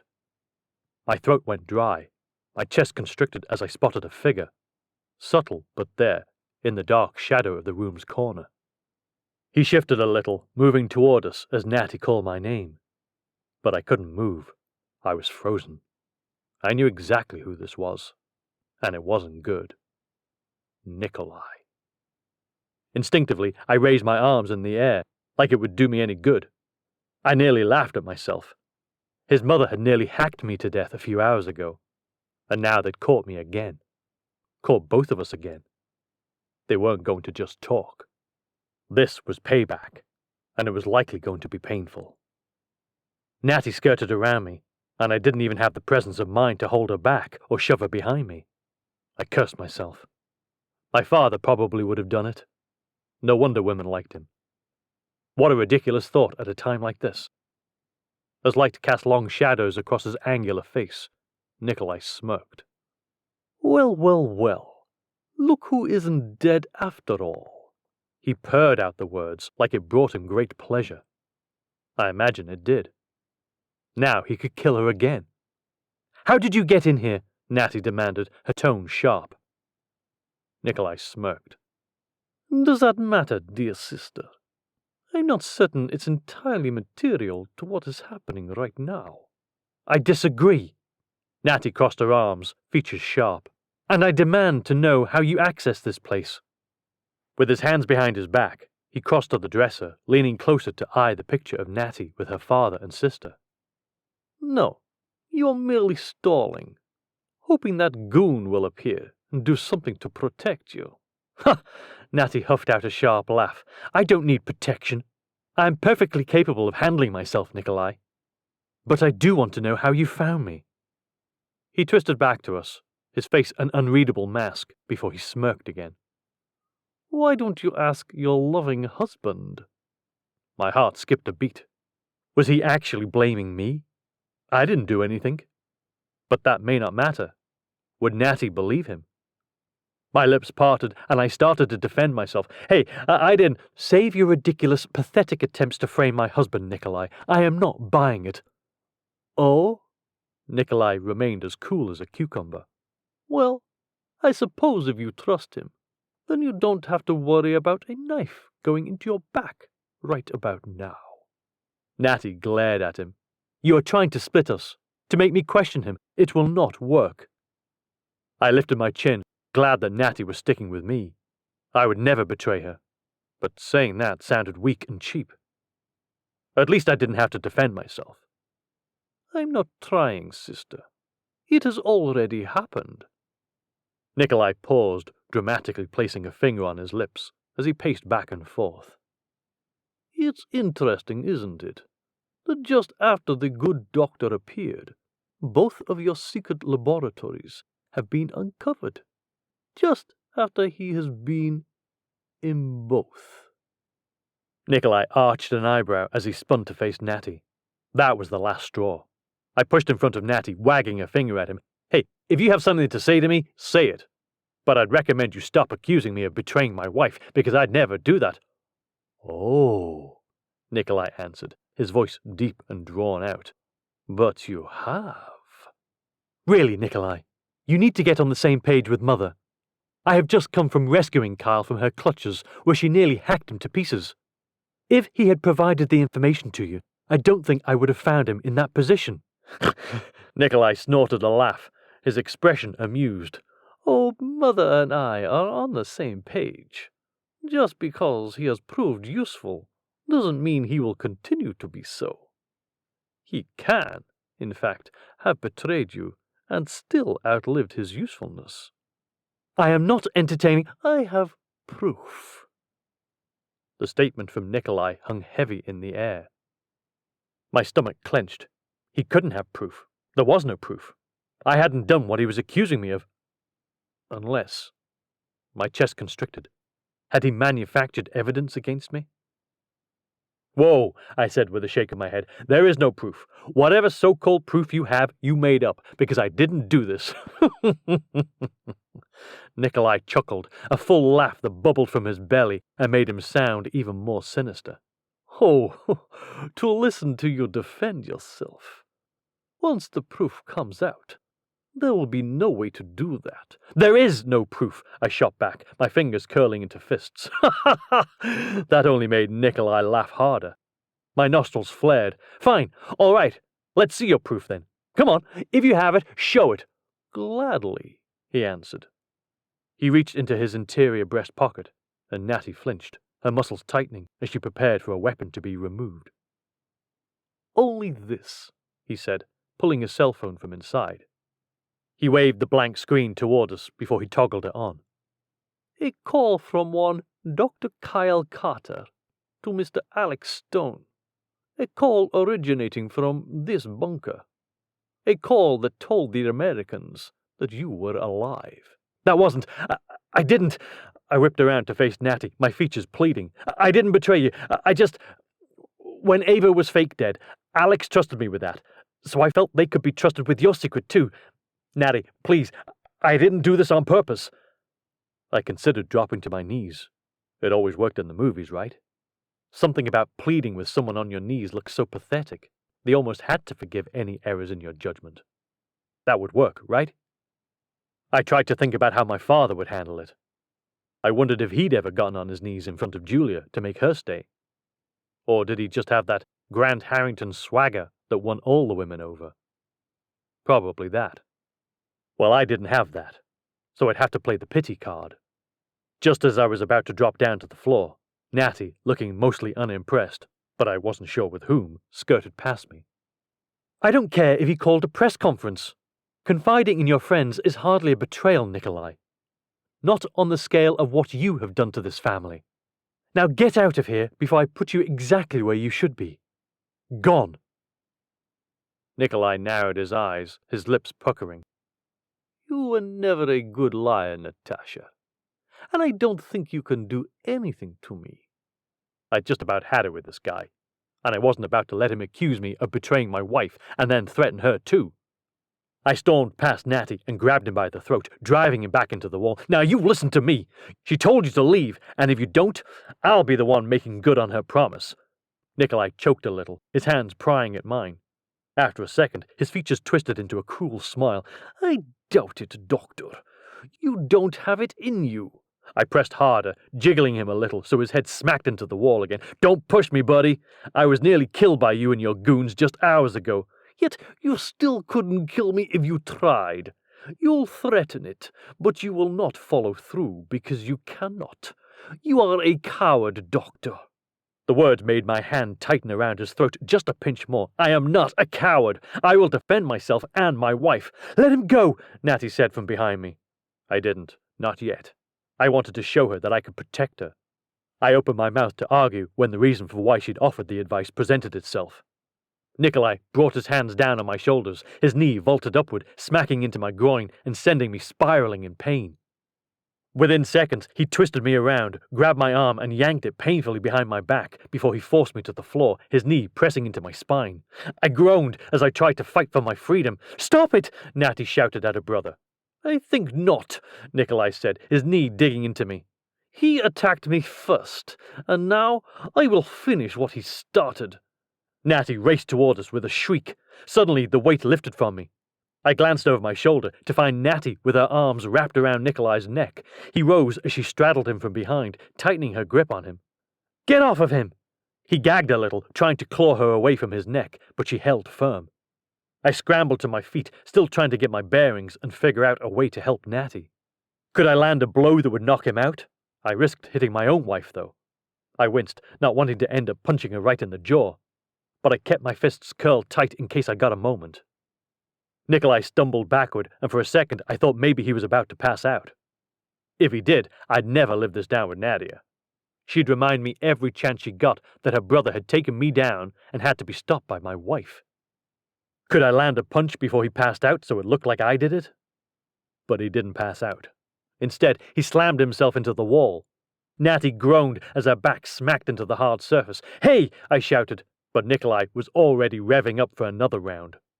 He leaned forward and drove himself back into the wall again, smashing my wife against it. She shrieked again, but didn't let go of him. I raced forward, swinging at him, but he ducked away, shifting as he tried to throw Natty from his back, but she clung to him like a monkey. Natty, let go! I'm gonna hit him! I called. I will not! She groaned as he swung her around and slammed her into the wall again. This time, Natty couldn't hold on. Her head smacked off the thick concrete block.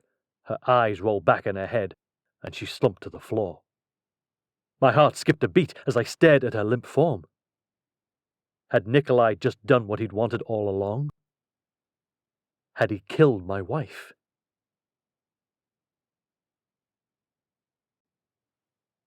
Chapter 20. Natasha. Pain detonated as Nikolai slammed me into the wall. My back smacked hard against the unforgiving surface, but I dared not let go. He had nearly killed Kyle, and if I wasn't careful, he'd not only finish the job, but he'd kill me too, and I wasn't about to let that happen. We'd fought too hard for this to fall apart now. Kyle shouted as I took the hit, but it did little good. Nikolai smashed me against the wall a second time. This one sent pain racing through my ribs and my hip. I cried out, but I refused to let go of him. Natty, let go! I'm going to hit him! Kyle shouted. I will not! I grunted out. My fingers dug into Nikolai's perfectly tailored suit jacket as I desperately clung to him. He swung me around, whipping me into the wall for a third time. This time, my head fell backward at the wrong moment. My skull clipped the block. A flash of pain seared across my brain, and despite my desperate attempt to stay conscious, I felt my body slipping. My eyes rolled back in my head, and I slid to the floor. When my eyelashes fluttered open next, I had no idea how much time had passed. I groaned as I tried to orient myself. A loud crash drew my attention across the room. I twisted my neck, my eyes widening. Nikolai straddled Kyle, his hands around my husband's neck. "This is the end, Doctor." "No!" I cried, my voice a weak whimper. "Stop!" My head pounded as I tried to push myself up to sit, but the room spun around me and I sank back down to the floor. Ugh! Kyle's gaze shifted to me. "Natty? Sweetie?" His voice sounded strained as he reached for me. "Kyle? I'm dizzy. Don't sit up!" He wiggled under Nikolai, trying to free himself. "Just..." A groan escaped him as his hands went back to Nikolai's as he tried to pry them free. "Get off!" "I don't think so, Doctor. This is where your story ends." "No way!" Kyle shot back. He cocked a fist and drove it into Nikolai's jaw. Nikolai's neck twisted, but only for an instant. He snapped his face forward in an instant, his nostrils flaring. That was a mistake. His grip tightened around Kyle's throat. A choking noise split the silence in the room. "No!" I shouted, but it didn't do any good. Kyle would be dead in a matter of seconds if I didn't act. But how could I? I forced myself up, only to find the room spinning again. My stomach turned over, and I swallowed hard as the bile crept higher in my throat. I would never make it walking, so I shifted, swinging onto my hands and knees. If I had to crawl across the floor to help my husband, I would do it. I pushed myself forward, each movement painful. My mouth filled with salty saliva. The room wobbled around me. I couldn't stop the vomit from spilling from my mouth. I coughed and choked, spitting out the remaining bile that lingered in my mouth. "Sweetie, don't force yourself. Just..." Kyle choked, gagging a little. "Sit down." He barely got the words out. He wouldn't last much longer. Pressing his hands against Nikolai's chin, he tried to force him away, but Nikolai's grip remained too strong. I sucked in a deep breath and continued toward them. My stomach rolled again, but I refused to give in. I'd get there if it killed me. When I reached Kyle's feet, kicking and fighting to try to get away, I shifted forward, grabbing Nikolai's shoe and tugging weakly. He chuckled, glancing over his shoulder before he kicked me. His foot landed on my forearm.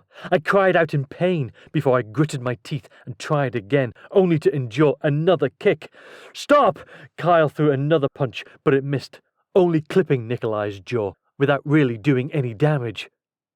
I gave up on grabbing his foot and shifted my focus. I needed to do more, even if it would cause me to vomit again. Leaning forward, I clamped a hand onto his ankle to steady myself and bit down hard. His howl loosened his grip on Kyle's neck. My husband took full advantage. His fist surged forward, sent Nikolai reeling to the side. Kyle scrambled from under him, flipping Nikolai onto his back and climbing on top. "That's it, buddy. I've had just about enough of you." Kyle's fingers closed around my brother's neck. This time, the choke that broke the quiet was Nikolai's. His arms flailed in the air, trying to stop Kyle from stopping air from entering his lungs. I shifted forward and grabbed hold of the corner of the bed. With labored breathing, I used the mattress to climb to my feet.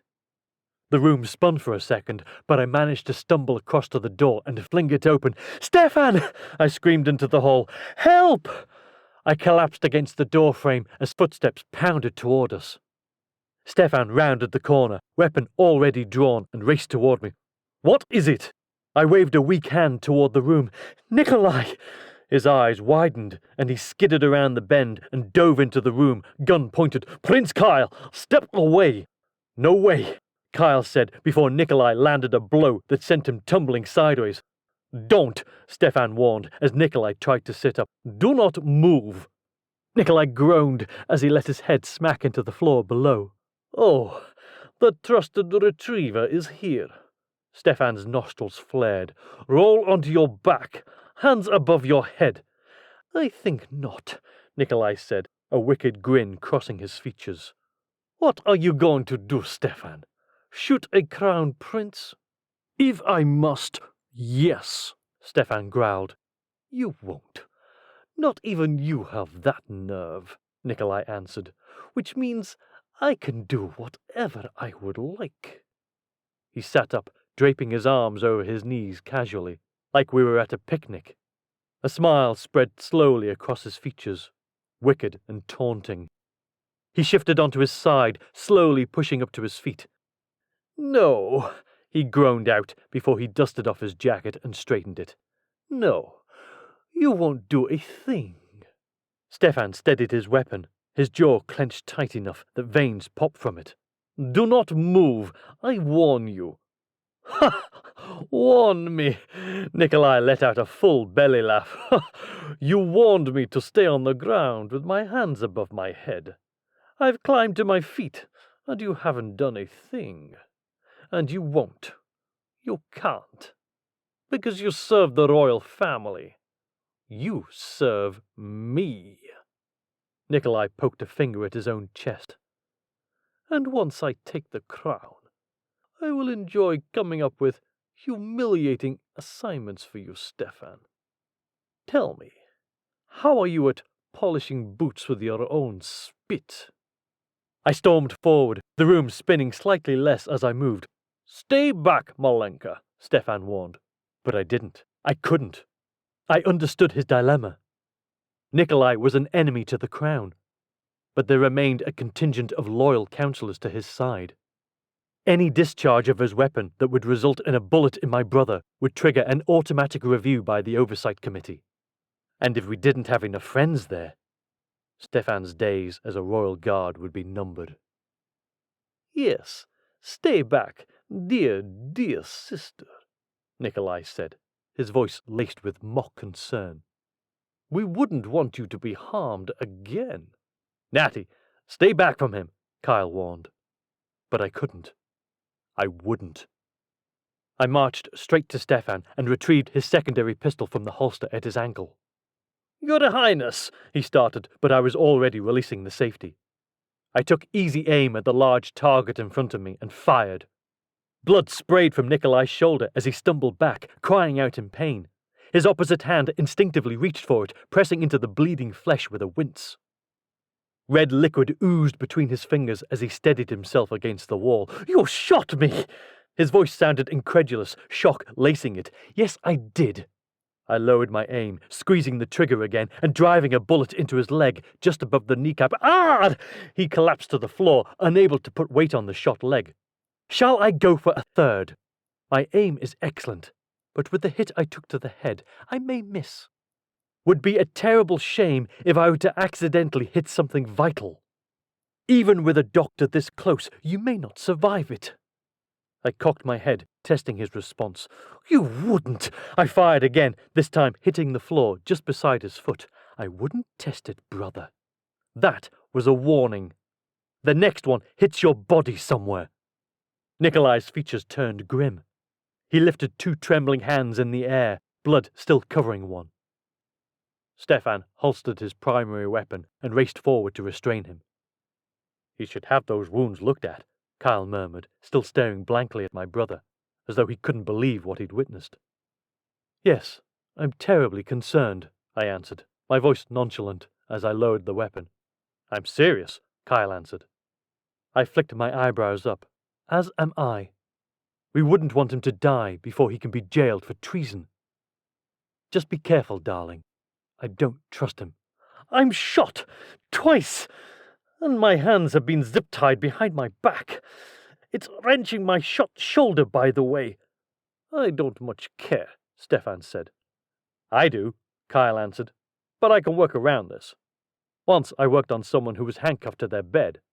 It was some charity work at the city hospital, so I have experience." He grinned at me, and in an instant, I recalled how much I loved him, and why. I thrust the gun back at Stefan, smacking him in the chest with it before I cupped Kyle's cheeks and kissed him. "Oh, please. You know it's nauseating, this little display. The least you could do is have some decorum. It isn't bad enough that you married this American troublemaker, but you must act like you're in the middle of a romantic comedy."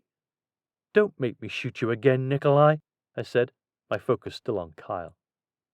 "Try it. This is going to blow up in your face. You can't prove anything. There will be no treason trial.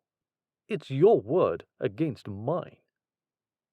A voice quiet and tinny, split the silence.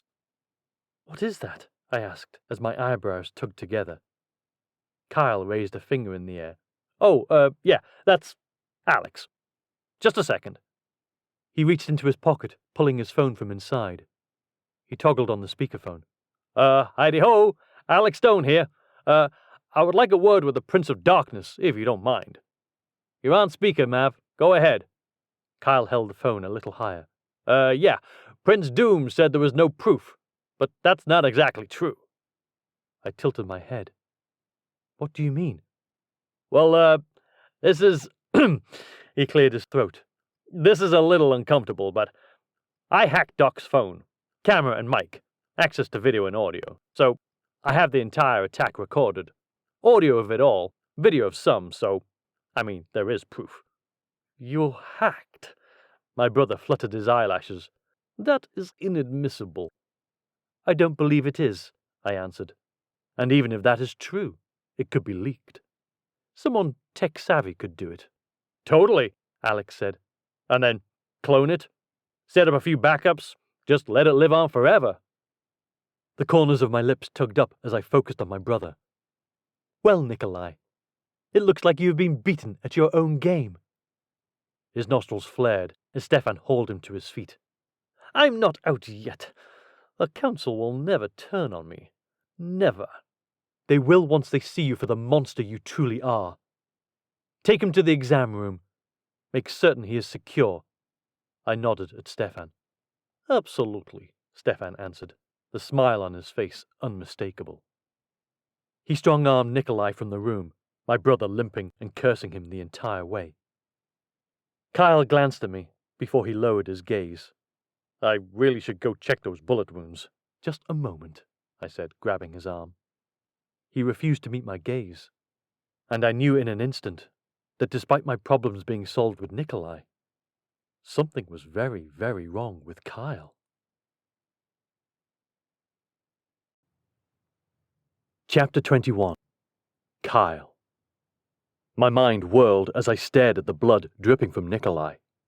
I managed to shove most of the emotional stuff away, packing it up to deal with later. My throat still burned from when he'd nearly choked the life out of me, but I was a surgeon. I was used to compartmentalizing emotions and dealing with them when I found an appropriate moment. Otherwise I would have broken down every time I had to tell someone their loved one had died. But it was hard to do when it was one of your own family. Not that I considered Nikolai family. And since I didn't, focusing on his wounds made this a little easier to deal with. My gaze slid sideways to Natty. It was her that was making my insides tremble. She'd taken a hard hit to the head, been unconscious for a few seconds, and then vomited after coming to. It was obvious she'd been disoriented and dizzy, but she'd pressed forward to save me. I wasn't ungrateful. I was just embarrassed. I hadn't been able to save my own wife. She'd saved me. And then she'd marched forward, grabbed a gun from Stefan's ankle holster, and shot her brother to eliminate him as a threat. With incredible precision, nonetheless. All while I'd stood there, unable to do anything to help.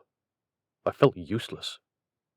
How long would it be before I was handed my walking papers, presumably by Nadia, and ushered from the country? I was no longer needed. As Stefan wrangled Nikolai from the room, promising to keep him securely bound, I stepped after them, murmuring about checking his bullet wounds. I knew that I should be checking Natty first. Head injuries took precedence over gunshot wounds, particularly non-fatal ones. But I couldn't bring myself to insist that I check her. I couldn't bring myself to face her. So I tried to make myself seem needed by attending to the brother who had nearly ended our marriage prematurely by killing one of us. "Just a moment," Natty said, grabbing my arm. Every muscle in my body tensed. Here it came. She wasn't even going to wait for Nadia to deliver the news. She was going to do it herself.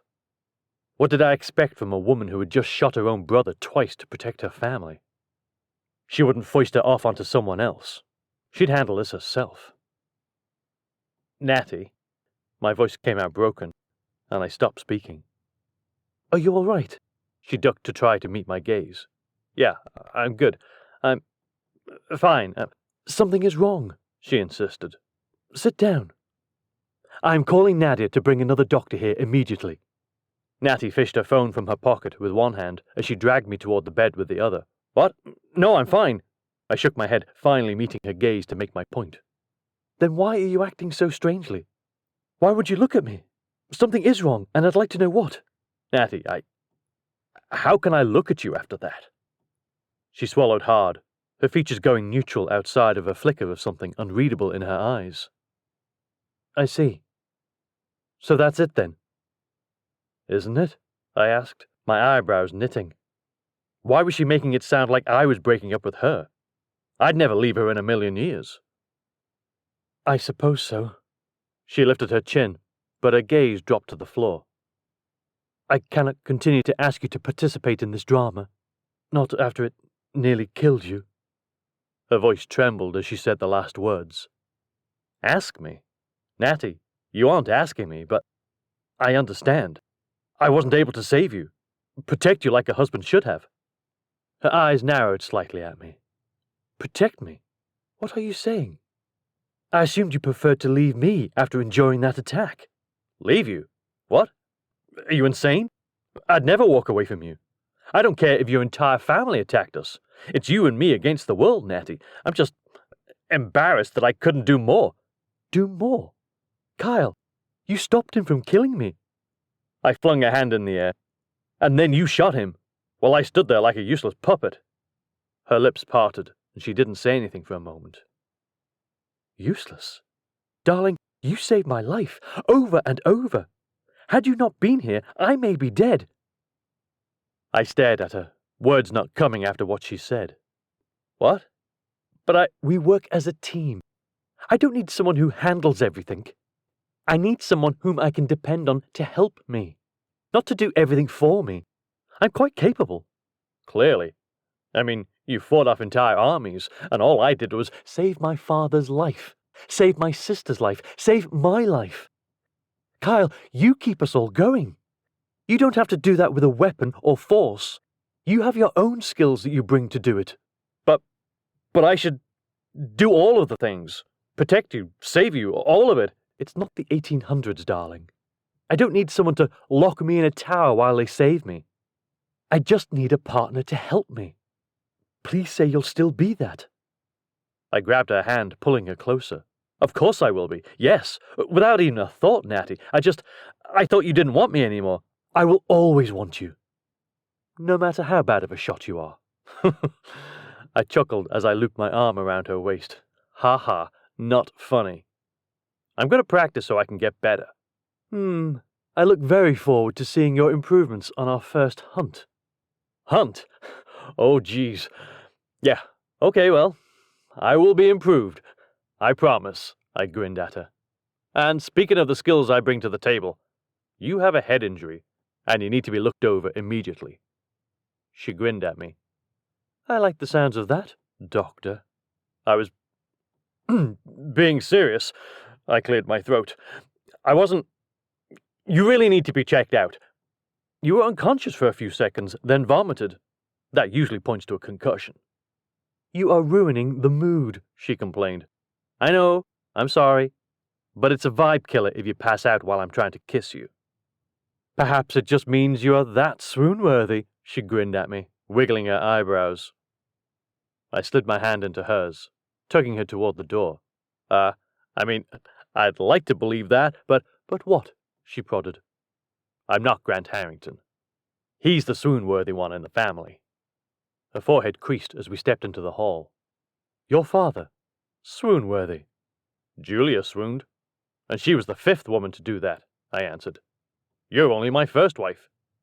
Her features turned serious, and she narrowed her eyes at me. First wife. I will also be your last wife. I slowed to a stop, my lips parting. That's what... I just meant... My dad has a really bad track record with marriage is all. You will not. You will die, my husband. My nose wrinkled, a frown forming on my lips. Like of old age, right? I'll die of old age as your husband, not like by a firing squad while still in the prime of my life.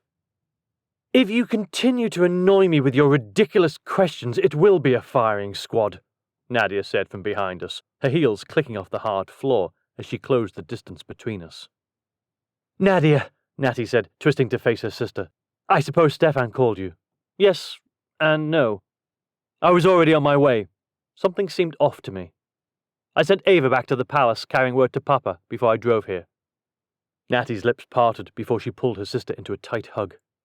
Oh, Nadia. I always know when you need me, sister. Always. Did you actually sense something? I asked, my forehead creasing. Like a twin thing? Nadia stared blankly at me, any trace of warmth gone from her features the second they shifted from Natty to me. I'm just wondering.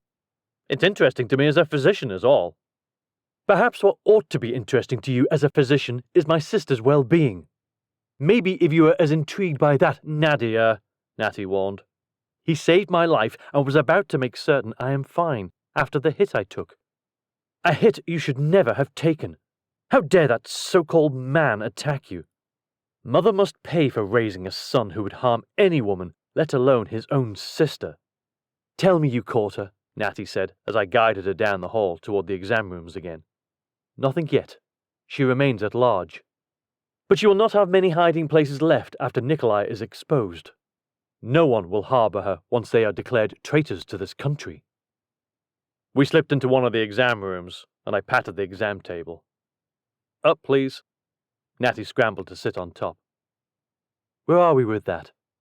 I plan to check after I've seen our so-called brother. Stefan said you shot him. Twice, Natty answered. Nearly 3 times. Nadia clicked her tongue, frowning, and for a second, I thought she was actually upset that her brother had been harmed. Such a shame. It really is too bad. I scoffed as I flicked a penlight into Natty's eyes to check her pupil response. Are you joking? He nearly killed both of us, and you think it's a shame he got shot? No. I think it's a shame Natasha shot him instead of me. I have some anger issues I would have liked to work out. Just so you know, Natty says I'm going to be her husband until I die, and that will be of old age, not a firing squad, so you can't work those anger issues out on me. I wagged a finger at Nadia. Don't tempt me, Doctor. I've lost the ability to jab you with a needle, so I will need something to let my frustration out. Nadia stared at me, and I flinched. I murmured. She is only teasing you, darling. Nadia would never harm you. I wanted to believe her, but I wasn't so sure that was the truth. Nadia was like the frightening Black Mirror version of Natty, and I wasn't certain she had any warmth inside her, except maybe for my wife. I offered the woman a weak smile and a humorless laugh. Oh, of course, dear, dear brother-in-law. How would you ever think I would harm you? Nadia fluttered her eyelashes at me. That one tiny action, usually used by women to flirt, struck terror into my heart. I mean, maybe from the way you took great pleasure in stabbing me with needles for the entirety of our relationship until now. Just throwing it out there. She flicked her eyebrows up for an instant. We will have to find a new way to bond. That's terrifying. Maybe we could just, not bond. That would be okay. Not bond. Nadia chuckled, and the sound was even more terrifying than her batting her eyelashes. Well, that just won't do. Don't worry. We'll find something. She winked at me, clicking her tongue, before she headed for the door. I waited until the door quietly closed with a soft thunk. I know she's your sister, your twin, but she's really scary. Natty just laughed, rubbing my shoulder as I stared after her. You will get used to her. She's only intimidating when you first meet her. I doubted that. I was fairly certain Nadia would be intimidating when she was wrinkled and walking with a cane. A cane that would likely have a weapon somewhere that would allow her to fend off attacks, even as an octogenarian. Yeah, sure, I murmured as I checked her pupil response in her left eye before I clicked the light off and slipped it into my pocket. Okay now, can you put pressure against my hands? I held them flat in front of her. She pressed against them while I resisted. Okay, perfect. Still nauseous? No, that passed along with the dizziness. I nodded as I searched through her hair for the lump that inevitably had formed from the hit she'd taken. She winced as I pressed against it. You need to get some ice on this. I pulled back. You're sure there is no nausea? Don't be brave. Tell me, Natty. She shook her head. No nausea. No dizziness. Although... My stomach twisted into a tight knot. What is it? Tell me, even if you think it doesn't matter. There are two of you. She tried to suppress a giggle, but couldn't manage it. I clicked my tongue, offering her an unimpressed stare. This isn't a joking matter, Natty. She offered me a teasing grin. Isn't it? No. Head injuries are serious. I'm a doctor, okay? This is what I do. Oh, he's a serious doctor, she said, her voice going low as she made a silly face. He's going to lecture his patient on her serious head injury. Now I'm starting to worry. You're acting strangely. Perhaps you should keep a close eye on me then.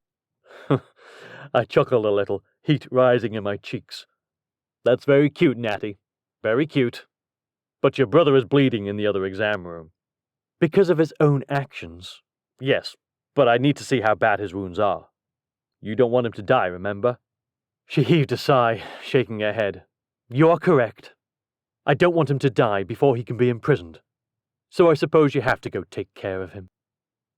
I lingered in front of her before I grabbed her hand and squeezed. I'm coming back to you as soon as I can. And I plan to keep a very close eye on you. Ugh, gag me, Nadia said from the doorway. Please keep private things private. I twisted around to face her, still holding Natty's hand. We were in a private exam room. This is not private. Nadia strode inside, boots clicking off the floor. What do you need, Nadia? Natty asked. Nikolai is groaning in there over his wounds. I need the good doctor to patch him up so he doesn't die before we can torture Mother's location out of him.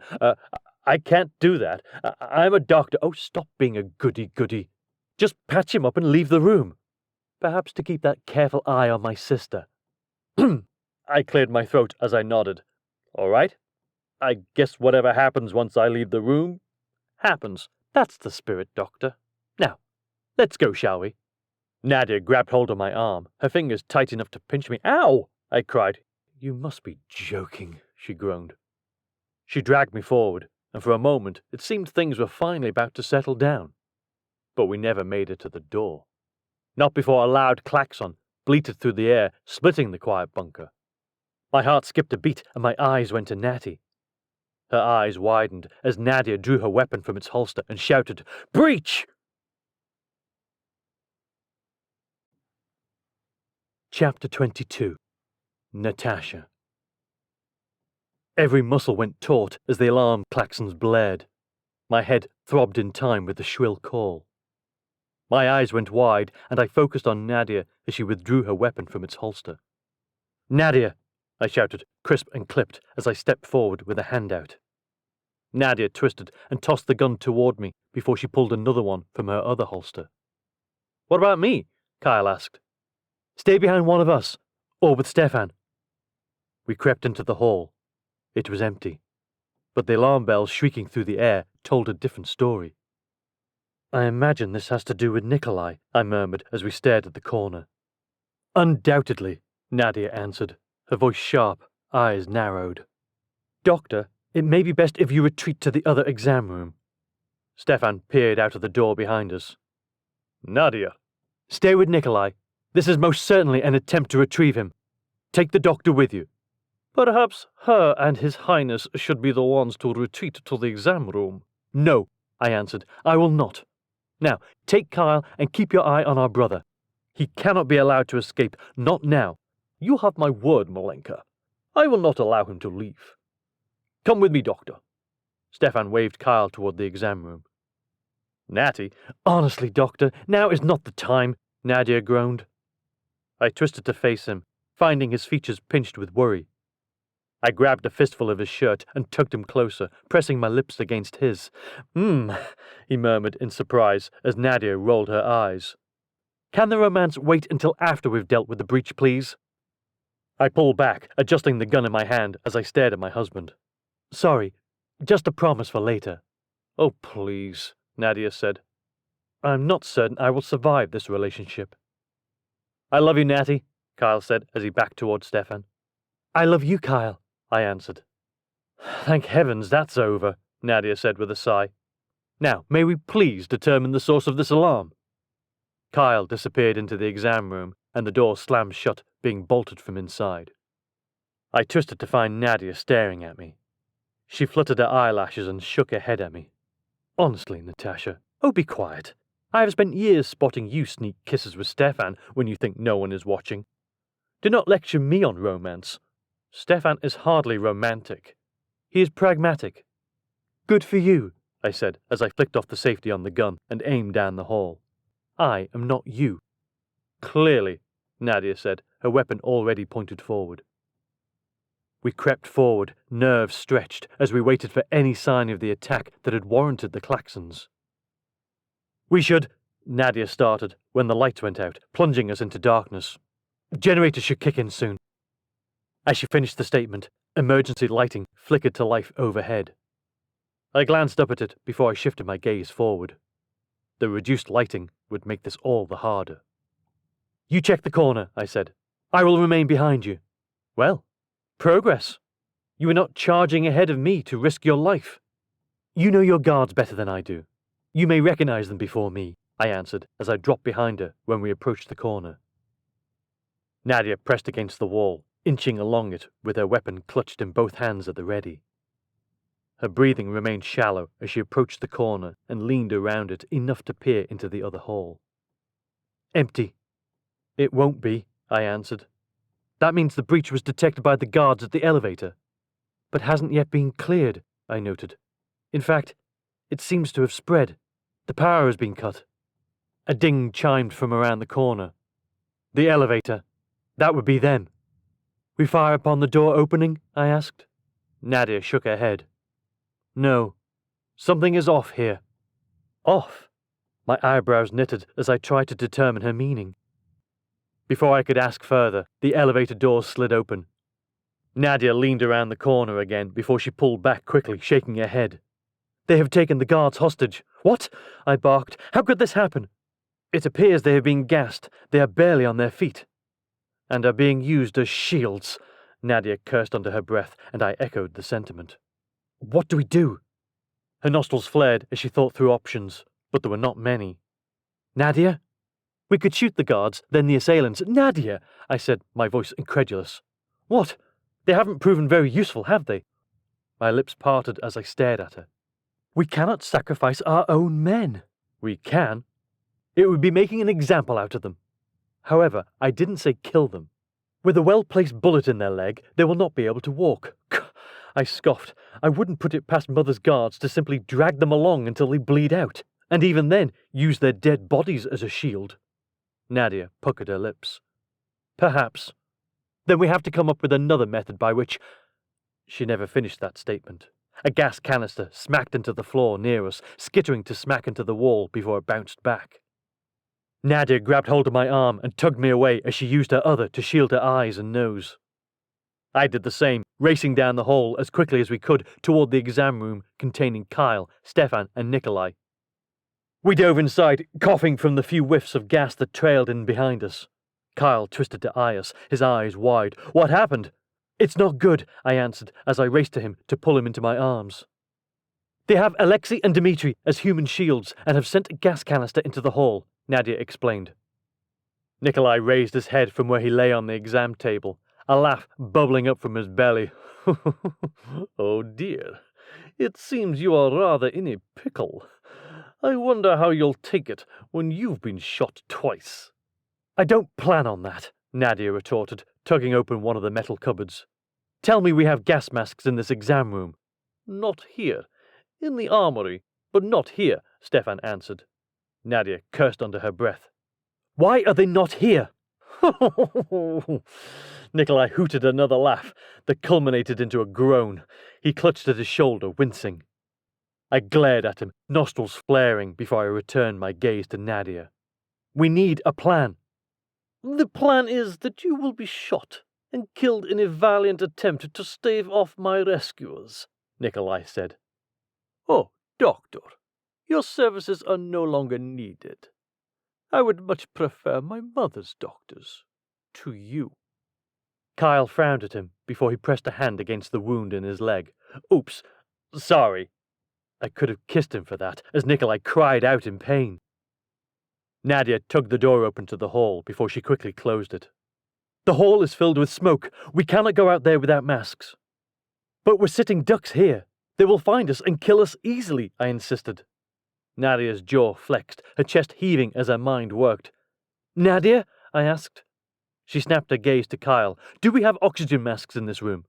Yes, he said with a nod as he hurried to the cupboard. Yes, we do. My gaze landed on the oxygen tanks in the corner. It risks something to drag those with us. Yes, it does, but it risks more to do nothing, Nadia retorted. As you said, we are trapped in this room. Trapped indeed. So instead, you will turn yourselves into walking bombs, Nikolai said. Nadia smirked at him. Yes, but we will turn you into one too. Only you won't have a mask to protect your lungs from the gas. I imagine that would be quite uncomfortable for you. But it is only fair to use you as a shield. Nikolai's eyes widened as Nadia snatched one of the masks from Kyle and fitted it over her face as he attached it to the oxygen tank. I will go with you, Stefan said. Malenka, you remain here with His Highness. I will not, I said, grabbing the other mask from Kyle's hand. There are only 2 oxygen tanks here. We can all go, Kyle noted. And I will not allow a crown princess to head into the battle while I stand here protecting the prince consort who may be needed to patch one of us back together, I answered. I will not be shoved to the sidelines. Stefan snatched the mask from me. Neither will I. Stand down, Malenka. We have the situation in hand. Kyle slid an arm around my waist, tugging me closer to him. I hate to sound like a coward, but I would much prefer you stay here, where I can keep you safe. I glanced up at him, my features softening. All right, darling. I will stay. I'm glad that is settled, Nadia said, as she tilted the oxygen tank to ride on its wheels and attached it to her belt so it dragged behind her with every step. She crossed awkwardly to Nikolai, reaching for him. He twisted away, a cry escaping him. I think not. No, it is I who think not, dear brother. Nadia latched onto his collar and yanked him backward. He nearly fell flat, but she managed to hold him up, wrapping an arm around his neck as she pressed the barrel of her gun to his forehead. Now, time to play chicken with Mother. I'm looking forward to it.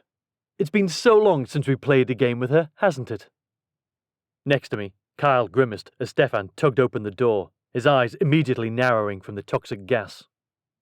Nadia's eyes barely squinted as she forced Nikolai out of the door ahead of her. Time to be useless, dear brother. Kyle raced forward, nose covered with his elbow and eyes only open to slits as he slammed the door closed.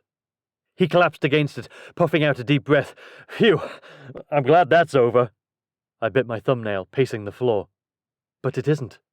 Nadia is out there. Alone. Pretty sure Stefan is with her, and he seems pretty capable, Kyle shrugged. I mean, sure, he didn't shoot your brother, even though he nearly killed me. But you know, that's sort of understandable. It is not. He is bound by protocol when it comes to my brother, but not the others. Not the guards loyal to my brother and mother. Kyle grinned at me. Well then, we don't need to worry, right? But I am worried, Kyle. Terribly worried. My voice broke on the last statement as tears stung my eyes.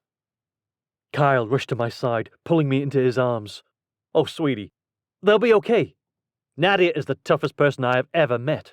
Like, ever. And that's saying something, because I know my dad and his ex-wife Lydia, who was really well, never mind. She was awful. I clung to him, sobbing. I know she was. But Nikolai seems worse. My mother seems worse. On a scale of 1 to Lydia, your mom is kind of, well, approaching Lydia, yeah. Maybe even on par with her. She is worse, I cried. She will kill us all just to save Nikolai. She has no mercy, no scruples. You're right. Definitely, you're right. She's so much worse. Definitely worse. He was humoring me, but I didn't care. What I did care about was the fact that my sister was risking her life to protect us.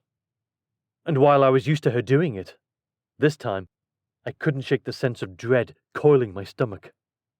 It sank its claws into me and wouldn't let go. And this time, I wasn't sure Nadia would come back to me.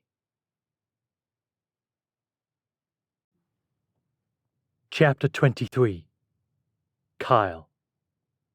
I gently rubbed Natty's back, hoping it would help in some small way, but I could feel the tension building between her shoulder blades. Natty, come on. We need to think positive. Natty was super tough. I know, she said, her voice racked with sobs. I know, but I cannot stop feeling like she won't come back. Like this is insurmountable. I'm not sure that word is in Natty's vocabulary, I replied. She has always protected me, always looked out for me, even when we were children. But this...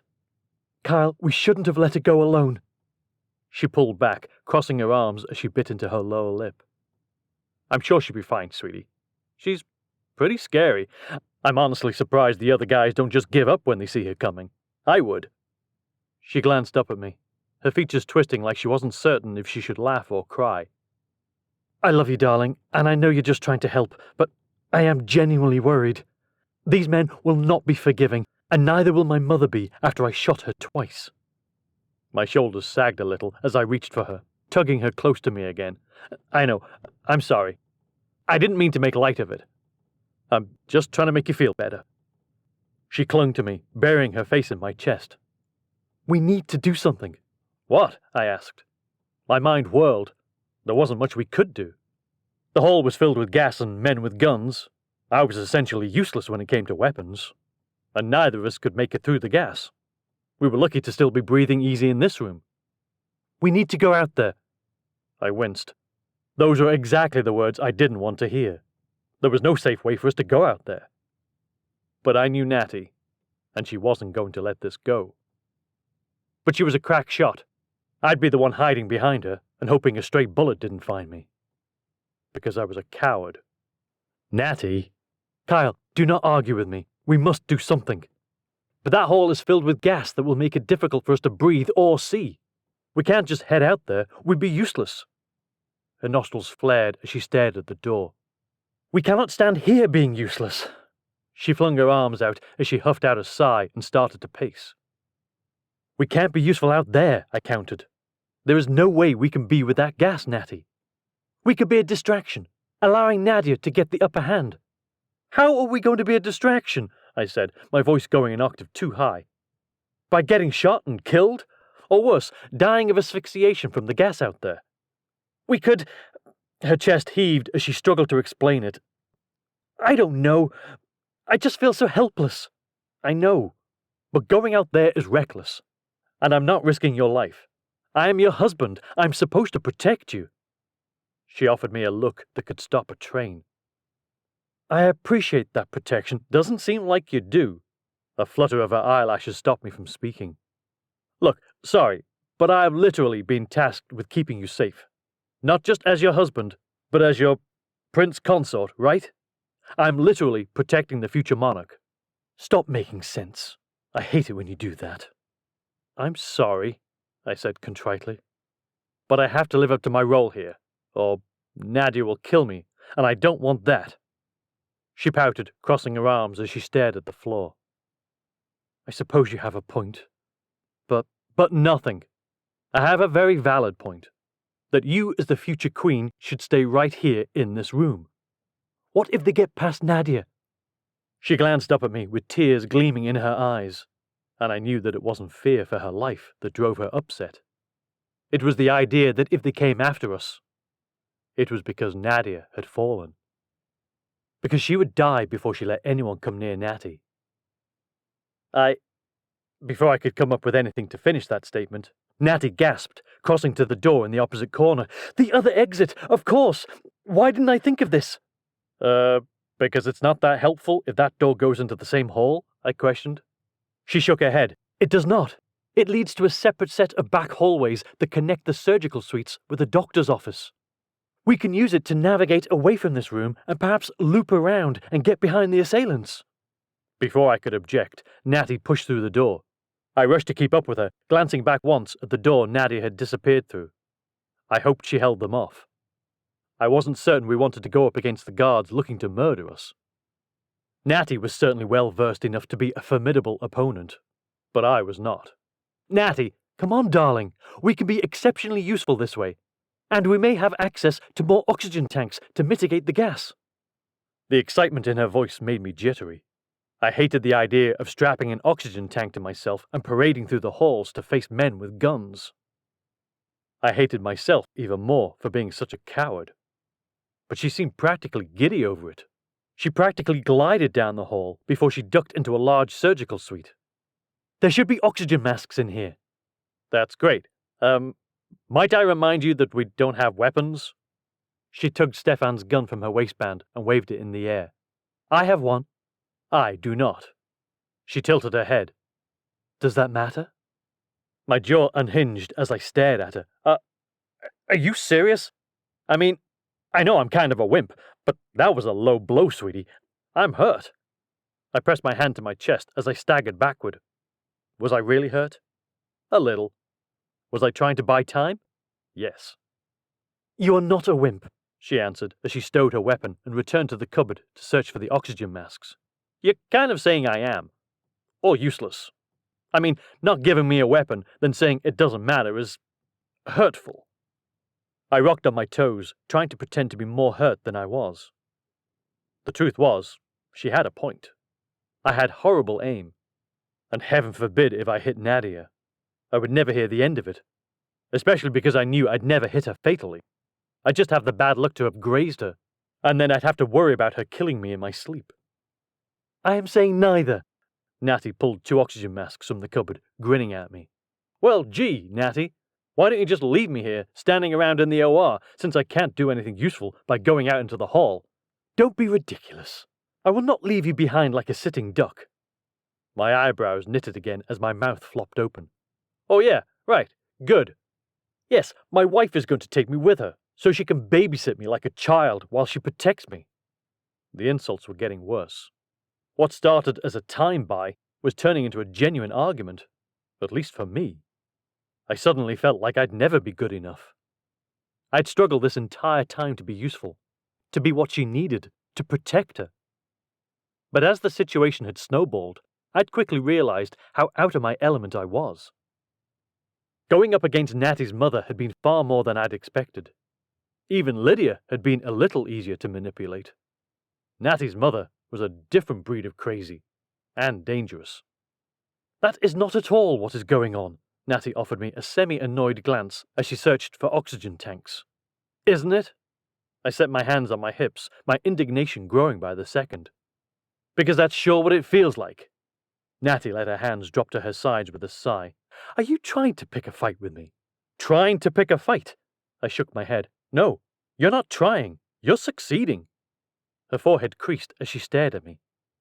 Are you quite serious? I am. My nostrils flared. Was she really going to brush this under the rug like it was no big deal?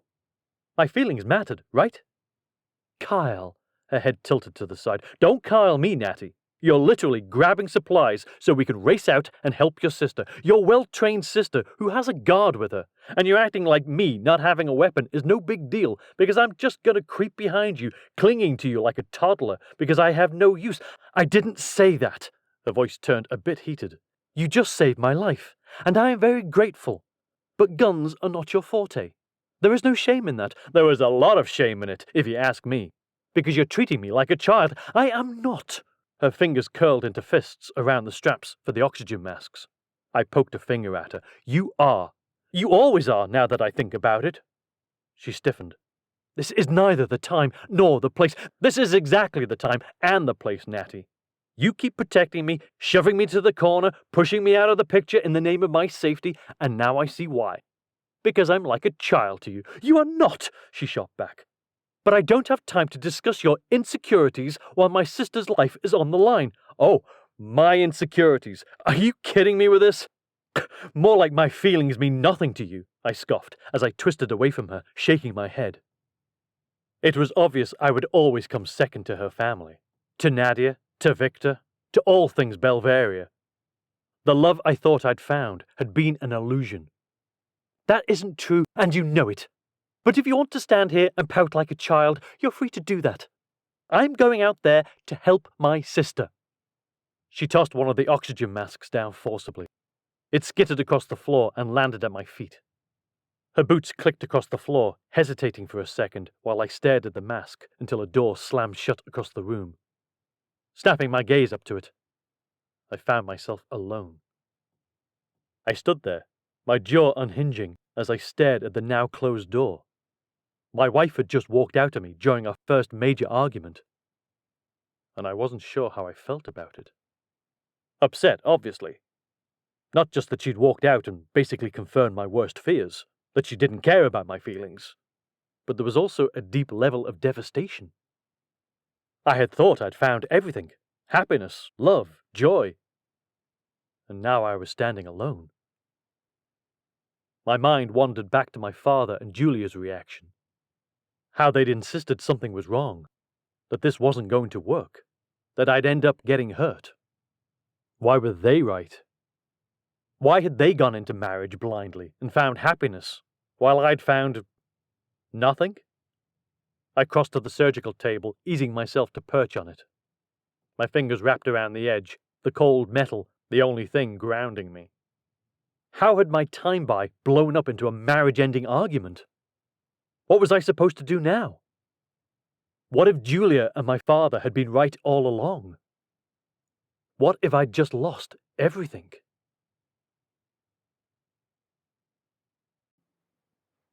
Chapter 24. Natasha.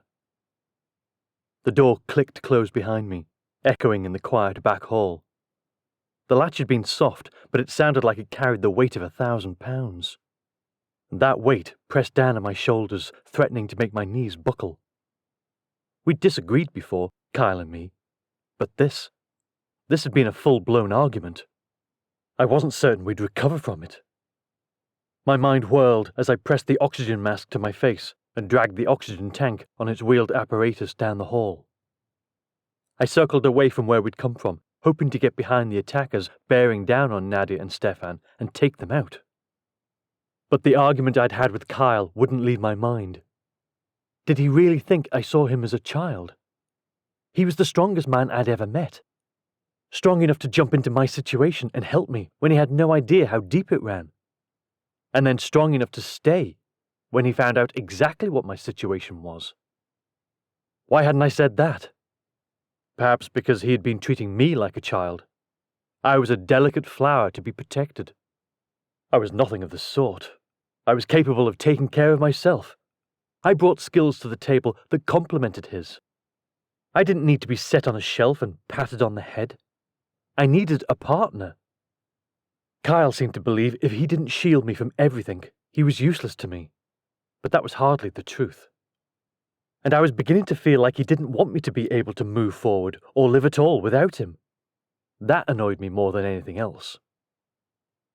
My fingers tightened around the weapon, my nostrils flaring as I replayed some of his arguments in my head. And to pick this fight when my sister was out there trying to protect us with her life. The thought burned through me, and my ire only grew. I was already on edge since we'd heard nothing from the hallway since Nadia had gone out. Not a single shot or shout. What was happening? I hoped to know soon. But I needed to focus. I couldn't be this distracted if I was going up against my mother's guards. As I approached the corner, I slowed. My heart hammered against my ribs, and I pressed myself against the wall.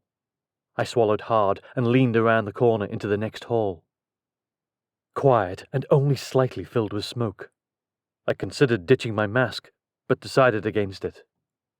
Instead, I pushed forward, still dragging the oxygen tank with me, weapon in my other hand. I tiptoed as quickly as I could down the length of the hall, trying to muffle the sounds of my steps as best I could. Every accidental click of my heels made me cringe. Still, though, no voices, no gunshots. Nothing. I swallowed hard, wondering what was waiting for me as I stepped closer to the hall containing the elevator. Had Nadia managed to drive them back to a defensive position? Would I walk into the middle of them? Or were they still advancing, pushing my sister and Stefan to retreat? I had too many questions, not enough answers, and almost no time before I would be shoved into a situation that could quickly become irreversible, and possibly dangerous. As I approached the junction with the hall, I slowed. The smoke had gotten thicker as I had moved closer, stinging my eyes. Tears formed, some of them escaping to run down my cheeks. If Nadia saw me now, she'd probably tease me about crying over Kyle. I could have, but I needed to remain focused. I tried to ignore the burning that continued to make my eyes water as I slid along the wall until I hit the corner.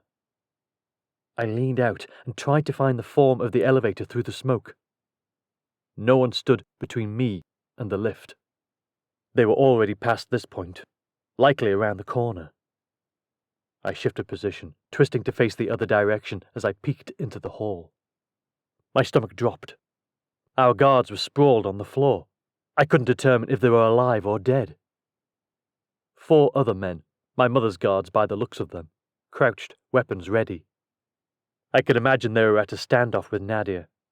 Neither side could effectively take out the others, and there were 4 guards on this side. Nadia didn't know the numbers, but now I did. I considered going back to her and passing the information along, but anything could happen in the time it took me to make the trek. Still, I needed to get her the information, and with Nikolai tethered to her as a shield, I doubted she'd be checking her phone. Shouting would give away my location, so would shooting. I could knock off 1, maybe 2 of them before my position was compromised. Would I be able to escape if I ran, or would I be gunned down before I made it back to safety? "Have you given up yet?" Nadia's voice shouted, muffled a little by the mask she must still be wearing. No one answered her. "I haven't. I still have my bleeding brother here. Perhaps I should put one last bullet in him now, before I come after you." "You wouldn't dare," one of the guards shouted back. "You'd have no protection then. But that won't matter soon. We will take out your guardsmen, then you." I tightened my fingers around my weapon, nostrils flaring. I had to do something before they harmed Nadia or Stefan. They were easily outnumbered. If my mother's guards decided to sacrifice one of their own, they could easily overpower them. I raised my weapon, taking aim. The gas still stung my eyes, and I worried the tears would affect my aim. I couldn't afford to miss. I needed to take out 2 of them in rapid succession for us to even have a chance. Swallowing hard, I practiced the shift it would take to shoot the taller guard, then the one kneeling on the floor. I'd hit multiple targets in rapid succession over and over in training. This was nothing more than what I'd done dozens of times before. My heart hammered against my ribs as I finally settled on the order. My grip tightened again, index finger brushing the trigger. With a deep inhale, I squeezed it, firing off a round that split the silence with a loud crack. The second sound, only a beat later, was the first guard hitting the floor. His weapon skittered from his hand as he sprawled across the cold cement, a red puddle forming under him. Before his compatriots could react, I quickly shifted my aim to the man kneeling just behind him. His jaw unhinged as I squeezed the trigger a second time. Just as he shifted his gaze toward me, the bullet struck him, and he collapsed next to his friend. I shifted back to hide as a barrage of bullets flew my way. They were onto me. I wasn't certain I'd be able to finish off the other 2. They'd never let me get a shot off.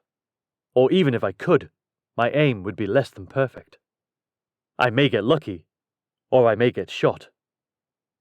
I breathed out a steadying breath, or what I hoped would be one. I needed to fight.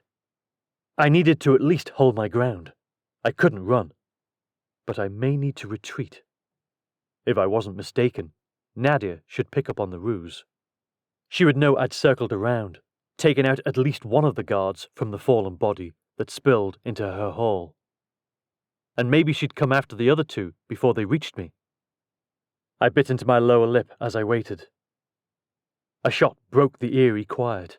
My heart hammered, and I risked a glance around the corner. A bullet whizzed past me, slicing at a lock of my hair. I jumped back immediately. This hadn't worked the way I'd hoped. One of the 2 remaining guards crept toward me, weapon readied. The other remained stationed at the corner, ready to fire at Nadia. My best guess was because the shot I'd heard had been him repelling Nadia and Stefan back. We were at a standoff, again. I tightened my grip on my gun again. I had to make a call. Go back and regroup, or try to take out one more guard. I leaned out into the hall again, steadying my weapon. Before I could aim and fire, another bullet ripped past me. Ducking back, I huffed out a breath. I was on the defensive. I no longer had the advantage. I needed to retreat, to find a new place where I could gain the upper hand. Maybe I could duck into one of the rooms, wait for him to close the distance, then fire. That would leave only one more guard. Between Nadia, Stefan, and I, we could take him out and escape. I had to be careful, though. The moment he turned the corner, I would be on display for him. And my mother's people would be trained well enough to hit even a moving target. There was no time to waste. I ripped off the mask and ditched the oxygen tank. It would only slow me down. I twisted on a heel and raced down the hall, careful not to make too much noise and give away my plan. I winced as my heel clicked a little too loudly against the cement floor, my heart skipping a beat. There were no rooms in this hallway. I needed to clear it and turn the corner in order to duck inside somewhere and wait. My chest heaved as I struggled to take more than shallow breaths, sprinting for the other hall. I made it before the other guard turned the corner behind me. Grabbing hold of the wall, I skittered around the bend, righting myself so I could make a desperate run to a door. But as I scanned the hall for the first hiding spot, my breath hitched. My brilliant plan had just fallen apart. Another guard, one I hadn't accounted for, stood halfway down the hall. His lips twisted with a sick smile as he caught sight of me. He raised his weapon, aiming directly at me. At this range, he'd hit me. Running toward him would only make it easier. And running away? Impossible. The other guard was turning the corner already. I was trapped between the two of them. This was the end of my life.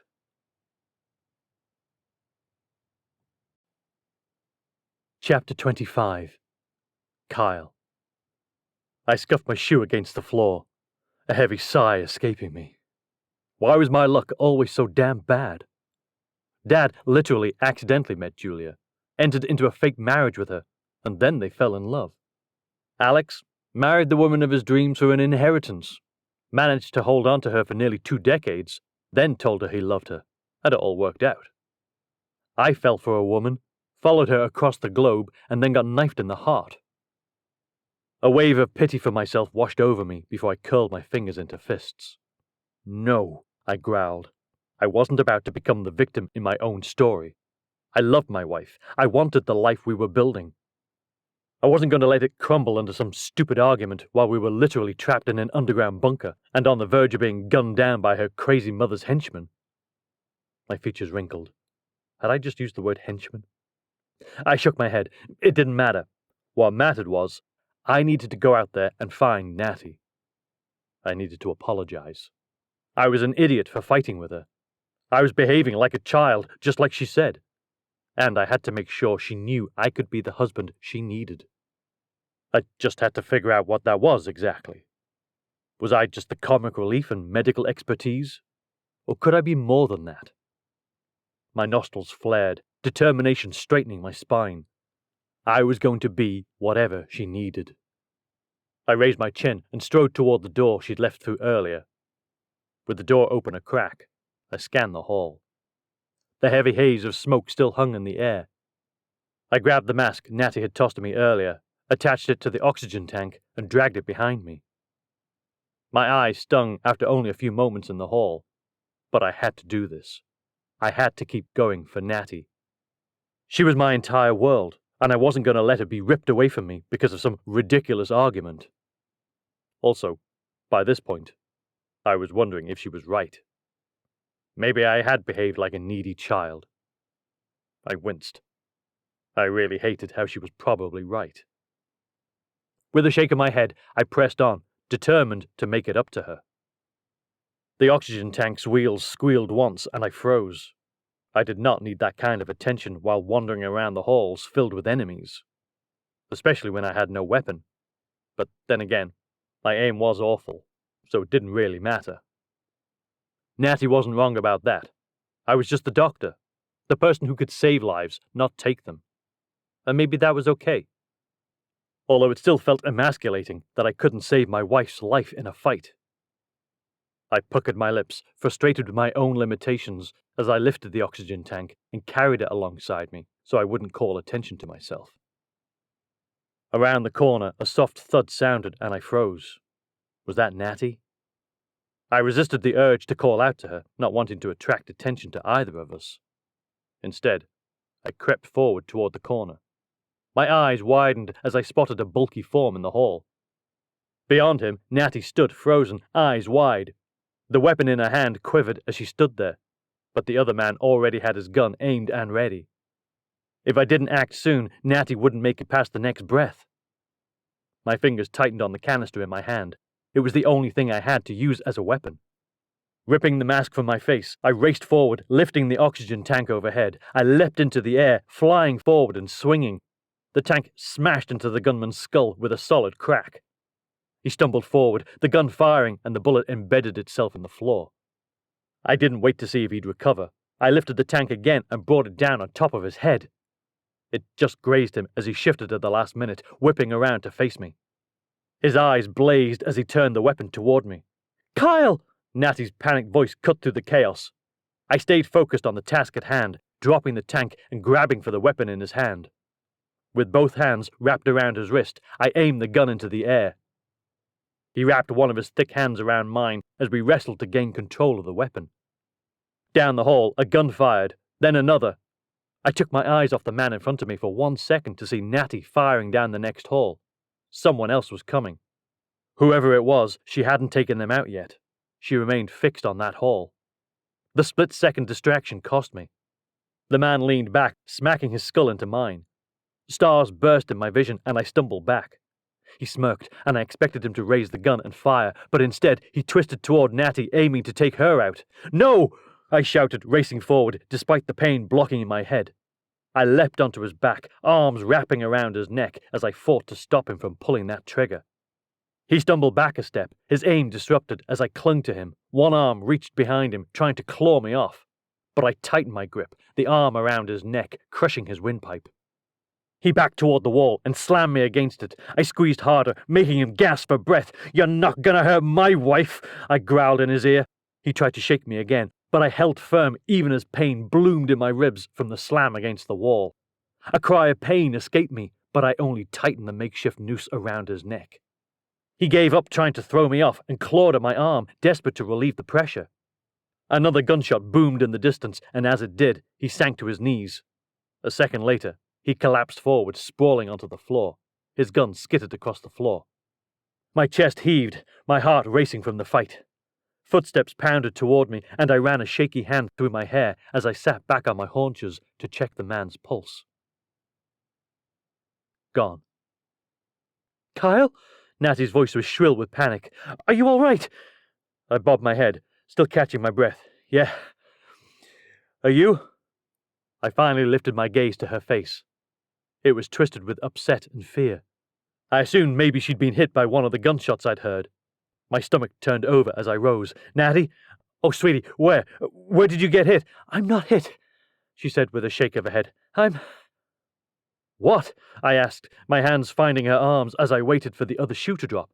Was she dying? Hurt? What? "Oh, darling, you saved my life. You're my hero." She flung her arms around my neck and kissed me so hard I thought I may pass out. "Oh, My chest puffed a little. "Yeah, I totally did. I saved your life, Natty. He would have easily killed me if you hadn't jumped in and been so brave. Oh, darling, I'm so sorry we fought. I love you." "I love you too," I answered, tightening my arms around her waist. "I'm sorry, too. You're right. I was being a child." "No," she said with a shake of her head. "No, I was being difficult, and I'm sorry. Let's promise right now. Any problem going forward, we face them together. We don't fight." Her fingers found my face, and she gazed into my eyes, her own dark brown pools that radiated affection. "Yes, I promise. I never want to fight again." I grinned, and she tightened a grip on my face. "Kiss me, Kyle." "Oh, yeah, right. Yes, I can. I can do that. I can definitely do that." Why was I babbling? Why wasn't I kissing my wife? I bet my dad never babbled before he kissed a woman. He probably just... The thought cut off when she pressed her lips against mine, fire and want coursing through her. When we parted, I sucked in a sharp breath, my chest heaving. "You think too much," Natty said. "Now, there is still one more guard. We need to handle it if Nadia hasn't." I bobbed my head as I continued to process the kiss. Yes, let's do that. Oh, sweetie, do you think it's possible for me to take out the guard so that Nadia kinda owes me? I feel like I need the win. A grin spread across her face, and she chuckled as she grabbed my hand and tugged me down the hall. "I'm serious. I need this." "Yes, you can do it. Although, I will guide your hand because your aim is still likely terrible." "Hey!" I tugged back against her, pulling us to a stop. "I feel like it's not. It's my lucky day, you know. Maybe let me try it." She stepped closer, one finger tracing her jaw. "Well, we'll see." As her arm slid around my neck, I leaned in for the kiss I didn't get to enjoy earlier with her. Our lips met again, this time with the same amount of passion behind mine as there was behind hers. I savored every second of it, my hands sliding up her back to inch her closer. Nothing could ruin this moment for me. I had everything I wanted. There was no way. "Oh, there you are!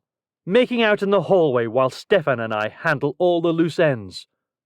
Okay, there was one thing that could ruin the moment for me. Her name was Nadia, and she was standing down the hall. I heaved a sigh. "To be continued?" I whispered. Natty grinned at me, our foreheads brushing as we savored one last moment of closeness before Natty shifted to peer at her sister. "Very funny, Nadia. You had but one of Mother's guards to deal with. I took out 3, and Kyle killed another." Nadia's eyebrows raised. "Did you, Doctor? What happened? Was he standing only a yard away so your aim was accurate?" "That's very funny, Nadia. No, I killed him with my bare hands." Natty threaded her fingers through mine. "To save my life. My hero." She pressed a hand against her chest as she stared at me longingly. "Oh, please. I'm not certain I can stand this. I preferred you as a screw-up." I frowned at her. "Maybe you should worry about that other guard before I have to step in and save your life, too." "Already handled. Never fear, Doctor. I will not need your protection." Nadia crossed her arms, her leather jacket creaking. "Now, what do you say we focus on proving Nikolai and Mother for the traitors they are?" Next to me, Natty straightened, lifting her chin. "We cannot do it fast enough."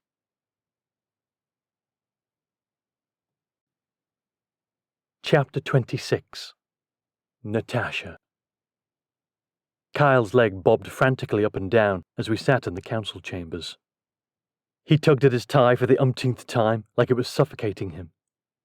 Nadia's jaw tightened as she glanced at him again. If looks could kill, my husband would be dead. I reached out to press a hand against his knee. He glanced at me, his eyes wide with fear. I leaned closer. The hard part is over. There is no denying what my brother did. We just need the council to vote for his trial. What if they don't? He schmoozed them before. And how are they going to take it that you're alive? What if I have to make a speech? He is awful at those. Let's avoid that at all costs, Nadia murmured. I blinked at him as his fears spilled out unfiltered. Just allow Papa to handle the talking. Right. Kyle puffed out his cheeks as people began to file into the room. Some of them glanced at the front where we sat, freezing as they spotted both Nadia and me. Murmurs went up through the chambers, but my father quickly put it to a stop, calling the meeting of the councillors to order. Enough, he barked. Everything will be explained. Your Majesty, how my daughter is alive, as you can see. Her death? A plan to ensure the people who would have cost us everything were brought to justice. Plan? A male voice asked. Who? A female shouted. My father raised his hands. Everything will be answered in due course.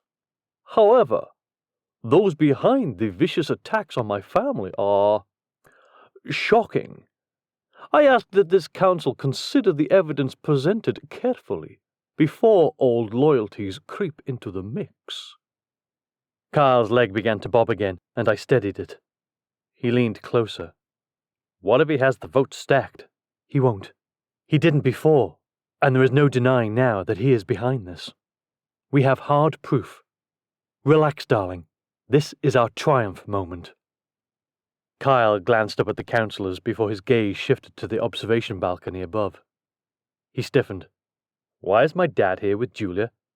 And my sister? I thought it would be lovely for them to see you crowned Prince Regent. He snapped his gaze to me. Today? The word echoed through the chambers, silencing everyone. Sorry, he murmured with a wave. Yes, I hissed. Is there a problem? Nadia asked, leaning closer. I'm nervous, Kyle admitted. Had I known this, I'd have worn a different tie. The tie is fine, darling, I said with a pat on his shoulder. Sit back. Enjoy the moment. He eased back in his seat, licking his lips. I threaded my fingers through his, squeezing his hand. His eyes went back to the balcony. Julia offered him a smile and a wave. Kyle grinned nervously, waving. His other palm, still wrapped in mine, turned sweaty. Really, we could have done this without them. Relax, Kyle. This is your crowning moment. I shifted my gaze back to my father, who had already begun the preliminary explanation of the crimes to be levelled against my brother. What about Alex and Ava? Kyle interrupted. Oh, they will present the crown and the scepter. I thought you would prefer that. Oh. Kyle sat back, his head bobbing. Yeah, good. Yeah, that's good. He seemed appeased for a moment, before he leaned closer again.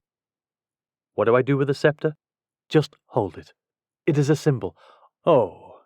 He bobbed his head, wincing as my father paused, shooting a glare over his shoulder. I held back a giggle, pressing my lips together. Kyle had quite a bit to learn about being a prince consort. But with my brother aside, he should be able to do it in peace, at least. As I was detailing, my father continued, his voice fading away as I squeezed Kyle's hand and smiled at him. He matched my expression. Next to me, Nadia sighed, shaking her head. What? I whispered, fully expecting a lecture about the giddy newlyweds. I wish Papa would get to the point. I cannot wait another moment for them to drag Mother and Nikolai into these chambers. You sound like Kyle. He is eager for it to be over too. I am not eager for it to be over, Nadia answered, her gaze trained on my father as he spoke. I am eager for them to be humiliated. And I'd also like to see old Stonington's face when he realizes he's picked the wrong side. He may not survive another election cycle. Yes, Nadia purred, the corners of her lips turning upward in a satisfied smile. I'm counting on it. He can't backpedal his way out of this one. He nearly removed you from the line of succession in favour of our traitorous brother. Kyle's forehead creased, and he glanced at Nadia before focusing on me. Hey, how come she's allowed to talk? She is a princess, Nadia warned with a hiss. My father shot one more glance over his shoulder, nostrils flaring. I offered him a contrite smile before he launched into the next pieces. The tragedies that have befallen this family have been orchestrated, pre-planned, all in a desperate attempt to interrupt the line of succession. In short, they have been an attempted coup, and I leave it to the councillors to act appropriately in seeking swift justice for the perpetrators. Who are the perpetrators, and what evidence have you against them? One of the women councillors shouted. Texts, phone calls, plans, direct connections and orders given to the people carrying out these vicious attacks by the people who sought to gain power in this country. My father paused, licking his lips. He didn't flinch, but I noticed the slight tremor in his hands as he prepared to say the words that I was certain he preferred not to say. Not only because Nikolai was his son, but because of the scandal of it all. 3 siblings fighting over power, inheritance, and control of their own country. It was an embarrassment. And for a moment, I worried he wouldn't say the words, that he would answer that we were still searching for them, but were aware of the plot and now able to stop it. But he raised his chin, scanning the room before he swallowed hard. This is a difficult thing for me to say, both as your king and as a father. But those behind these vicious attacks were orchestrated by none other than— He hesitated, his features stony. My ex-wife and my son. Gasps filled the room. Most of the councillors sat stunned, their eyes wide, jaws hanging open. That cannot be true, Mr. Stonington said, his features aghast.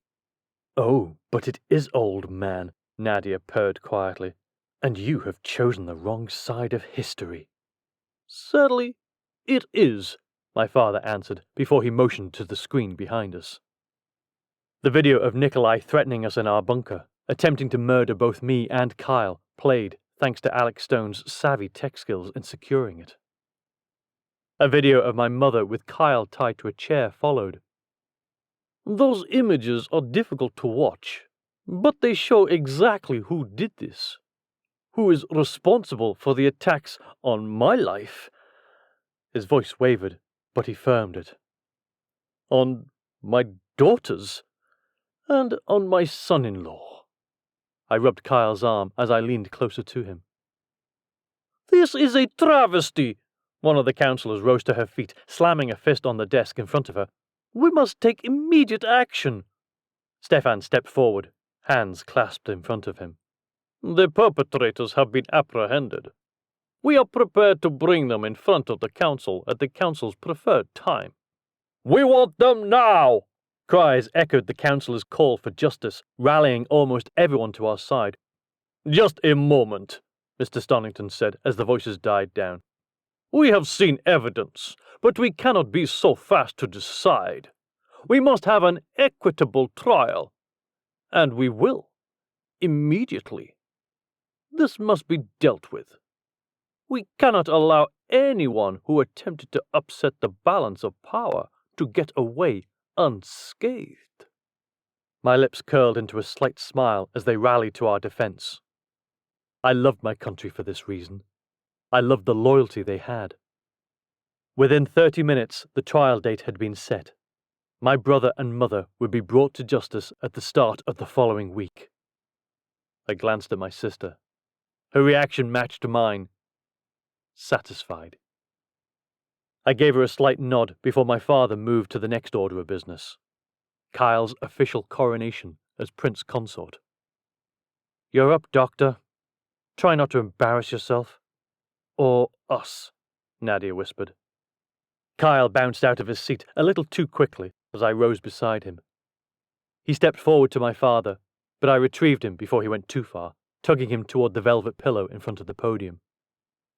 You should kneel, darling, I hissed. Yes, right, yep, Kyle said as he lowered himself to the cushion. My father hovered over him, one eyebrow arched in such a way that Kyle actually flinched. Nadia suppressed a giggle. My father's voice boomed through the chamber. By the authority vested in me as King of Belveria, and with the blessing of the council and the people, we gather to bestow the highest honor upon one who has proven himself worthy in more ways than one. His gaze rose to the councillors. My son-in-law not only saved my life, but my daughter's, and for that I will be eternally grateful. He focused on Kyle again. Kyle Carter, Doctor, Kyle mentioned. My father's eyebrows knit. Doc? He pressed his lips together, his eyelashes fluttering. Dr. Kyle Carter, you came to us as an outsider, but through loyalty, courage, and devotion to my daughter and this country, you have shown yourself a true son of Belveria. You have faced peril without faltering, and you have placed the crown and its heir above your own safety. Ava stepped forward, a golden crown on the red velvet pillow she carried. The colour matched perfectly to the crimson dress she wore with a killer pair of heels. My father nodded at me, and I lifted the crown and held it above his head, lowering it once my father started to speak. It is therefore my privilege— I can't believe this! A loud whisper snaked through the otherwise quiet auditorium. We all froze, Kyle's crown hovering in the air. "Sierra," Grant hissed before he glanced down at us. "Sorry. Please continue." My father arched an eyebrow before he continued. "It is therefore my privilege, before the throne and before the people, to name you Prince Consort of Belveria. May this crown ever remind you of the duty you carry." I placed the crown on him as Alex stepped forward with the scepter, handing it off with a quiet, "Way to go, bro." "And this scepter," my father went on, "is carried as a reminder of the strength you must wield with wisdom and humility." Kyle nestled the scepter against his arm. "Rise, Prince Kyle of Belveria. Stand not only as a consort to our future queen, but as a guardian of our people and partner in the destiny of this nation." The chamber erupted, applause echoing off the stone walls as Kyle rose. The roar was approval fit for a prince. His features reddened as he offered an awkward wave, and we waited for it to die down before my father motioned toward the balcony. Kyle glanced at me as we climbed the stairs toward it. I leaned closer. The people have gathered to welcome their new prince. As we stepped through the double doors onto the stone balcony, trumpets blared. "Presenting His Highness, Prince Kyle!" His features twisted with confusion, before a smile slowly spread across his face as he gazed down at the throngs of people waving, cheering, and grinning at their new prince. "This is all for me?" His voice cracked, but then steadied as he saw the crowd's joy, all pouring out for him. "Yes, darling, all for you. You are ours now, my family, and one of their leaders." I lifted a hand in greeting, gazing out over my loyal subjects gathered to welcome the newest member of our family into the fold. We'd made it. We were finally safe. And at last, we could move forward, crowned by forever. This has been Crowned by Forever, Hearts and Airs, Book 3. Written by Nellie Steele. Narrated by Glyn Jackson. Copyright 2025 by Melissa Marie Sovak. Production copyright by A Novel Idea Publishing, LLC.